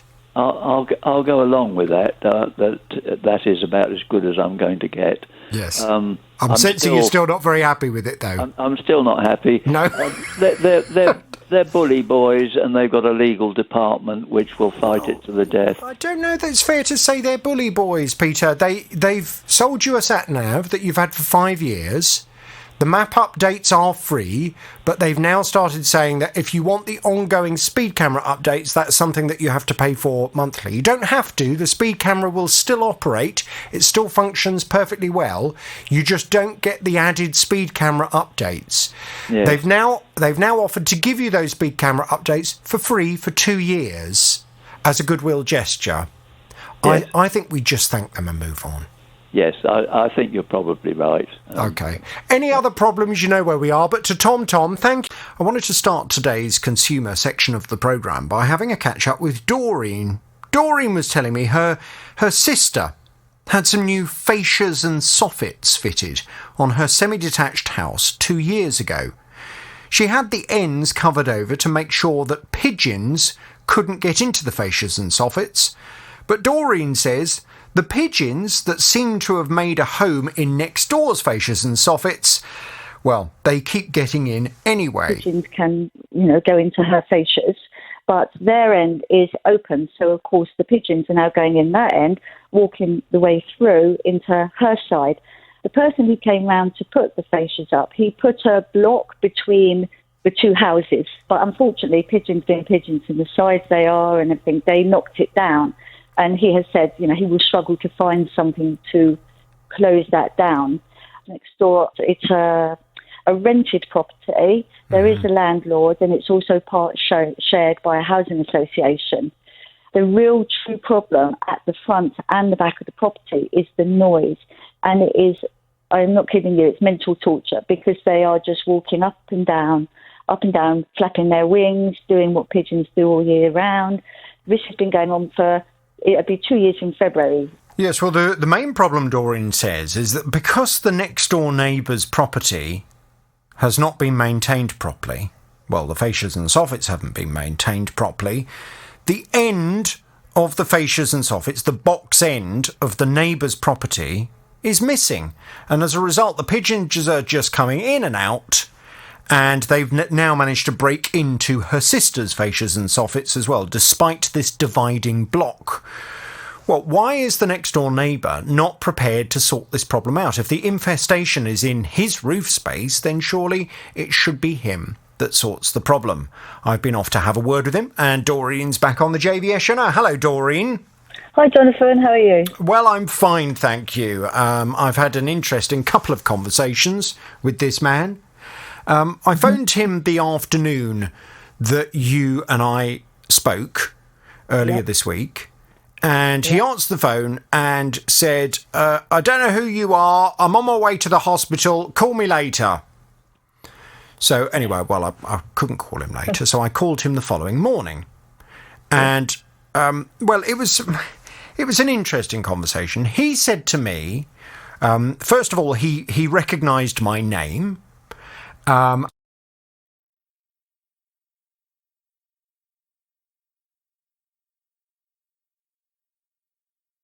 Spent and soffits, and as a result of you not maintaining your fascias and soffits, she's now got this problem. He said, well, how are the pigeons getting into her fascias and soffits from my property? I said, well, because they seem to have knocked down the dividing board that had been put up between her property and your property. He said, well, if the pigeons have knocked over the board, then surely it's a case of whoever put the board in hasn't put the board in properly. That's not my fault. It's poor workmanship. He said, there is nothing wrong with my fascias and soffits. And he said, to be honest with you, if I want pigeons in my fascias and soffits, then it's entirely up to me. It's my property. If I want pigeons in my fascias and soffits, I'll have pigeons in my fascias and soffits. I said, well, I'm sorry if this comes as news to you, but when you own a property, particularly a semi-detached property, that comes with responsibility. You have a responsibility to your neighbours. It is completely and utterly unacceptable that you would allow poor maintenance in your property to have an impact on your next door neighbour. He said, well, I haven't got the money. I'm not in a position financially to be able to repair the fascias and soffits. And he said, to be honest, all the neighbour wants, she just wants my fascias and soffits to be as nice as hers, because she's not happy about the fact she's got new fascias and soffits and mine are old. Oh, no. I said, well, that's not what I've been told. I've been told the problem is to do with the pigeons. He said, well, if she's got a problem with the pigeons, she needs to put another block up, because it's not a problem that's caused by me. Well, I said to him, this is unacceptable. You own the property. You have a responsibility to maintain your property and to make sure that the poor maintenance on your property is not impacting on your neighbours. I said, you rent out the property, is that right? He said, well, I don't live there. I said, right, well, if you're renting out the property, then you, I presume, are using the property as an income source. It's time for you to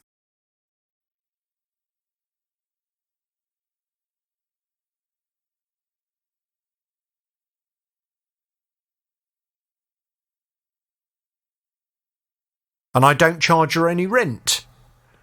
I said, well, that's a bit foolish then, isn't it? Because with any property, anybody that owns a property, they will know that properties all need maintenance from time to time. And surely you need to make sure if you haven't got the money sitting in a bank account to be able to spend money when the maintenance issues arise, then you should be charging your niece something for rent so that you've got some money to be able to keep the property nice. Well, he didn't seem to think that that was a reasonable solution at all. The long and short of it is he then put the phone down on me. Have this conversation with you, do you? And I said, well, you don't need to, but I am going to investigate this and I am giving you the opportunity to respond accordingly. So therefore, that's why we're having the conversation, at which point he'd gone. Okay. So let's just run through some of the basics. I mean, certainly he's not particularly minded to come out and to sort it at the moment. That was very clear. He says that this is not a problem caused by his fascias and soffits. Is it caused by his fascias and soffits? Is it very clear that the box panel at the end of the fascias and soffits on his end of the property is missing? Yes, it is, both front to the front and the rear of the property, completely clear, because it's at the end and you can see that quite visually. You can certainly see it visually from the front and, well, really from the side, really, because there's a parking area over there. Because he denies that. And I said, well, I've been told that the ends of the box on the fascias and soffits is missing. He said, well, I've not been up there, so I don't know. I said, well, I'm told you can see it from down below, so you can definitely see it from outside. Yes, absolutely, because we asked the chap who did the soffits and fascias for my sister if he could just have a look from the end, not to go onto their property, but there's a car parking little bit there. He could look up and see, but there was an issue because that's when he told us also that there was going to be a problem with it because it's not just a case of putting on a box end. It's deteriorated in such a bad way, the wood, that it's going to be difficult just to put a box end on. It's going to require perhaps a little bit more work. But not necessarily entirely new fascias and soffits. Oh, no, I don't think so. No, I'm not saying, I think it's possible to have it repaired in a certain way, you know what I mean, so that it looks all right. I don't think how it looks is a problem to them. It's just something should be able to be put on there, and it wasn't. We weren't told that it would have to be the whole lot. You know, it could just be done, but it would just have to be a bit more money possibly spent because, unfortunately, it's not been cared for. You know, it's not been maintained. So that's why the situation is where we are at now, I guess. Yes, and it may well be that your sister is going to have to sue this man. Because I've been off as well to have a word with the Housing Association. Now, the Housing Association, I think they rent the property from the landlord who says he doesn't charge any rent, which is very strange. I question that one. I do question that. Well, I would absolutely question it as well, from the fact that there's a housing association involved, who I presume his niece is a tenant of the housing association, and it surely is the housing association that is paying the rent for this property. The only way I can say that is that there was a conversation to my sister from the landlord's wife, and she made the statement that they are paying a rent, and that's the only reason why I'm confused by his denial of that. Do you know what I mean? Because that's just the conversation that she had with my sister probably about a year ago. But to be honest, as far as I'm concerned, it's a bit of a moot point anyway. I mean, yes, if he's decided to not charge... Look, if I was a millionaire and I had a family member who'd fallen on hard times for whatever reason, and I decided to let them live rent-free in a property that I buy them or a property that I own, then that's fine. It's a very generous thing to do for your family member. It doesn't mean that I then don't have any responsibility for maintaining the property. It means I have to use my own money to do it. If I'm not a millionaire and I haven't got the money to be able to pay for maintenance, then really I need to come to some kind of reasonable arrangement with the family member where at least I'm taking enough money so that there's a pot of money as and when things need doing on the property, because all properties from time to time cost money. Yeah. Now, the housing association that it would appear his niece rents the property through, which is Catalyst Housing, they've come back with this response. We are sorry to hear about the problem your listener is experiencing. The leaseholder, your listener's neighbour, or your sister's neighbour actually, is responsible for addressing this issue, and our legal team is already involved as it hasn't yet been rectified. Should the leaseholder not address the issue with their property in a timely manner, we will take steps to undertake the work required. Which sounds fantastic on the face of it. But how long has this been going on so far? Well, exactly. I mean, that's just it. I mean, we don't know the whole situation of what's going on next door, except for we knew it was family living there, and we knew they were being paid a rent. We also knew it was part owned by a housing association. With all due respect, even though we felt that there was something possibly a bit dubious going on, our main issue was to get the noise sorted out. I haven't come on here to sort of dig up any dirt on that, but I do realise that it could be an issue. There is an issue going on there as well. Okay, well, I don't want any further speculation on that. It's the pigeon and the roof issue that I'm interested in resolving. That's all I want sorted, yeah. So what I would like to know from you, and I don't know whether you'll need to go away and find this out, does your sister, as part of her home insurance, does she have legal cover? I think so, but I would have to confirm that and find that out from her for you. Fine. Well, if she has legal cover, I think the best thing to do, based on the manner of the next door neighbour, would be to organise for the legal cover to sue the next door neighbour, whether that be him personally as the owner of the property, or him and the housing association if they have an involvement as well, in order to get them to take adequate responsibility for the pigeon infestation in the fascias and soffits. I think it is appalling. It is appalling on so many levels. It's appalling on a human level that somebody would allow their own lack of maintenance in their property to impact someone else. You know, if you want to live in squalor, if you want to own a house that's falling down, then so be it. But if it impacts on other people, that's not fair. We all live in areas where we are living together, either as semi-detached neighbours or detached neighbours or terraced neighbours. We have a responsibility to our neighbours, and this whole idea of, oh, well, I don't care about anyone else. If I want pigeons in my roof, I'll have pigeons in my roof, and I don't care if they're getting into next door or not. It's down to them. It's just not acceptable. So I would urge you now to speak to your sister. Tell her of the situation. Tell her that she needs to find out from her home insurance whether she does indeed have the legal cover, and if so, to contact them and to find out what they can do. What will, I would imagine, be the case is that the solicitors that your sister will have cover through will write to Nextdoor and to give Nextdoor a reasonable period of time to rectify the fascias and soffits, or small claims court action will begin against that next door neighbour. Okay. What I will do. How long would you say this problem has now been ongoing? We're looking at least 3 years. It took us a year or so just to sort of grit our teeth, and the problem escalated. So probably about a year, and then as I say, it will be 2 years in February since the new soffits and fascias were put up. Okay. So a good 3 years. Fine. Well, what I will do is I will go back to Catalyst Housing and just ask them why. Okay, they say that their legal team is involved, and it would appear, therefore, their legal team is talking to they seem to suggest the leaseholder. Now, I don't know whether that's the man who owns the property next door or whether that's his niece, but they seem to feel that one or other of them is responsible. Fine. Why haven't they yet got it sorted and then sued the leaseholder?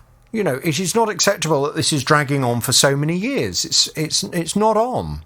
I do find that a surprise, seeing as they have been, as I mentioned on our first programme, first time we spoke, but they have been copied in on, so they are aware of what we've been saying as well, you know, but that hasn't flagged up what may be going on with them as well. So I am surprised by their lack of communication back to us. But well, I think what we need to do is we need to find out what is their deadline in their minds. When are they going to accept that the leaseholder is not going to sort the problem, and they will then do it and take it up legally with Nextdoor? I think that's what we now need to put some pressure on them to do. But I don't think in the meantime it would be any harm whatsoever if your sister has legal cover, to get them involved and to get the solicitors now contacting Nextdoor. This is not on. And Nextdoor, the man next door, he had a flippant attitude when it came to his property. I'm glad he's not my next door neighbour, that's all I can say. And people like him should not be able to have this kind of approach when it comes to maintaining their property. It's unacceptable. Well, obviously, I totally agree with you there. And that's why we are in the position that we're in now, unfortunately, because of the attitude that he has. And with all due respect, he doesn't come to the property. He told me he won't come to the property anyway. Why? So he's not aware of what it looks like. Why? Well, because he said he can't face coming up to the close, so for personal reasons. So he hasn't actually been there to view it. I believe his wife comes in every now and then, but he doesn't. So and I said to him, when I spoke to him that time, if only you would just come and see what is actually going on with your property, because there is, as I say, he doesn't care. From the conversation I had with him, he doesn't really care. He thinks this is all your sister's problem. If she's got pigeons in her fascias and soffits, whether they're coming through from his side or not, it's down to her. He can do what he likes with his property, and she'll just have to put up with it. That was his attitude on the phone. So he needs to be shown that that's not reasonable. I will continue to investigate this, and I will go and have another word with the Housing Association. You speak to your sister, and let's reconvene probably beginning of next week. Okay, that's great. Thank you very much for you from there, Jonathan. Cheers. Thank you, Doreen. And if that man's listening to the programme, if you thought by ending the conversation that was simply going to be an end to my involvement in this, I'm afraid you're very wrong. If anything, you've just made me even more determined to get to the bottom of this, and one way or another, your fascias and soffits are going to be rectified. Hello, Scott. Hello, good morning. Hi, I gather you have a consumer problem. Tell me all about it without naming any company names, please. Yeah, that's fine. So we were looking online, and we saw what we thought was an absolute bargain. Saw a 3-piece bedroom furniture set, and looked at the price and thought, oh, that's too good to be true, kind of thing. So we ummed it, and we phoned the company. Sorry to interrupt you. So this was a 3-piece bedroom furniture set. What did that consist of? It's one wardrobe, 6 drawers, like chest of drawers with 6 drawers in it, and 1 bedside table. Okay, and 1 bedside table. And how much was it? An amazing £42. £42? £42, yes. What was the furniture made of? It was actually quite nice. I can't remember exactly what it was made from. I think it was finished with lacquered oak, actually. Right. I mean, surely, so £42, that must have been some kind of mistake. Oh, yes, it flagged up straight away. It was some kind of mistake. And so we looked at it and we left it on the web page and just laughed and joked about it. However, 2-3 days later, it was still there. So, being a curious one, I phoned them up. And I said, I've noticed on your website you've got this fantastic bargain. Can I investigate, please, and find out if this is right? And I was reassured that it must have been end-of-line clearance to get rid of it, kind of thing. And so I said, right, okay, we'll order 3. We'll do it. We'll order 3. We'll redecorate the bedrooms before Christmas. And so you were going to use all 3 sets in your own house? Yes, so we're a 3-bedroom house. So we thought we'll redecorate all 3 bedrooms and go with one theme, kind of thing. You weren't thinking to yourself, I'll buy them and then sell them? Oh, no, not at all. So we bought 3 of them, and then 2 days passed, and then we had the invoice come through, confirming the order and everything. And on the invoice, I did notice at the time, but we've been charged £10 for delivery fee, which is a bit unusual because on the website it did actually advertise over £50 it was free delivery. So we phoned them up again and highlighted this. Again, we had the conversation about the fantastic cheap furniture. and then we were reassured that the delivery fee wasn't inclusive for discounted items like this. So no problem at all. We paid the £10 delivery fee. So that was our second. So it's £10 in total for the 3? No, for the delivery cost. Yeah, for the delivery cost.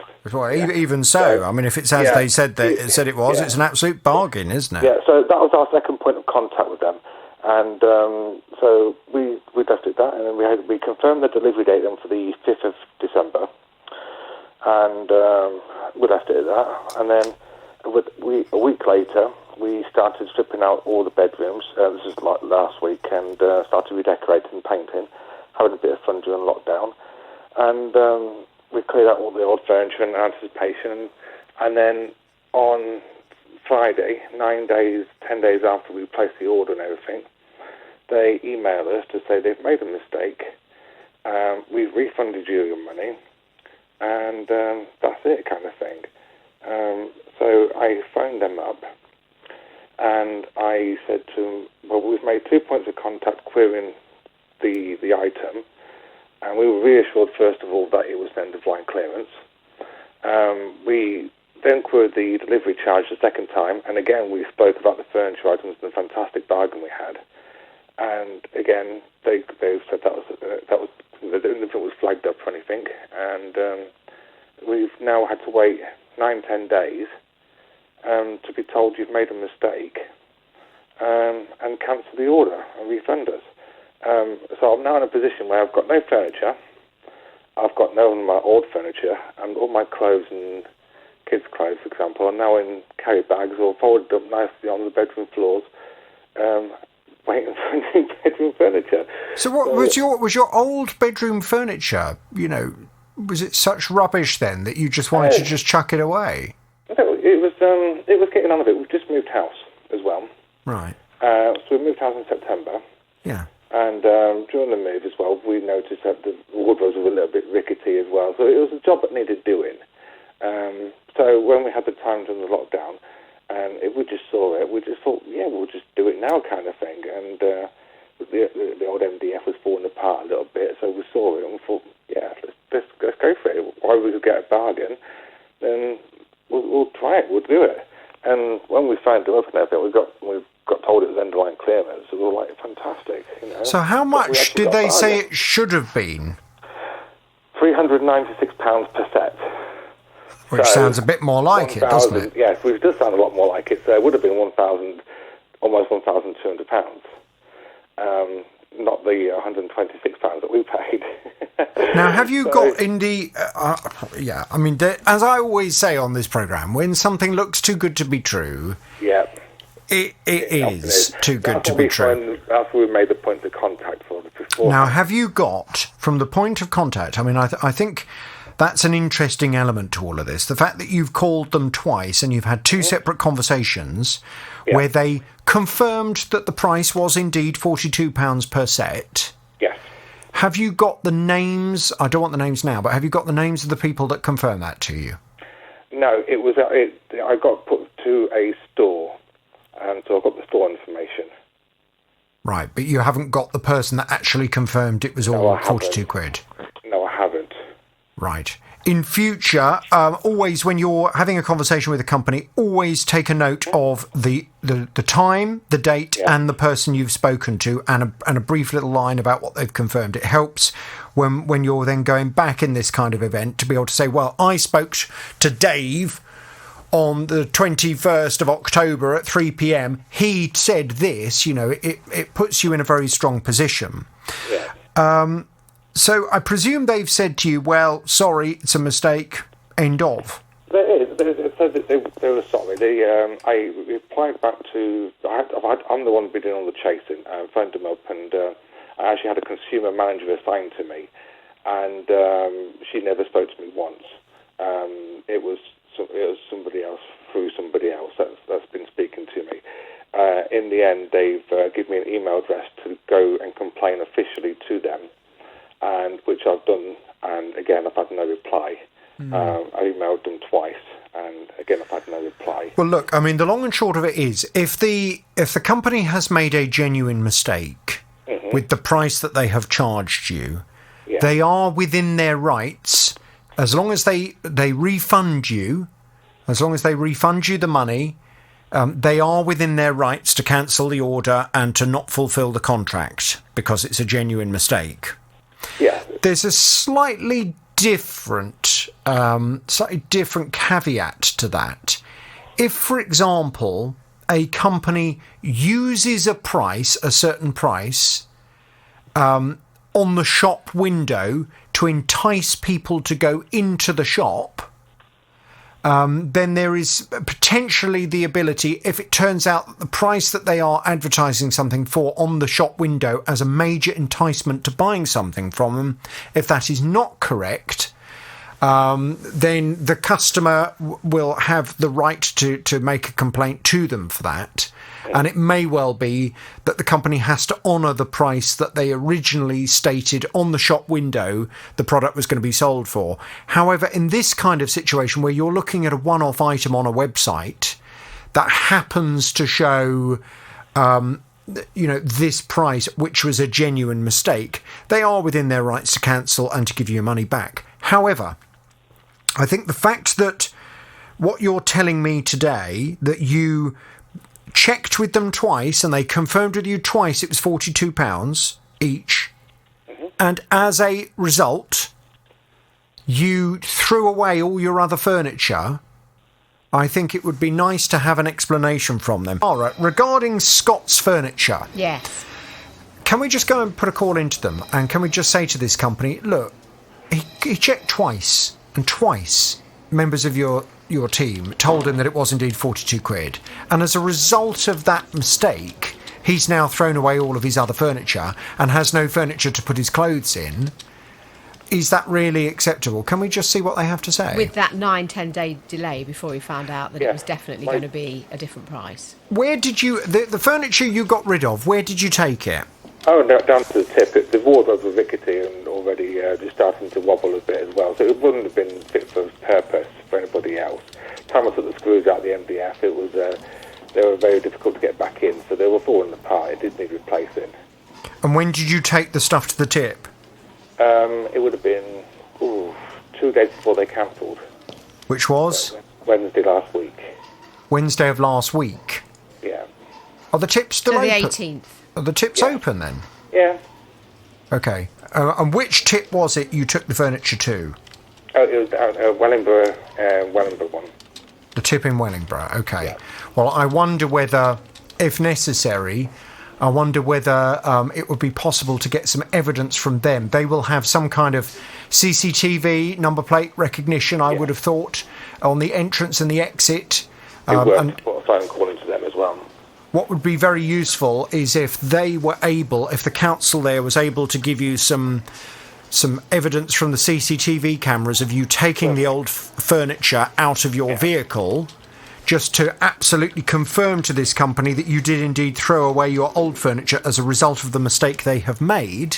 Yeah. Then, let's ask them how they want to respond to that. It would appear their mistake has cost you money. It's been 9 days. It took 9 days because the offer was on there for 2 weeks before it disappeared. So there's probably lots of people that have taken up the offer. But so it's just the whole 9 day period. Now, I did ask a question. If I could have got to the store and pick it up rather than have delivery, because that was one of the options. And I said, what would have happened then? Because I would have had the goods and driven away, kind of thing. Yeah. And she couldn't answer the question. So, okay. Well, we need to go and have a little word. Let's see what they have to say about all of this. Let's take it from there. Tara, I'm going to pass Scott back to you. Let's get some detail and go and have that conversation. Step this way, Scott. Okay, hang on there, please. Eileen bought a new television, but within a year, there were already quite a few problems with this TV, and she wasn't at all happy. The sound was dropping out, the sound bar connection was broken, and the legs had fell off. Don't ask. They sent out a process of 6 engineers, all with various reasons as to why it had or hadn't worked. And the last engineer that came out said, this is not repairable. The engineers took the legs off every single time they came out to fix it. And by the time they'd finished, even the last engineer said, well, the screws won't fit now. Yes, well, even after all of these visits from the engineers, 7 in total, the sound still wasn't fixed. This TV isn't very old at all, so Eileen would like a replacement, but she wasn't getting anywhere with the retailer. And I quickly realised why when I got involved. Eileen's back on the JVS show now. Hello, Eileen. Hello. Hello, Eileen. Now, you'd purchased this TV from a company called Bright House. Yes. And it would appear Bright House is in administration. Yep. As indeed is the finance company that you purchased it through, because I think that's all part of the same company. That's correct. Which is not a great position to be in. I would always urge for anybody listening to the programme, always pay for things wherever possible on a credit card, because it gives you the best level of protection. And if you are going to buy a product through a finance company that the company is offering you, it's worth just doing a bit of homework to make sure that the finance company is an independent company of the retailer, just in case you have any problem. Now, I tried several times to communicate with Bright House. In the end, after I got a bit stroppy, because I wasn't getting anybody to actually call me back and to take responsibility for this, I did have a response. It was a polite response. It didn't necessarily explain to me what they were going to do, but they said, "Thank you for contacting Bright House. Please accept our apologies, but it's not appropriate for us to comment on a specific customer's position and to discuss the account with third parties, but we will be engaging with the customer to help them resolve their issue. And that following the administration appointment and the impact of COVID, we are working hard to resolve all customer claims as quickly as we can." Well, I'm not going to be precious about it. I don't particularly need to have a conversation with them, but what I do need to is to make sure that they've communicated with you and they've resolved the matter. I gather they have been in touch and things are looking up. What's the latest, Eileen? They have. Within 3 days, I would suggest, of them actually speaking to you, I had a phone call from them stating that they had reviewed my case and they were going to replace the TV. And they did, with a much higher spec TV. Oh. I am very happy and thank you so much. Wow. Well, I have to be honest, that is a good result, and I'm very pleased with that, and I want to thank Bright House very much for it. Mm-hmm.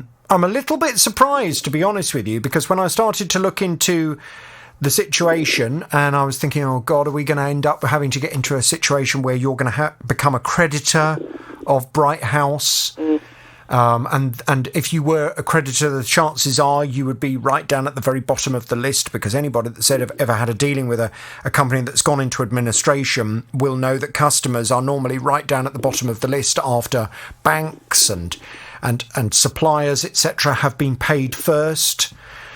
So I was not particularly hopeful, but I'm pleased to see that I was wrong to be pessimistic about this, and I'm absolutely delighted they've sorted it out in the way they have. Shall I thank them and give them the horn? Oh, yes, please. OK, good. Any other problems, Eileen? You know where I am. OK, thank you so much, Jonathan. Do you remember Eunice? Eunice was telling me he purchased a new washing machine in September of last year. He paid £239 for it. He says a few days later, he noticed the spin on this washing machine was very, very noisy. Didn't sound right at all. So he says he got in touch with the company, but said nothing had come of his communication. Then at the start of this year, something else happened. January, February, where I contacted them again about the washing machine itself, and also about black marks appearing on the laundry from the brand new washing machine. I'd also mentioned to them I'd used several different products to try and clear out the washing machine, thinking it was just a residue on the inside of the washing machine. And they just mentioned keeping the door open after you've used those packaged contents to clean the washing machine. What did the black marks look like? An oil residue or some kind of mould residue? An oil residue. And this is all over items, so it's basically ruined quite a lot of the laundry items. And that is still ongoing. So there are a couple of issues. Firstly, he wants his washing machine sorted out, but also he wants the company to take responsibility for the damaged clothes caused by the faulty washing machine. Well, Eunice is back on the JVS show now. Hello, Eunice.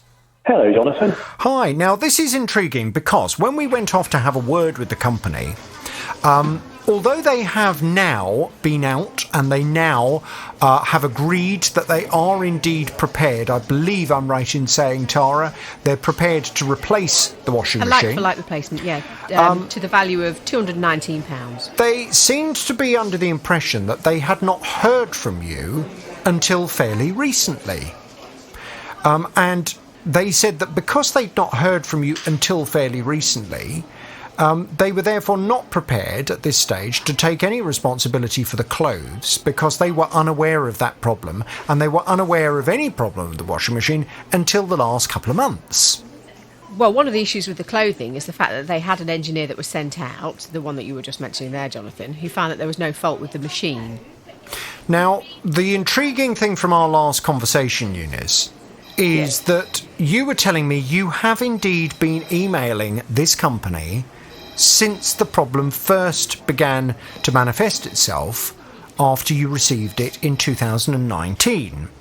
That's correct. And you said you'd been emailing their customer service department. Now, did we ask the retailer, have they received those emails, Tara? I did, and I sent them a copy of the email that you sent to them on the 4th of October 2019, Eunice. And I asked them to check that email address, because the email address, without giving away too much, that you were sending them to, it turns out, was customer.service, but their email address is customer.services. I just wonder where you got that from. Yeah, well, how did you find that email address, Eunice? Because it was wrong. It was directly from their site. I copied and pasted it from their site. Well, have we looked on their site, and does it say customer.services, Tara? Well, I haven't actually looked at what their site is. Well, let's see if we can do that now. Let's go and have a look. Let's go and do that now. Carry on. I'll do that while you're carrying on. Okay, so one of the things that they said to me about the email site and about using that incorrect email address was that you had used an incorrect email address when contacting them on the 4th of October. And at the time their email address was customer.services. They were sorry to hear that you'd struggled to contact them to report your faulty device, but they do offer customers a multitude of options for contacting them, including phone, web chat, by post, and also they offer an online self-serve form. Yeah. Now, how many of those did you use? I basically went directly into a store, spoke to the know-how, and I've also contacted them via phone as well, several times via phone during that period of time, and I've got some phone records of it recently as well of contacting them online, and they still said that I've not reported anything to them. Well, certainly what we tried after, and I'm just trying to find, as per usual on websites, trying to find a blooming email address is a bit of a nightmare. Well, so I'll have a look for that now while if you could do that. What we've tried to do is send an email to customer.service. The one that you used, Eunice. The email address you sent. And for both me and Tara, you immediately get a response to say this email address is not recognised. So why did you not, when you sent the emails to the wrong email address, I wonder why you weren't notified by your email provider that it hadn't managed to go through? I've no idea. It's only recently that the last emails I'd sent to them on a response, when I'd sent that one back, that's when it came back with an invalid email address, or this email is no longer being receiving emails. Right. Well, it's very strange. I mean, the long and short of it is the company is saying to us, we haven't heard about this problem until recently because he's been emailing the wrong email address. And looking at their website now, it does say that it's customer.services. Okay. Are you sure you didn't make a mistake? I don't believe so, no. But also, on visiting the store and speaking to the know-how team, they've got no details of me going into the store or phoning them. And they've got, even though they record or supposed to record phone calls, they've got no details of me making any phone calls. Well, and I also have that confirmed as well. They don't have any details of that. So all we do know is that you've been emailing. You've got a record of having emailed the wrong email address. An email address that certainly when we've tried to email, it comes back and says that email address is not recognised. Undeliverable. And we tried it both, just out of interest, we tried it from our BBC email accounts and also from our personal email accounts. And on all of the email accounts, it came straight back and said, this email address is not recognised. Okay. So no, I didn't receive that. So as far as the company is saying, you know, and at the moment we don't have any reason to disbelieve them. They are saying all the email correspondence was sent to the wrong email address. We were not aware of this problem until recently. I will ask them just a quick question, if they have ever used customer.service. Nina? Why would they change that? That seems extremely risky to change it. If you as a company have your email address, which is customer.services @ to then take the S off. Yeah, but that just rules out a variable, doesn't it, Jonathan? Well, it does, but I mean, the long and short of it is, they say they weren't aware of this until recently, and when they came out, they couldn't find any problem with the washing machine. There's also the Resolver complaint, or the Resolver complaint that I used. I'm not sure what email address that uses when it goes out, but they never responded to either of the ones that I'd sent out to them. Well, I have no idea. We would have no involvement with Resolver. That's something that you'd have to take up with them.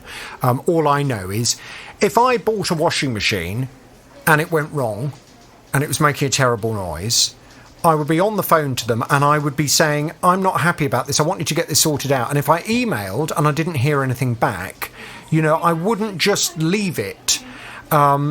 The problem is, the only record we have of you having made the complaint about the washing machine is in emails that were sent to the wrong email address, an email address that we have had a bounce back to. So when the company then say to us, well, we weren't aware of this problem until recently, it's very difficult for us to then push back against that and say, well, we've got evidence on such and such a date that you were notified and you just didn't do anything about it. Do you see what I mean?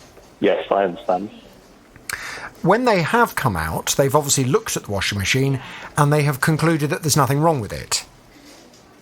Well, that was when I was there looking with the engineer. I'd shown him the clothes because everything was next to the washing machine, just so he can understand what he needs to validate on there. We've basically looked at basic things, which is just to make sure that the washing machine is technically working, so it's functional. What he hasn't done is he hasn't taken anything apart to see where any oil residue is appearing or coming from, and he hasn't checked anything further than the mechanical operation of it. Okay. Well, let's just look at the offer that's on the table now, and let's just look at what you could do to push this further forward. Now, the offer on the table now appears to be that the company will replace the washing machine for a like-for-like model, but they're not prepared at the moment to take any responsibility for the clothes. The only way I can see of us being able to push that second point further with them would be for you to have your own independent report carried out on the washing machine that determines there is a problem with the washing machine that is causing the black marks to appear on your clothes, and we would then be able to argue that the engineer that they sent out did not thoroughly investigate the problem, and it turns out there is a problem and there is a consequential loss to you as a result of that problem in the form of the damage to your clothes. Now, getting an independent report carried out by an independent engineer obviously comes at a cost. Yeah. In the event that the engineer comes out and agrees with the engineer from the retailer that there's nothing wrong with it, then obviously that's a cost you're going to have to suck up. Yeah. If, however, the cost of the report comes back and says, oh no, there's clearly a problem, we can see that there's an oil leak inside the machine and that's what would have been causing the problems on the clothes, and it's very clear that this is all down to a poor component in the manufacturing process and therefore this product is just not of reasonable quality and that's why you've got the problem, then I think it would be perfectly reasonable to expect the retailer to not only replace the machine, not only pay for the damage to your clothes, but also to reimburse you for the cost of having that report carried out as well. Is that something you're prepared to do, Eunice? Yes, I would be. Okay, well, let's go back and put that to the retailer. Let's say that that's now what Eunice wants to do. Are they happy to go along with that? In which case, they will be liable for the cost of the report if it finds in Eunice's favour. Alternatively, would they like to come to an arrangement with Eunice now regarding the damage to his clothes? Yeah, I've kind of already, preempting this, put together that email. So it won't take long to send that. I will just give you their response, if that's all right, Jonathan, just so Eunice knows exactly. Although I think they have been also relaying this to you as well, Eunice, because I asked them the initial question about reimbursement of the clothing, and they said they were very sorry that you were dissatisfied with the washing machine, and that after the recent visit, which I think was on the 19th, wasn't it, their engineer confirmed that the washing machine did not have a technical fault. So in this instance, they offered to exchange your washing machine as a gesture of goodwill and apology for the length of time it took to resolve this issue. However, they won't be offering to reimburse you for the damaged clothing. So I will go back to them now, as Jonathan has just suggested, and put it to them that if you go for an independent engineer's report and it turns out that the machine does have a fault with it that would leave some oily residue on the clothing, that then they would maybe like to reassess their offer to you, because it could well be that you have to be reimbursed for the clothing, the cost of the independent report, and replacing the machine. Okay, Eunice, more work to do. We will talk to you very soon, and we'll let you know what they have to say about that, and well, we will take it from there. Yvonne, I gather you have a consumer problem. Tell me all about it without naming any company names, please. I've got a mattress. We had it 6 weeks, and it dipped. We contacted the shop and told them that it had dipped, that this mattress was a replacement for a mattress that we had previous that had also dipped, or sunk, rather, not dipped, it's completely sunk. We went back to the shop. They said, oh, all right. So they sent out somebody to inspect it, and they said that it's the base of the bed that's at fault. But when we had the first mattress that sunk, we had somebody come out from the same company as the second chap, and he said the base of our mattress was completely perfect. There was nothing wrong with the base at all. The mattress is 10 inches thick. The base is well sprung. It's got wood struts under it. It's got wood supports as well as springs. And we cannot see why it is dipping. Right, okay, let me just go back a little bit. So when did you buy the first mattress? 2018. Okay. And we had it. And this is what kind? I don't want the brand, but what kind of mattress is it? Is it a pocket sprung or a coil sprung? That I don't know. Sorry. How much did you pay for it? £449. Okay. And what kind of base were you putting it on? I was slightly concerned that you were talking about a sprung base. You weren't putting it on an old divan base, were you? Well, yeah, it's a base that we had, which we had a mattress on it when we bought it. Yeah, but is it a divan base? Oh yes, it's a proper divan. You should never put a brand new mattress on an old divan base. I don't know whether it's a divan base or not. When we bought the original bed, it was the base and the mattress. Right, but is the divan base a sprung divan base? Well, it's got wood struts under it. And springs? And springs.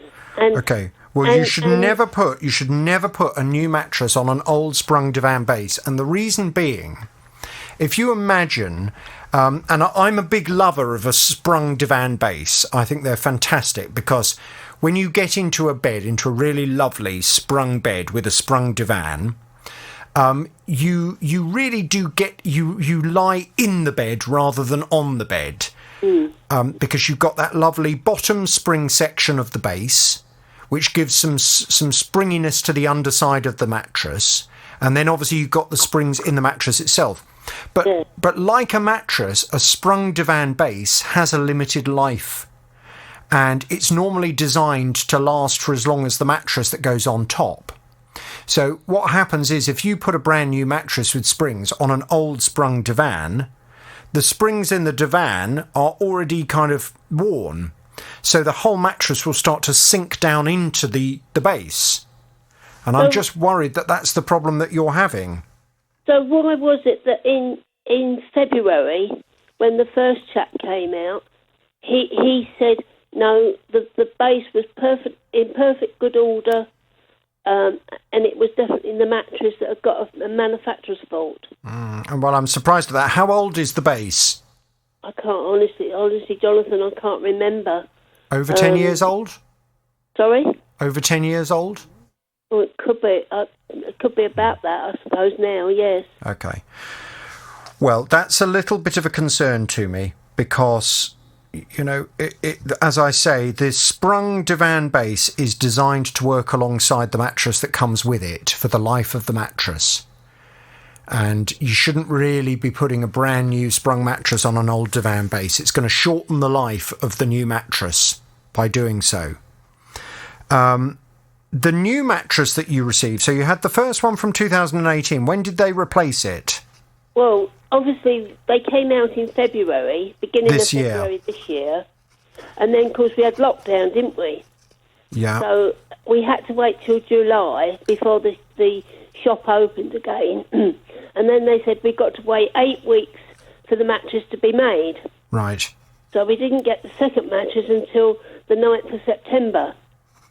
Okay. But since the 9th of September, we've only had it that short period of time. And this is quite crucial. So when a representative from the company came out, they looked at the base and they did not at that point advise you that they recommended getting a new base. The second one, he didn't actually say we've got to get a new base. He just said that your base is hold on, I'll tell you what it says. This is quite crucial. He said that he found that the mattress and the base were not purchased together, and the base is a coil sprung. You got a coil sprung base? Yes. Oh my God! You definitely don't want to be putting a new mattress on that if it's years old. And it says the customer has informed me that the mattress is rotated weekly. The mattress is tufted, and all tufts are secure and in place. And the side walls of the mattress are fully supportive. Yeah. But do they... So it doesn't... You didn't read anything to me there that suggested that they felt the base was fine? Well, it goes on to say, he says, issue the mattress invalid claim, and then he says subcode with intolerance, because he says that when he measured it, although it was only 6 weeks from the day of delivery to the day he came out, it has sunk 24 millimetres. But he says that is in tolerance with the manufacturer's tolerance. That 24 millimetres is quite, as I say, within tolerance. Does it state on the paperwork that you've got there what the filling in the mattress is and the springs? Doesn't. No, okay. It doesn't. Because if the mattress is a natural filling mattress, then you would expect a level of the little, they call it settlement, and body impressions. It's a mattress for our backs because we've both got back trouble. Yeah, but you see, the fundamental problem is you should not be putting a brand new mattress on an old coil sprung base. But then why was it in February this year? The guy came out from the same company, which we had to contact the company, and I had to pay, as you've just told the previous gentleman, that he's got to pay for the independent survey. Yes. We paid for it, and the chap came out in February, and he said that he said the same. He said, sorry, the man that came out in February, was he from the retailer or was he an independent man that you were using? Independent person that we... And does it state in the report that he's given you that the base, in his professional opinion, is perfectly okay? Yes, it does. Okay, well that's useful. Yes, it says that. I mean, I don't think it necessarily is. I certainly wouldn't be buying a brand new mattress and putting a brand new mattress on an old base like that. Yeah, he says the same. He says that the base was not purchased together, and it's a type coil sprung. The customer has informed the mattress is rotated monthly. The mattress tufted is all insecure in place. The sidewalls of the mattress are fully supportive. Yeah. Well, I mean, look, I think going forward, you need to be thinking about getting a new bed base, because I don't think it's a good idea. And you are, regardless, if there's a problem with this mattress or not, you are going to shorten the life of the mattress by having it on an old sprung base. So whether that's what's causing the problem now or whether that's a separate problem, I would still advise you to look at getting a new base. Because the first in February, he says that, in my personal opinion, this is the manufacturer's fault because the customer has been following the care instructions. Yes, but that's not to say that putting an old, a brand new mattress on an old sprung base is a good idea. If you talk to any bed retailer that has experience of selling beds, they will say to you that you are going to shorten your life. Shorten the life rather of the mattress. When you buy a new mattress, then you would hope that it will last for a reasonable amount of time, and you're supposed to change your mattress every 8 to 10 years. If you're buying a divan set with a sprung divan base, that is designed to last for as long as the mattress. Once the mattress has died, it's then also time to replace the bed base. Unless you have a wooden bed base, that obviously will go on forever. But if it's a sprung bed base, there is a limited amount of life to that. So I would certainly suggest you look at getting a new bed base. But that may or may not have an impact on what's causing the problem with the mattress. So let's get some detail and go and have a word with them, and we'll take it from there. But now to an interesting case that I know a lot of you have been following. Hannah came to me. She was telling me that she bought a new composite front door in February of this year. It was for the outside part of her porch. But Hannah says she's got some pretty fundamental problems with this front door. They came on the 21st of February and fitted it, and it cost me £1,500. And they came back on the 24th, the fitter. He worked on the squeak, but it was still hard to close, and they just told me that the draft excluder would bed in. And I was rather worried in case it went out of line, because if the lock went out of line, I wouldn't get in or out. The problem has started now that the walls of each side under the windows is waving at me every time I close the door. The wall is loose. It's dislodged the wall. What, the front door has dislodged the wall of your porch? Yes. 2 little side stone walls. They're both loose. Oh, I had a builder look at them, and he said they weren't safe. But the manager came out and had a look at the door, at the wall, and said, I could get someone to come and put some mastic down the side. I said, no, I wouldn't have that. I'm just going to close it now. So it makes quite a thud, and when you close the front door, you can actually see the porch wall moving. Yes, it's moving. Well, I mean, that's not acceptable, is it? I mean, there's no way a front door should be making the wall move like that. And to be honest, it may well be that the structure of Hannah's porch was always going to be unsuitable for this kind of door and the weight of it, but surely the company should have identified that when they first came out to do the survey and should have issued Hannah with the relevant advice. Well, Hannah's back on the JVS show now. Hello, Hannah. Good afternoon, Jonathan. Good afternoon. So, as you know, I went off to have a word with the company. Yeah. When I initially spoke to the lady there, she said, could you just send over an email and I'll make sure that the director of the company looks at it. So I sent over the email and they did not respond. However, I wasn't going to be difficult about that because they did get straight on the phone to you. Yes. And were very keen to try and resolve the problem.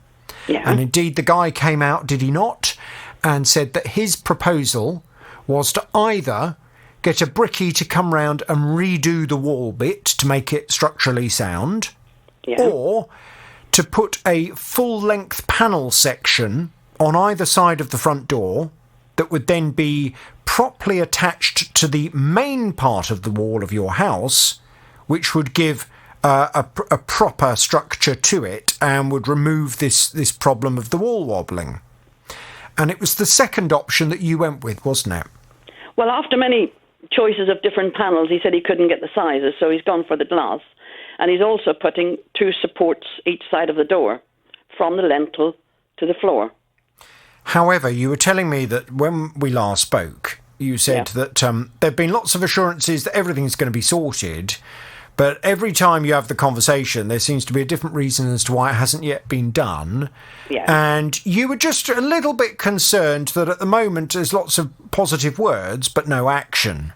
Yeah. So I said to you, well, let me go back and let them know that I'm still investigating. I have done that, and guess what? They've actually responded to me this time. Wow. Yes, I was quite surprised. It came back and said, we've been in constant contact with Hannah regarding this issue.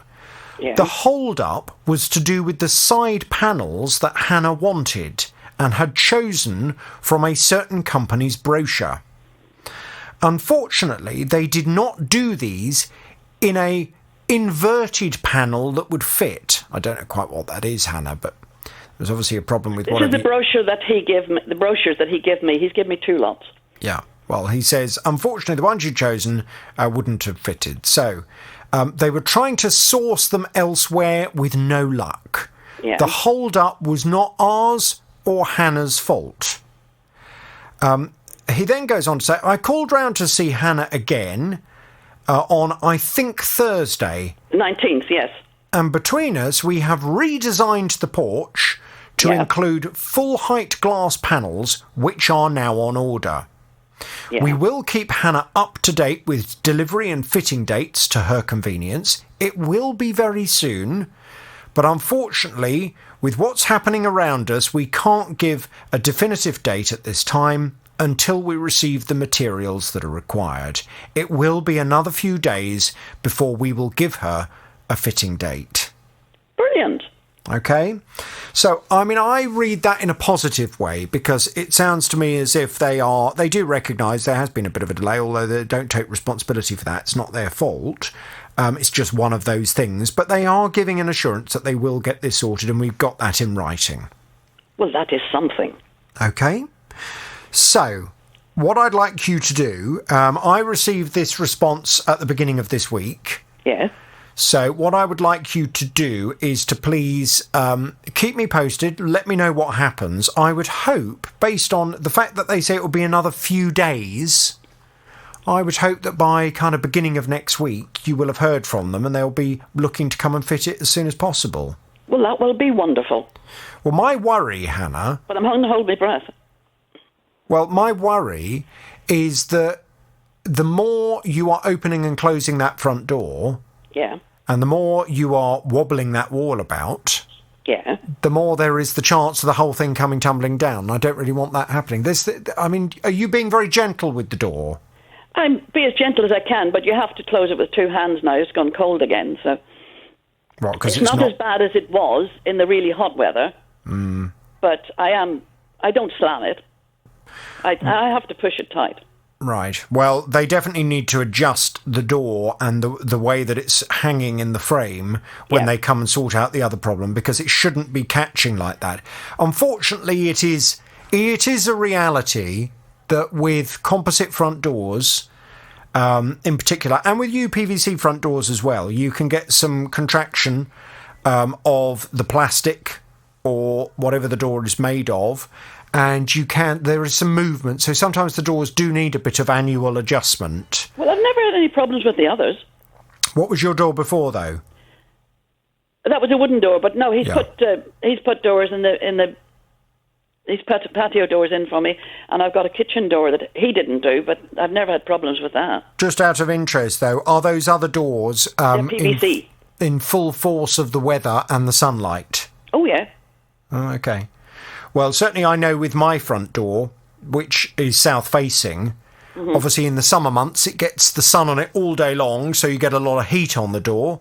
Yeah. In the winter, it's absolutely freezing. So there is sometimes I do have to make some little adjustments to it in order to make sure that it's opening and closing absolutely smoothly, because it does move a bit through the course of the year. In the hot weather, you can hear that contracting, because I thought a couple of times it was somebody at the door.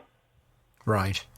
Well, it would be a good idea if he adjusts it, and if he shows you, I mean, I don't know whether it's something that he's going to have to come back and do every time there is any movement on it, or whether hopefully when everything is properly attached to the house and you haven't got this wobbly wall business, hopefully that will mean that there's no adjustment necessary. No, I wouldn't think so. If fitted with reasonable care and skill, I don't think we'd need that. No, well, let's hope not. Let's hope not. Well, Hannah, can you please keep me in the loop? And hopefully there'll be some good news on this very soon. Now, every March, Terry and his family go away for their son's birthday. This year, they decided to book up and go to Brussels. This year was no exception. We booked up a bit late in the day, but things were sort of brewing but regarding COVID. But we still went ahead and booked it. We booked on the 11th. And I got a phone call from my son on the 13th, Friday the 13th, and he said, I've just heard that Brussels has been locked down. He booked his accommodation and travel all through one company.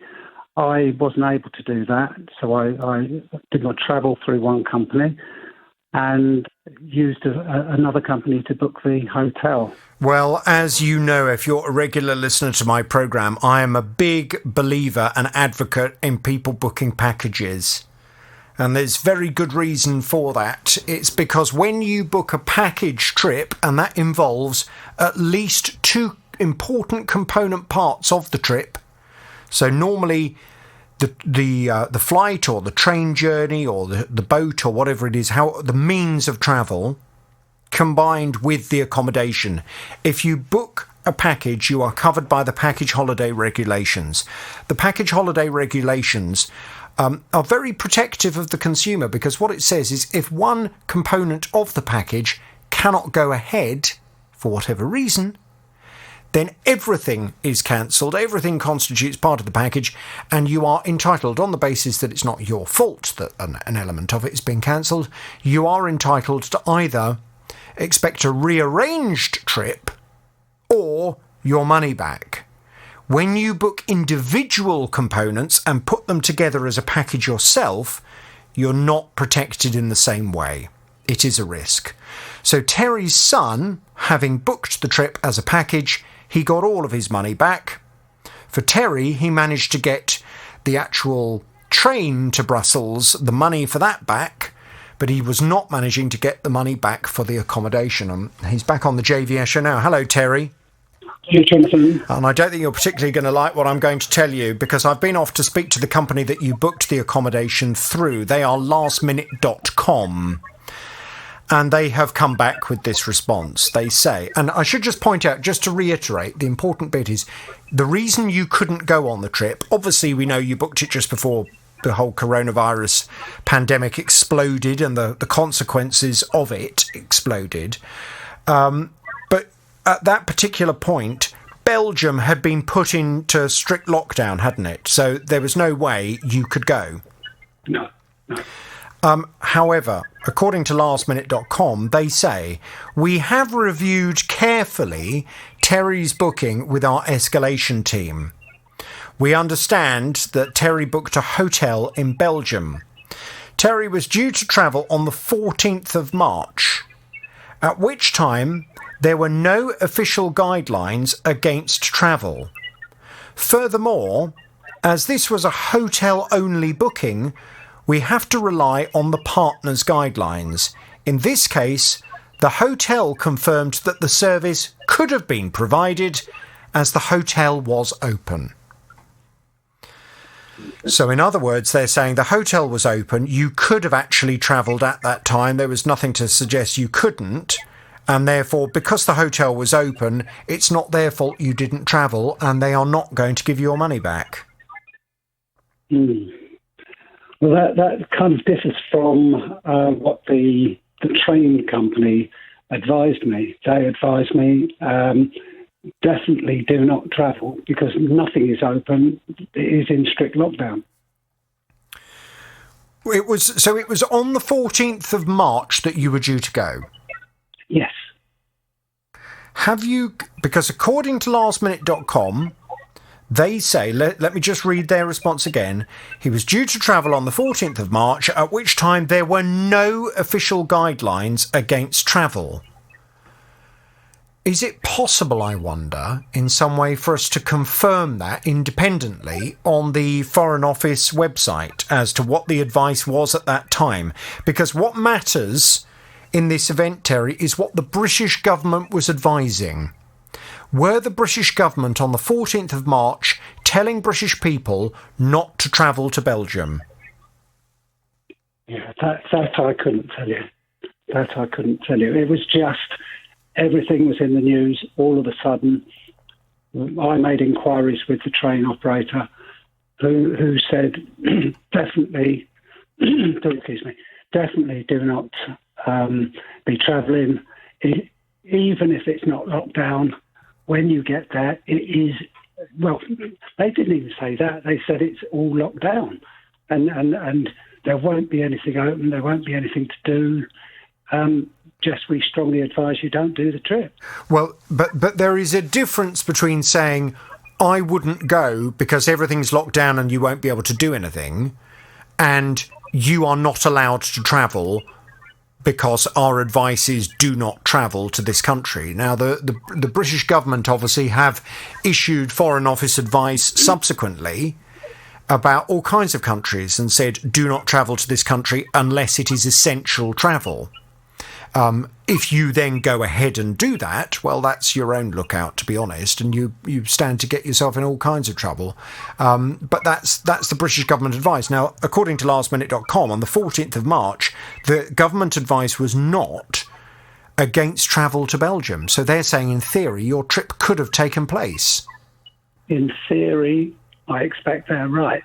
But in practice, when it comes to me looking after my family, and they're making sure that we're safe and not stuck over in Belgium or not trapped anywhere, my feeling was, with the advice of the train operator, that was the sensible thing to do. And of course it was, Terry. It would have been stupid to go at that time. Yeah. Of course, your instinct, your feeling as to what you should do was indeed correct.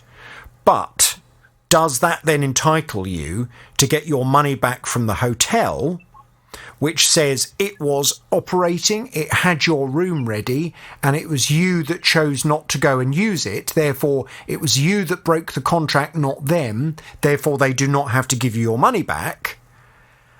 I suspect that unless we can find a factual error in what lastminute.com have said, and at this moment in time I can't, it is probably the case that, unfortunately, that hotel is perfectly within their rights to hang on to your money, as frustrating as it is. And it's just so annoying, because if you'd booked this, if, for example, you had booked the hotel through Eurostar, who you were travelling with, yeah, as soon as Eurostar then said, we would advise you not to go on this trip because, you know, the whole of Belgium's being locked down, it's not advisable, our advice to you is don't travel, of course they would then be duty bound to give you your money back for the hotel as well. Yeah, which is exactly what happened to some. Yeah. Which is exactly... Why did you not book the accommodation through Eurostar as well? I've worked all my life on the railway, and I get a special contract with Eurostar to be able to travel at a cheaper rate. Right. So I took that road because I could do the fares pretty cheaply, and then I'd organise the hotel. It kind of makes sense. Yeah, I get that, but unfortunately it does then mean, as a consumer, you don't have the protection that your son had, which is why, and I'm well aware, sometimes, you know, you can save yourself 20 quid or whatever if you book individual components of a trip yourself, but honestly, life is quite short, and it's far too short to be saving yourself 20 quid when it leaves you then totally unprotected, because... I mean, unfortunately now it looks as if as a result of all of this, you're going to lose £310, unfortunately. Yeah. I mean, if I could have contacted them, if I could have contacted lastminute.com at any time up to this date, so that someone could talk to me and explain, especially early on, if could have contacted them, if they'd answered my email, it could have been a different story, but they were uncontactable. Well, it's very frustrating, and I'm sure that lastminute.com would suggest that they were under extreme pressure at that time from, thousands and thousands of calls and emails from people who are in similar situations. I mean, I think, to be honest, and I know that the travel insurance is another possibility, I think that is the best bet now, to go to the travel insurance and see if you can get some of your money back through them. Because unless you can give me anything that I can go back to lastminute.com with, I don't think you're going to get any more money from them. I don't really know where to go to find out any more information, to be fair. Well, I think it's definitely worth going and speaking to the travel insurance company, but there is a chance that if indeed the travel was allowed, and if the Foreign Office advice at the time was, yes, you can go to Belgium, there's no problem with going to Belgium, then I think you're going to struggle to make a claim under the insurance as well.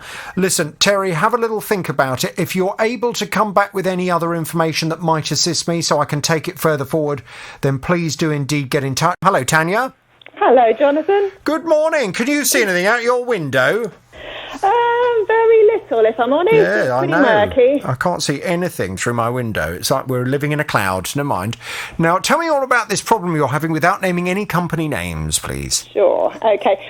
Well, I own a dog grooming salon. And, times at the moment are pretty tough. We've had to reduce the number of appointments that we can offer to clients to comply with COVID regulations and so on and so forth. So costs have to be considered and factored in, and we have to be very careful. But last week I received one of those postcards from the post office saying that a parcel wasn't going to be delivered because the sender hadn't paid enough postage.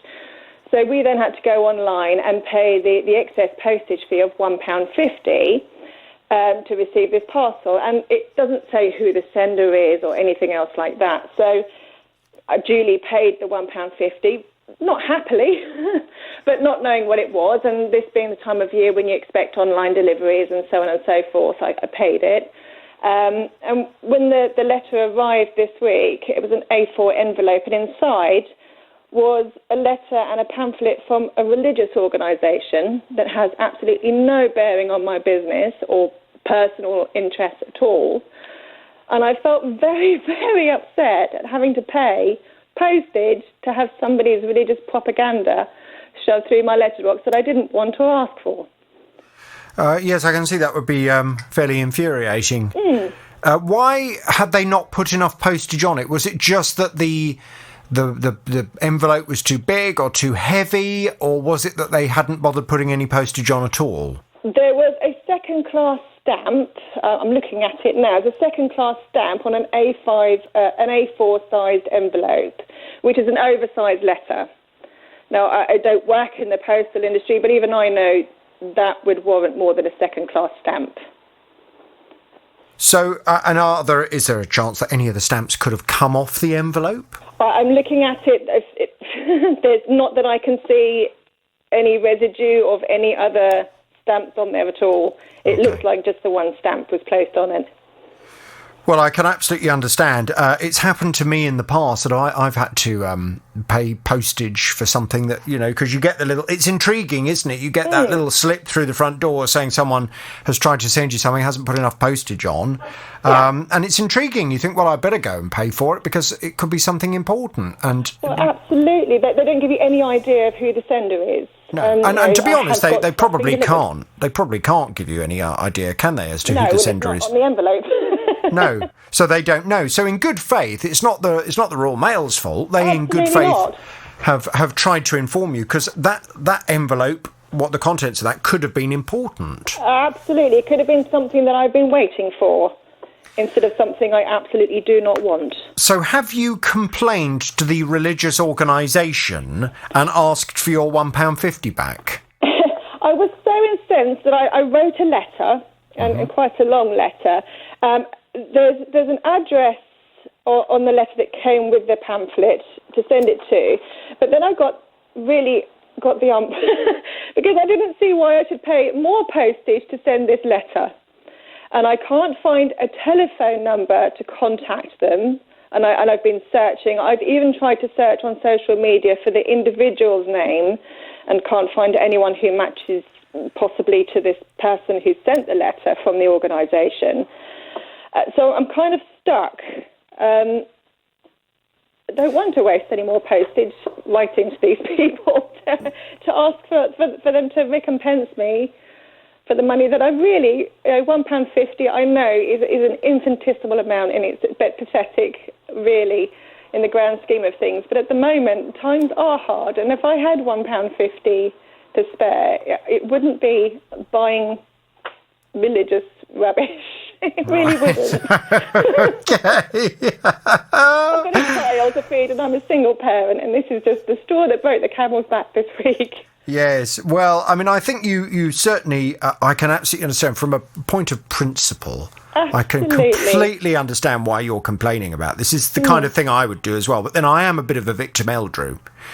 I'm getting more that way, Jonathan. Yeah, well, I think it happens to all of us. And I would be very inclined to be ranting and raving on the phone to them about how annoyed I am they've not put enough postage on. I mean, I think we can certainly get a call into them and ask them for an apology for you and an explanation as to why they didn't put enough postage. I would like to think this was done unwittingly. You know, they didn't realise how much postage they would need to put on. Now, that might have been a stupid thing or not, but I would like to think that they hadn't deliberately done it, because, to be honest, if they're trying to send you religious information, that it is the purpose of this information to try and convert you to their particular religion? I would assume that that's the only reason anyone would send anything like this out, but it's done the complete opposite.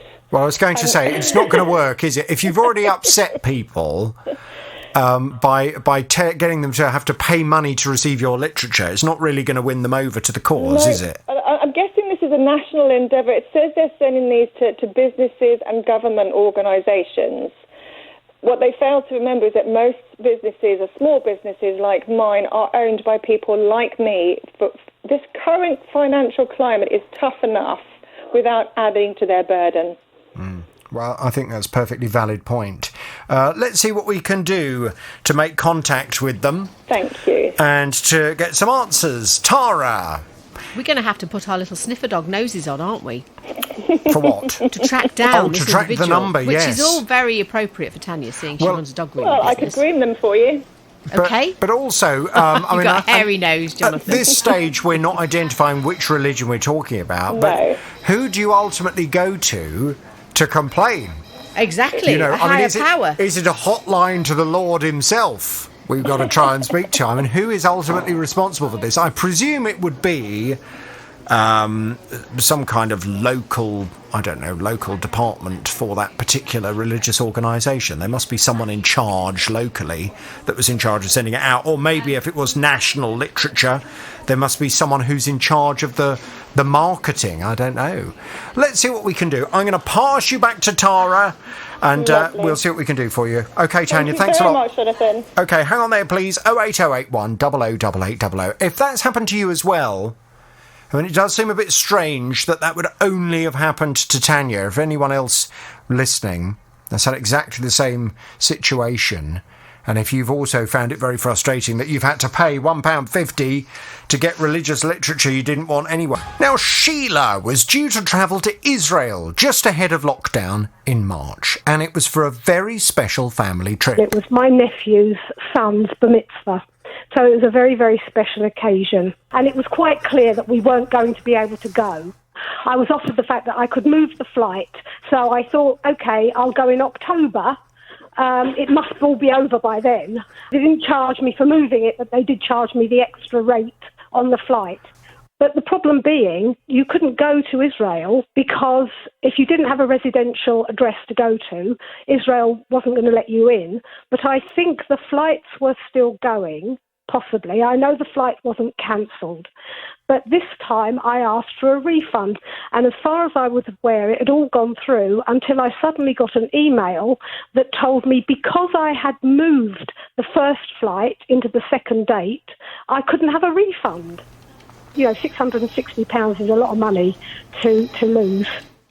Well, the first question we needed to get an answer to was, did Sheila legally have a right to a refund? And unfortunately, the answer we got back, having consulted with an aviation lawyer, was no, she doesn't have the right to a refund, which was not a great start. But never mind. Sheila's back on the JVS show now. Hello, Sheila.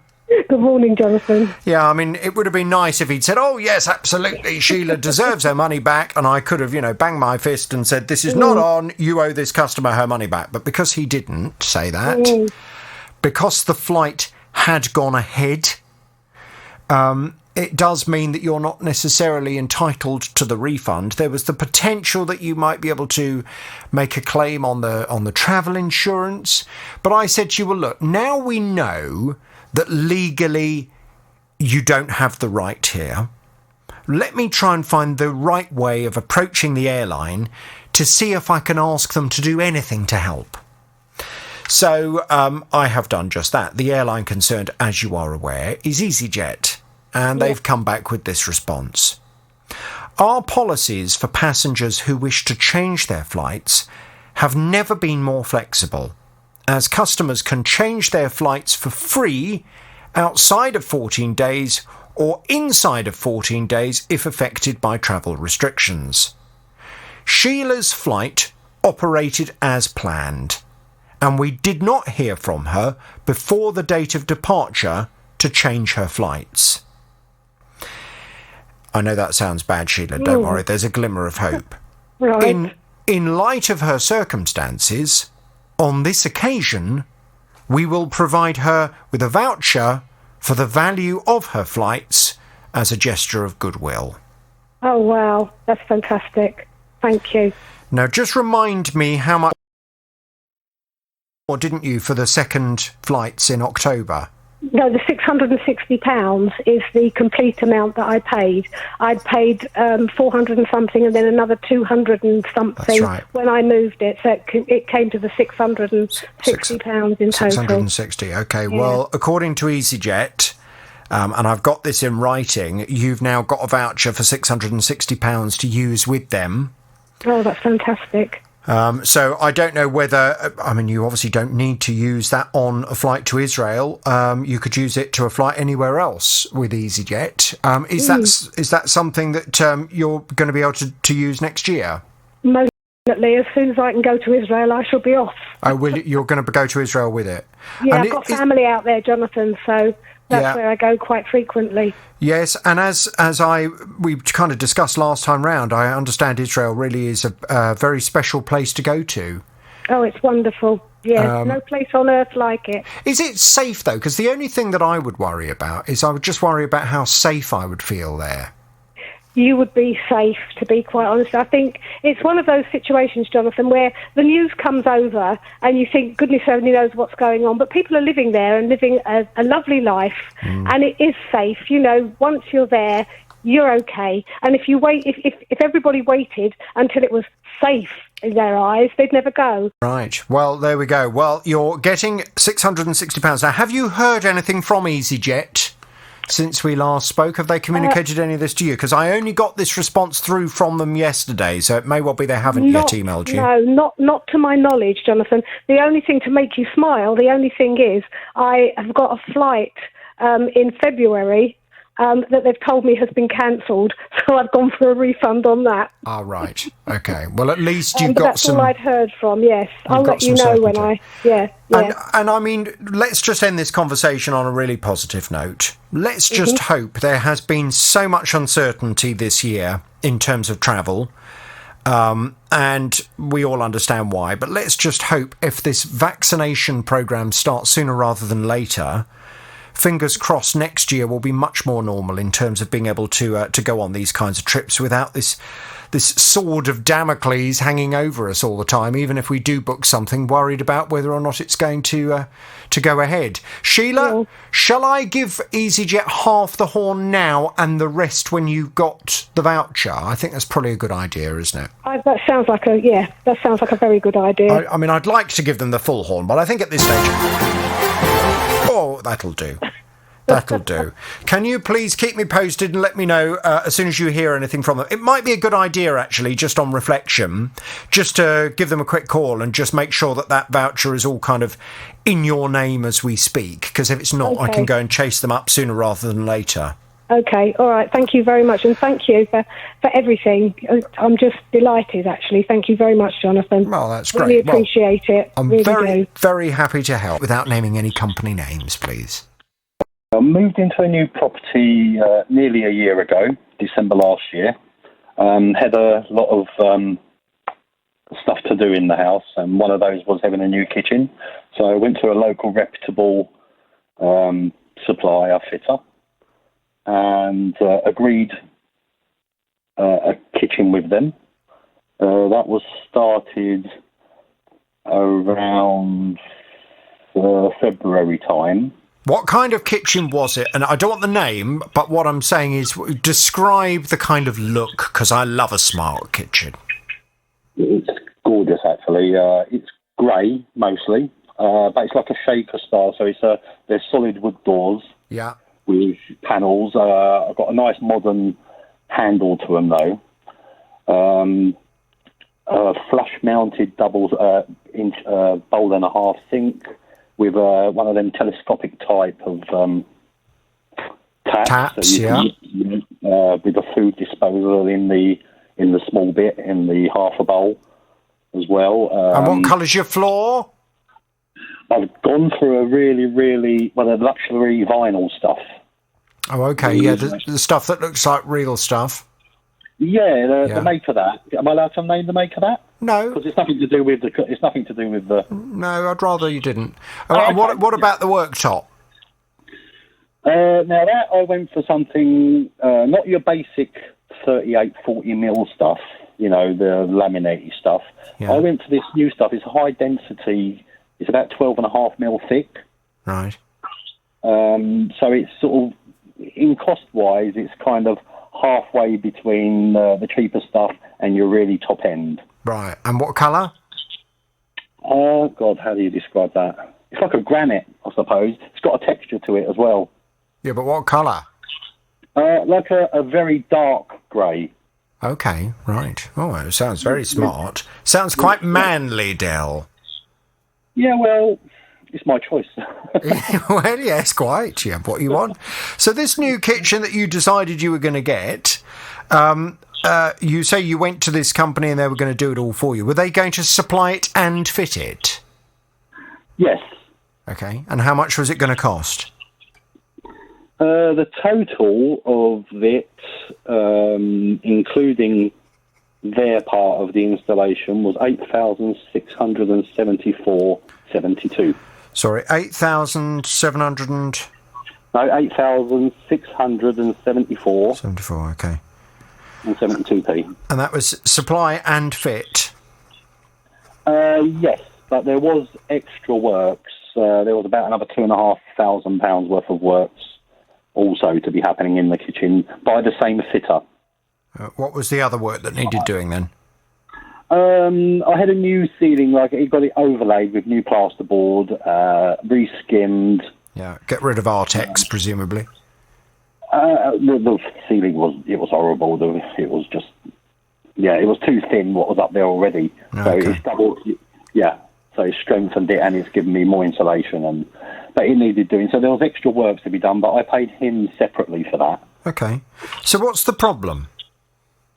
Well, the problem was, I did email you a correspondence that I've done with my formal complaint, which I put through to them about the 2nd of March, because it finished on the 2nd of March, which was late. It was supposed to finish on the 24th of February, but due to delays and things going wrong,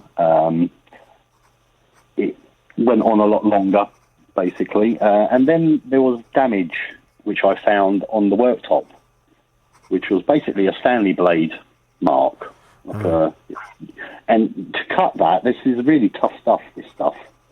It's not your everyday worktop. No, presumably something has been cut on top of it and it's gone through.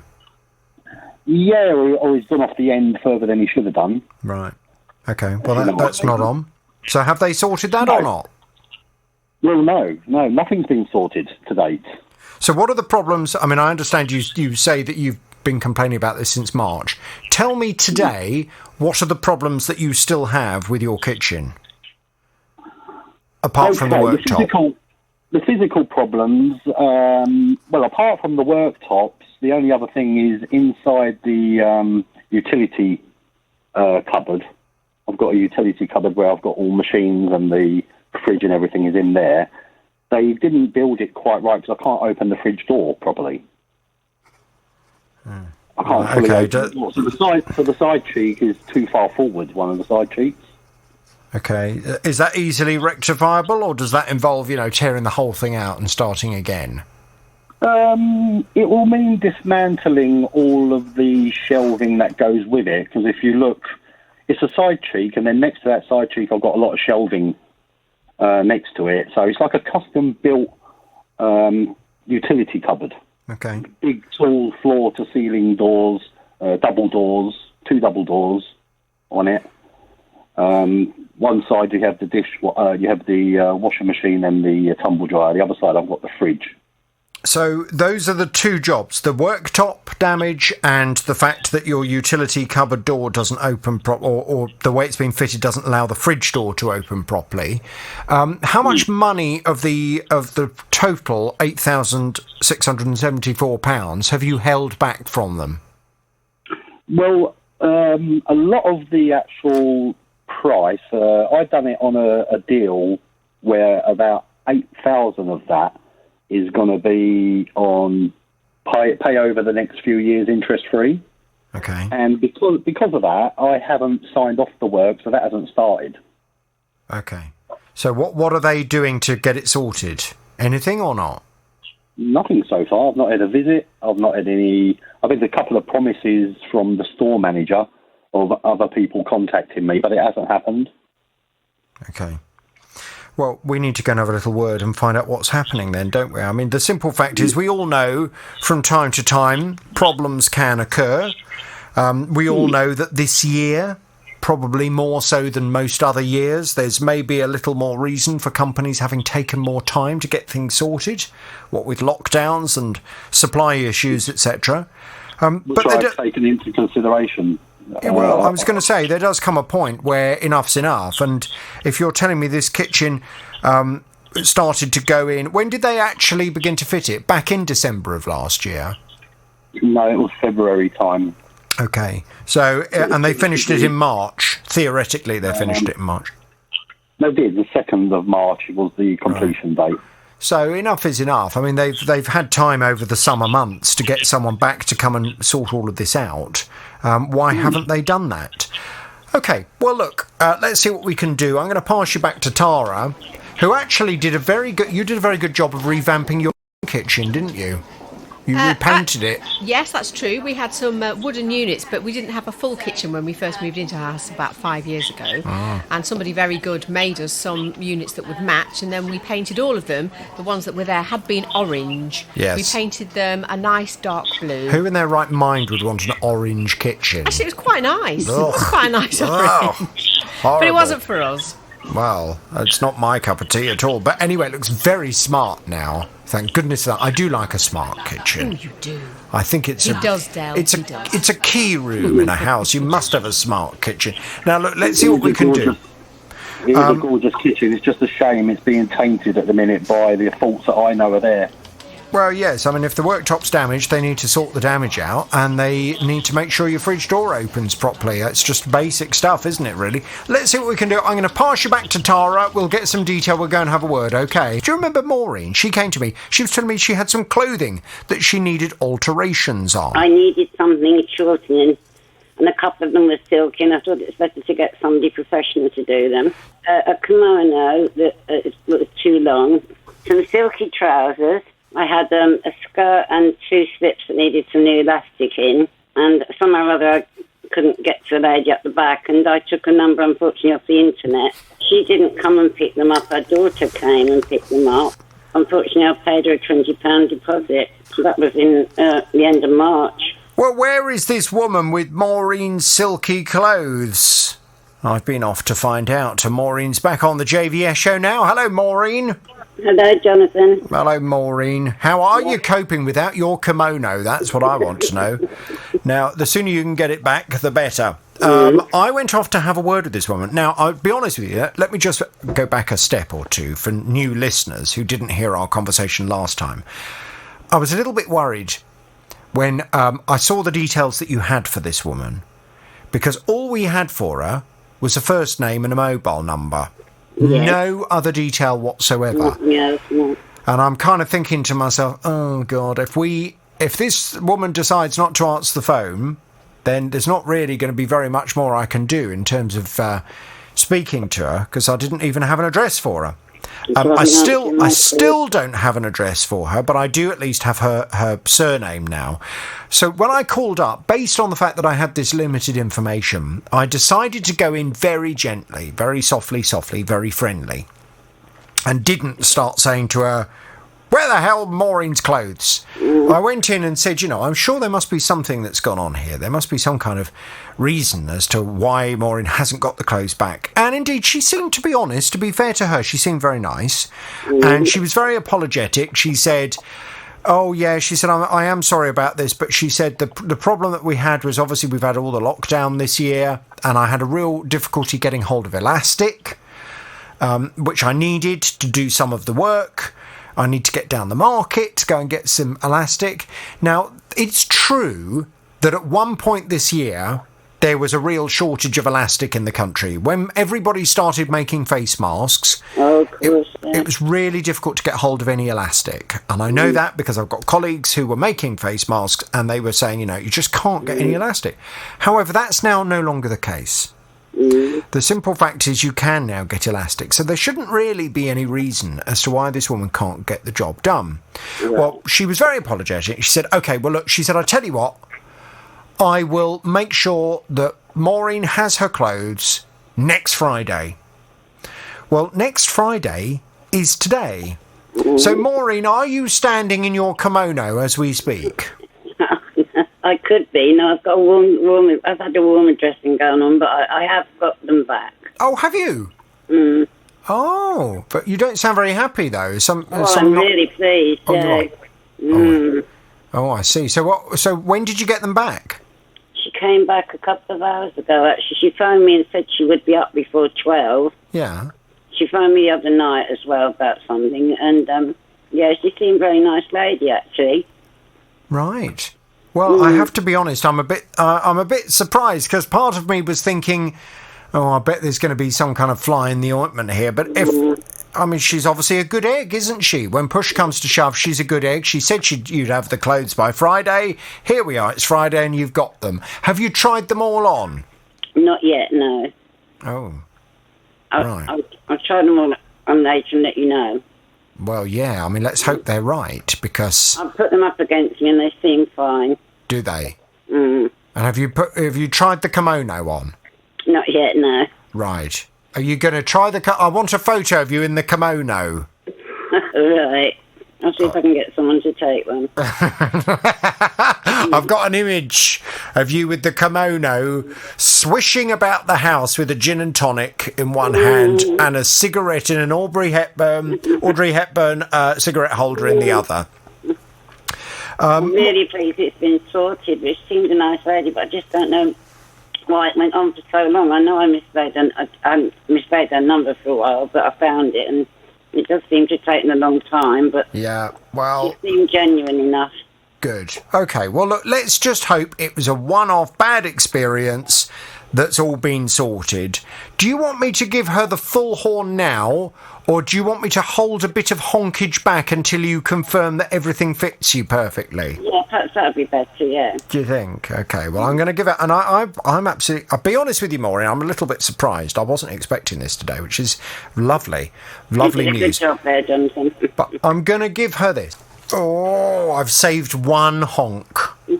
One honk left for when you come back and tell me everything's fine. I'm very grateful to you and your team, and I love your shows, Jonathan. I'm listening to you every day. Oh, well, that's lovely to know. Maureen, listen, good luck. I hope all the clothes fit, and please let me know as soon as you've tried them on. And if that lady's listening, thank you very, very, very much indeed. You're a very caring person, Jonathan, and thanks to all the team as well. Maureen, can you do me a favour? Just thinking about it. It's only 12:15. Is there any chance you could try them on now, and I'll catch up with you quickly before I go for today? Okay, I'll do that. Shall I We ring could you back we could then? get it all wrapped up then, couldn't we? Yeah. Okay, Maureen, you try it on. I'll speak to you in a bit, half an hour I'll or ring so. you back, shall I? Yeah, well, we'll phone you in about half an hour. So quickly try them on now. Okay, thank you, Jonathan. All right, thanks very much indeed. Maureen's going to have one leg in a slip for the next half an hour. It's the JVS show. It's BBC Three Counties Radio. Graham is on the line. Hello, Graham. Hello, Jonathan. Hello, Graham. I gather you have a consumer problem. Tell me all about it without naming any company names, please. Okay, my wife and I booked a holiday to Madeira for May, 25th of May, I think it was, and through an online travel agent. And this was back in February that we actually booked it, and we paid via instalments, but all on the same credit card. And then I did actually try, when we were first informed about the lockdown, to cancel it myself, but was told I'd actually have to pay more than I'd already paid. Yeah, I would certainly say that was not a good idea at that point. I just thought I'd try that idea just to see, because it looked like it wasn't going to happen. Mm-hmm. But no, they weren't interested in giving us our money back at that point. Yeah. So we left it. And then I hadn't heard anything until, basically 4 days before we were due to fly. I contacted them and asked what was happening, because it didn't look... I could see that the airline had actually cancelled the flight. Okay, this was a package holiday, I presume? It was a package holiday, yeah. It was like a flight and hotel booking with ATOL protection. Good, okay. And anyway, so I contacted them, and they told me, they did come back and say, yes, my holiday had been cancelled due to the Foreign and Commonwealth Office guidance on travel. Good. And it would take them a few weeks to sort of sort out my booking. And so I just took them at their word and left it. And I got a phone call from them early June, and they asked me whether or not we were likely to travel again in the near future, and I said no, definitely not, because we're both in the vulnerable category for COVID. So I wanted a full refund, please. Mm-hmm. And they said, yes, we can definitely sort that out, but it will take 2 to 3 months, because we need to get the money back from our suppliers. So I took them at their word and thought, fair enough, cut them a bit of slack, because everything's been a bit tricky. So I'd heard nothing for 10 weeks, and then towards the end of August, I contacted them again and said, what's happening? And they phoned me back again, and I was then told I could definitely get the refund back after the end of September. And I thought this was going on a bit too long now, but I accepted that explanation. You sound to me like a gentleman, Graham. Yes, I'd like to think so. Yes. I wonder whether maybe there's a case of a little bit of advantage being taken of your kind nature. Well, yes, I certainly think so. Having found out now what I know. Anyway, so I left it till the end of September, and I contacted them again and said further to the previous conversation, could I now have my money back, please? And they came back and said, no, sorry, you still can't have your money back. So I sort of said, that's definitely not acceptable now. I think I need to investigate other avenues if you really won't give me my money back. And they're still just telling me that they haven't got the money back from their suppliers. But the way I understood it is that's not really my problem. I'd given them 3 months or so. So when you paid this company, was it the company themselves that you have paid? It didn't show up on your card as, a hotel and an airline separately? No, it was definitely the travel agent that I paid the money to. Okay, yeah, that's fine. Well, the simple fact is that if you've booked this as a package, and it's for this reason that I am always banging on about how important it is to book package holidays, then indeed, because they have had to cancel the holiday because the flight wasn't there, you are within your rights to ask for your money back. Now, that said, we all know there are some companies that really are dragging their feet in terms of giving customers their money back. And you can, look, we can all understand, for companies in the travel sector, it's been a nightmare this year. Yes, and I'm sure that's why we gave them, you know, a benefit of the doubt for some time. Exactly. But there comes a point where, when you've waited now for months and months and months and months for this refund, enough is enough. You should be due it. Just out of interest, this travel agent, is it a member of ABTA, which is different to Atoll? Yes, it is a member of ABTA. Okay. Have you spoken to ABTA at all about this? I haven't spoken to ABTA. I mean, I did more recently. I contacted the travel agent again and just sort of reiterated my request for a refund, and they've still said, no, you can't have it yet, but you will definitely get it, and they've suggested that I ask again after the end of March next year. No. This is I can't believe that ABTA would find that acceptable at all. For anybody that doesn't know, and it's always just an added bit of protection if you do book with an ABTA member. ABTA, not to be confused with Atoll, it used to be known, ABTA actually stands for the Association of British Travel Agents, but they're now known as the Travel Association. And ABTA have a code of conduct for all of their members. And if a member does not follow the code of conduct, you can take them to ABTA arbitration. ABTA arbitration costs the consumer an amount of money. It's normally about £100, but it costs the ABTA member considerably more. So it's normally the case that just threatening ABTA arbitration with an ABTA member is enough to get them to actually start producing what you need them to produce, because they know if you actually go ahead with it, they're going to have to pay more money. So it may well be that getting ABTA involved will be necessary, but I hope not, because this is, as far as I'm concerned, a fairly clear-cut case. Package holiday, they cancelled it, airline had cancelled the flight, they owe Graham the money back. Where's the money? Tara, can we go and have a little word with them and find out what they have to say? Yes, it's not the first time we've heard of quite significant delays for people getting their money back. Let's find out what their situation is. Yeah, absolutely. And I know there are some companies that are really dragging their feet and are being dreadful. There are other companies. I thankfully booked my holiday this year with a company that were brilliant, and they couldn't have been kinder. They refunded the money straight away, and I actually ended up I felt guilty for the woman on the end of the phone because of how good she was and how much financial hit the company has had to take. But there were no arguments whatsoever. The money went straight back. It was brilliant. Graham, let's see if we can make the same thing happen for you. I'm going to pass you back to Tara. We'll get some detail, okay? Okay, that's great. Thanks, Jonathan. Okay. Hang on there, please. And it's the JVS show. It's BBC Three Counties Radio. Now, Mark bought a 65-inch TV. I know, massive. For nearly £3,000. Well, that was 3 years ago. And considering all that money he'd spent, well, he did not expect to see something go wrong with the picture. I started noticing a black bar appeared along the bottom of the screen. I also started to notice that a lot of the colour on the screen had started going green. Basically, everyone was starting to look like the Incredible Hulk. And so something wasn't right. Well, the company took the telly away and told him it wasn't repairable. They said they would replace it and they'd send him an e-voucher. But he hasn't received it. And he doesn't know how much the e-voucher will be for either. Well, we agreed to hold off until they'd sent the voucher. Well, has it all been sorted without us having to get involved? What's the latest? Mark's back on the JVS show now. Hello, Mark.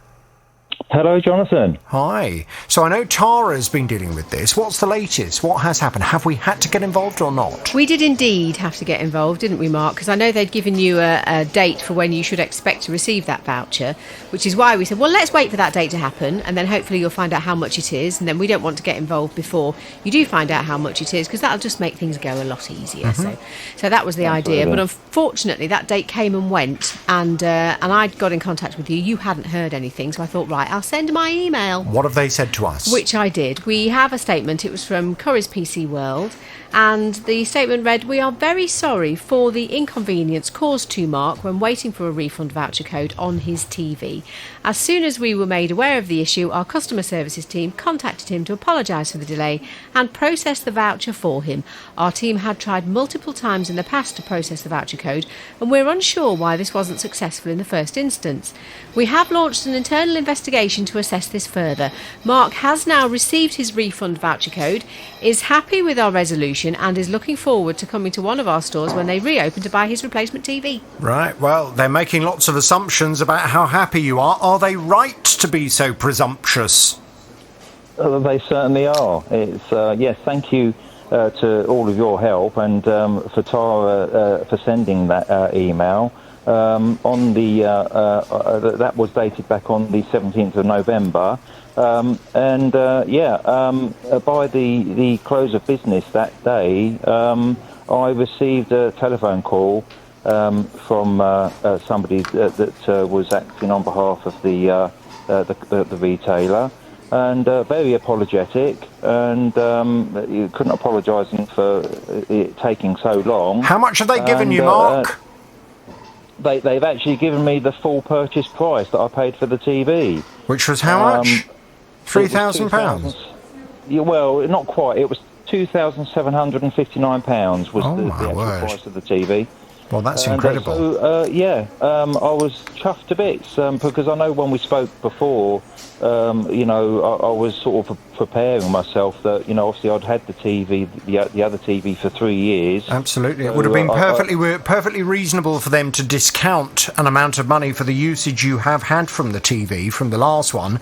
I'm absolutely delighted they've chosen not to do that. They've been exceptionally generous, giving you a voucher for £2,759. Shall we thank them and give them the horn, Mark? Absolutely, Jonathan. I'm chuffed to bits, and I just wanted the opportunity to thank yourself, Tara, and the rest of the team for such a fantastic result. I think if you hadn't have got involved, I think I would have been looking at something completely different. Brilliant. OK, well, listen, I'm absolutely delighted it's sorted. We will thank Curry's PC World. Any other problems, you know where we are. Always telling me her TV stopped working. She'd been paying for insurance cover on the device, should anything go wrong with it. Well, she got in touch with them to organise a replacement. They offered her a replacement, but the one they were going to give her was just a very bog-standard, basic TV. So she said, well, I don't want that. My last TV was branded. They said, OK, fine. Pay about 750 quid to us and we'll upgrade the TV to one with better specifications. Well, she received that better TV, but to her horror, after 19 months, that one's gone wrong. And now she says the insurance company won't get it sorted. I was phoning them because I know you always say, under the Consumer Rights Act of 2015, it's the person you pay the money to. But of course, they used a supplier, their supplier. And when it was delivered, it had no paperwork with it whatsoever. And it took me about 3 months to actually get a letter to confirm I'd paid the money. But anyway, then they said, no, nothing to do with them. I need to speak to the manufacturer. I knew that was absolutely incorrect, but I did speak to the manufacturer. They said, no, it's the insurance company. I went back to the insurance company. They said, no, it's the supplier. I went to the supplier. They said, I've got no contract with them. It's the insurance company. So I went back to them, complained with an email. After 3 weeks, they replied, and then I now had a final letter saying they're not responsible because they're neither the supplier nor the manufacturer. Well, it's very frustrating. Unfortunately, it would appear Carol doesn't have the same rights that she would have if she'd bought this TV from a retailer, because it was an insurance company providing her with the TV. It does change the rights that she has. However, I went off to have a word with that insurance company, and to be fair to them, they've offered a goodwill gesture instead. Well, let's find out how things are going, because Carol's back on the JVS show now. Hello, Carol. Oh, hi, Jonathan. Hello. Right, I wanted to quickly catch up with you because I know Domestic and General, the company concerned, said they were very sorry you'd had the bad experience. They explained that specific home products, service plans and payment methods are linked So when your old TV was replaced with a brand new one, you did need to take out a fresh policy. Unfortunately, they say they didn't explain that was the case at the time. However, they were going to, as a goodwill gesture, arrange for your current TV to either be repaired or replaced free of charge, and for delivery of the new one this week if necessary. Well, they were due to go out this week, were they not, to come and have a look at the TV to see if it could be repaired. How did it go? Well, yes, the engineer called on Wednesday, and it only took him seconds to say that it needed a new screen. But we've come a long way since then, because he reported it back. I had a phone call about an hour ago from Domestic and General offering me a different model of TV, because they said it is too expensive to repair the screen. Right. Now, I don't want to sound ungrateful, Jonathan. I'm really pleased that I've got here, and I'm thinking now that they are, they're being very good. The only thing is, they assume that I haven't got any faith in the brand of the TV that went wrong, but that's not true. I have, because I do think they're a very good brand, and normally their TVs would have come with a 5-year warranty. It only came with 1-year warranty because it was purchased via Domestic and General. So I've explained this to them and said, would they look at perhaps offering me a cash settlement so I could go off and buy my TV, and they wouldn't have the problem, because further down the line, if they do replace it and I'm in a 1 year's warranty, I could be in this situation all over again. And what have they said to that? It was okay. She said that she would go off and speak to her manager. So hopefully they'll come back to me today. But all I'm sort of thinking of is if I don't want this TV and then I say to them, no, but I would like a whatever, they no doubt will come back to me and I'll be paying more money anyway, so it'd be easier for cash settlement and me pay, as I say, to go elsewhere. But I realise they don't have to do any of that. No, they don't. So we're going to have to just hope that they recognise the position you're in. And, I mean, it's obviously not going to be a full refund that they would give you, because you've already had the TV for 19 months. So it would have to take into account the use you've already had from it. Well, look, let's not speculate too much further. Let's wait and see what they offer you. Can we catch up next week, beginning of next week, as soon as you know, and we can take it from there? Yes, I'll let you know, Jonathan. Brilliant. OK, yes. Carol, we'll talk. I do want to catch up again with Maureen, who I was talking to a little earlier. Remember Maureen? She's the lady that had some clothes that needed altering. I needed something shortening, and a couple of them were silky, and I thought it was better to get somebody professional to do them. A kimono that was too long, some silky trousers. I had a skirt and 2 slips that needed some new elastic in, and somehow or other I couldn't get to a lady at the back, and I took a number, unfortunately, off the internet. She didn't come and pick them up. Her daughter came and picked them up. Unfortunately, I paid her a £20 deposit. That was in the end of March. Well, if you missed the discussion I had with Maureen about half an hour or so ago, I was worried when I looked into this after I'd had the initial conversation with Maureen, because she had literally got a first name for this woman and a mobile number, nothing else. We didn't know where she lived, where she's based, we didn't have a company name, a website, an email, nothing, not even her surname. So I was thinking, oh God, what are the chances of success here? Well, thankfully, all of my pessimism was completely and utterly unfounded, because when I went to speak to the lady, she seemed very nice and she was very apologetic. She said that she'd had some problems with getting hold of elastic during the lockdown, which I think is a genuine concern. A lot of people did struggle to find elastic because everyone was trying to make face masks back in the summer. So, I know that elastic is now widely available. She apologised. She said, OK, well, look, I need to get down the market. I need to get the elastic, and I will get those clothes, the altered clothes, back to Maureen by, she said, a week today. Well, that was last Friday. So I caught up with Maureen earlier, and Maureen was delighted, because she says, indeed, the woman turned up this morning with the clothes. They all looked OK. But I said to Maureen, well, look, do you know what I'm going to do? I'm just going to hold off giving the full horn until we make absolutely sure that the adjustments, which is the all-important bit here, have been done correctly. Well, ever since I spoke to Maureen half an hour ago. She's frantically had a leg in a slip, trying to try them all on to make sure everything was absolutely okay. She's back on the JVS show now. Hello, Maureen. Hello, Jonathan. I had a job to get the kimono on because I've got a bad arm, but everything, she's done a good job because she didn't have much to go on and everything fits fine, and I'm really, really pleased. Oh, does it? Lovely. And she hasn't taken any more money from me, by the way. Oh, has she not? So the 20 quid that you paid, was that supposed to be the full amount or not? Well, I don't really know. I was told it was a deposit. Oh. Well, maybe she decided then as goodwill gesture, based on the problems that you'd had, that, you know, she might as well give it to you for no extra money. Well, that's absolutely delighted. And the kimono, I know you said you'd had this kimono for a while, but you've never worn it because it was too long. You would have been tripping all over it. Yeah, I would have done, and she's got it a nice length now. Oh, really? So you're going to be swishing, you'll have to swish in it past the window so all your neighbours can see you. I'm on the phone, dear.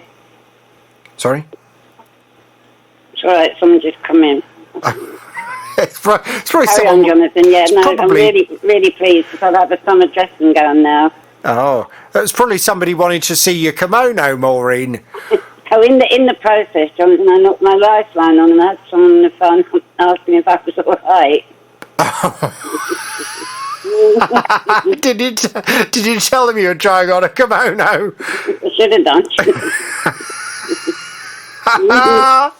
Oh, Maureen. You've done a wonderful job, Jonathan, and you're so lovely, all of you. I'm so pleased. Good. Well, I'm delighted. I don't bear any bad feelings, and it did go on a bit, didn't it? No, it did. But never mind. It's all sorted now. Well, shall I thank that lady very much indeed? I will give her the full horn, every single honk of it. Yeah. And Maureen, any other problems, you know where we are. I will. I listen to you every day, Jonathan. I love your programmes. Well, that's a night. And thank you to all the girls as well. Okay, all right. Listen, and you send us a photo of you in your kimono, all right? All right, Jonathan.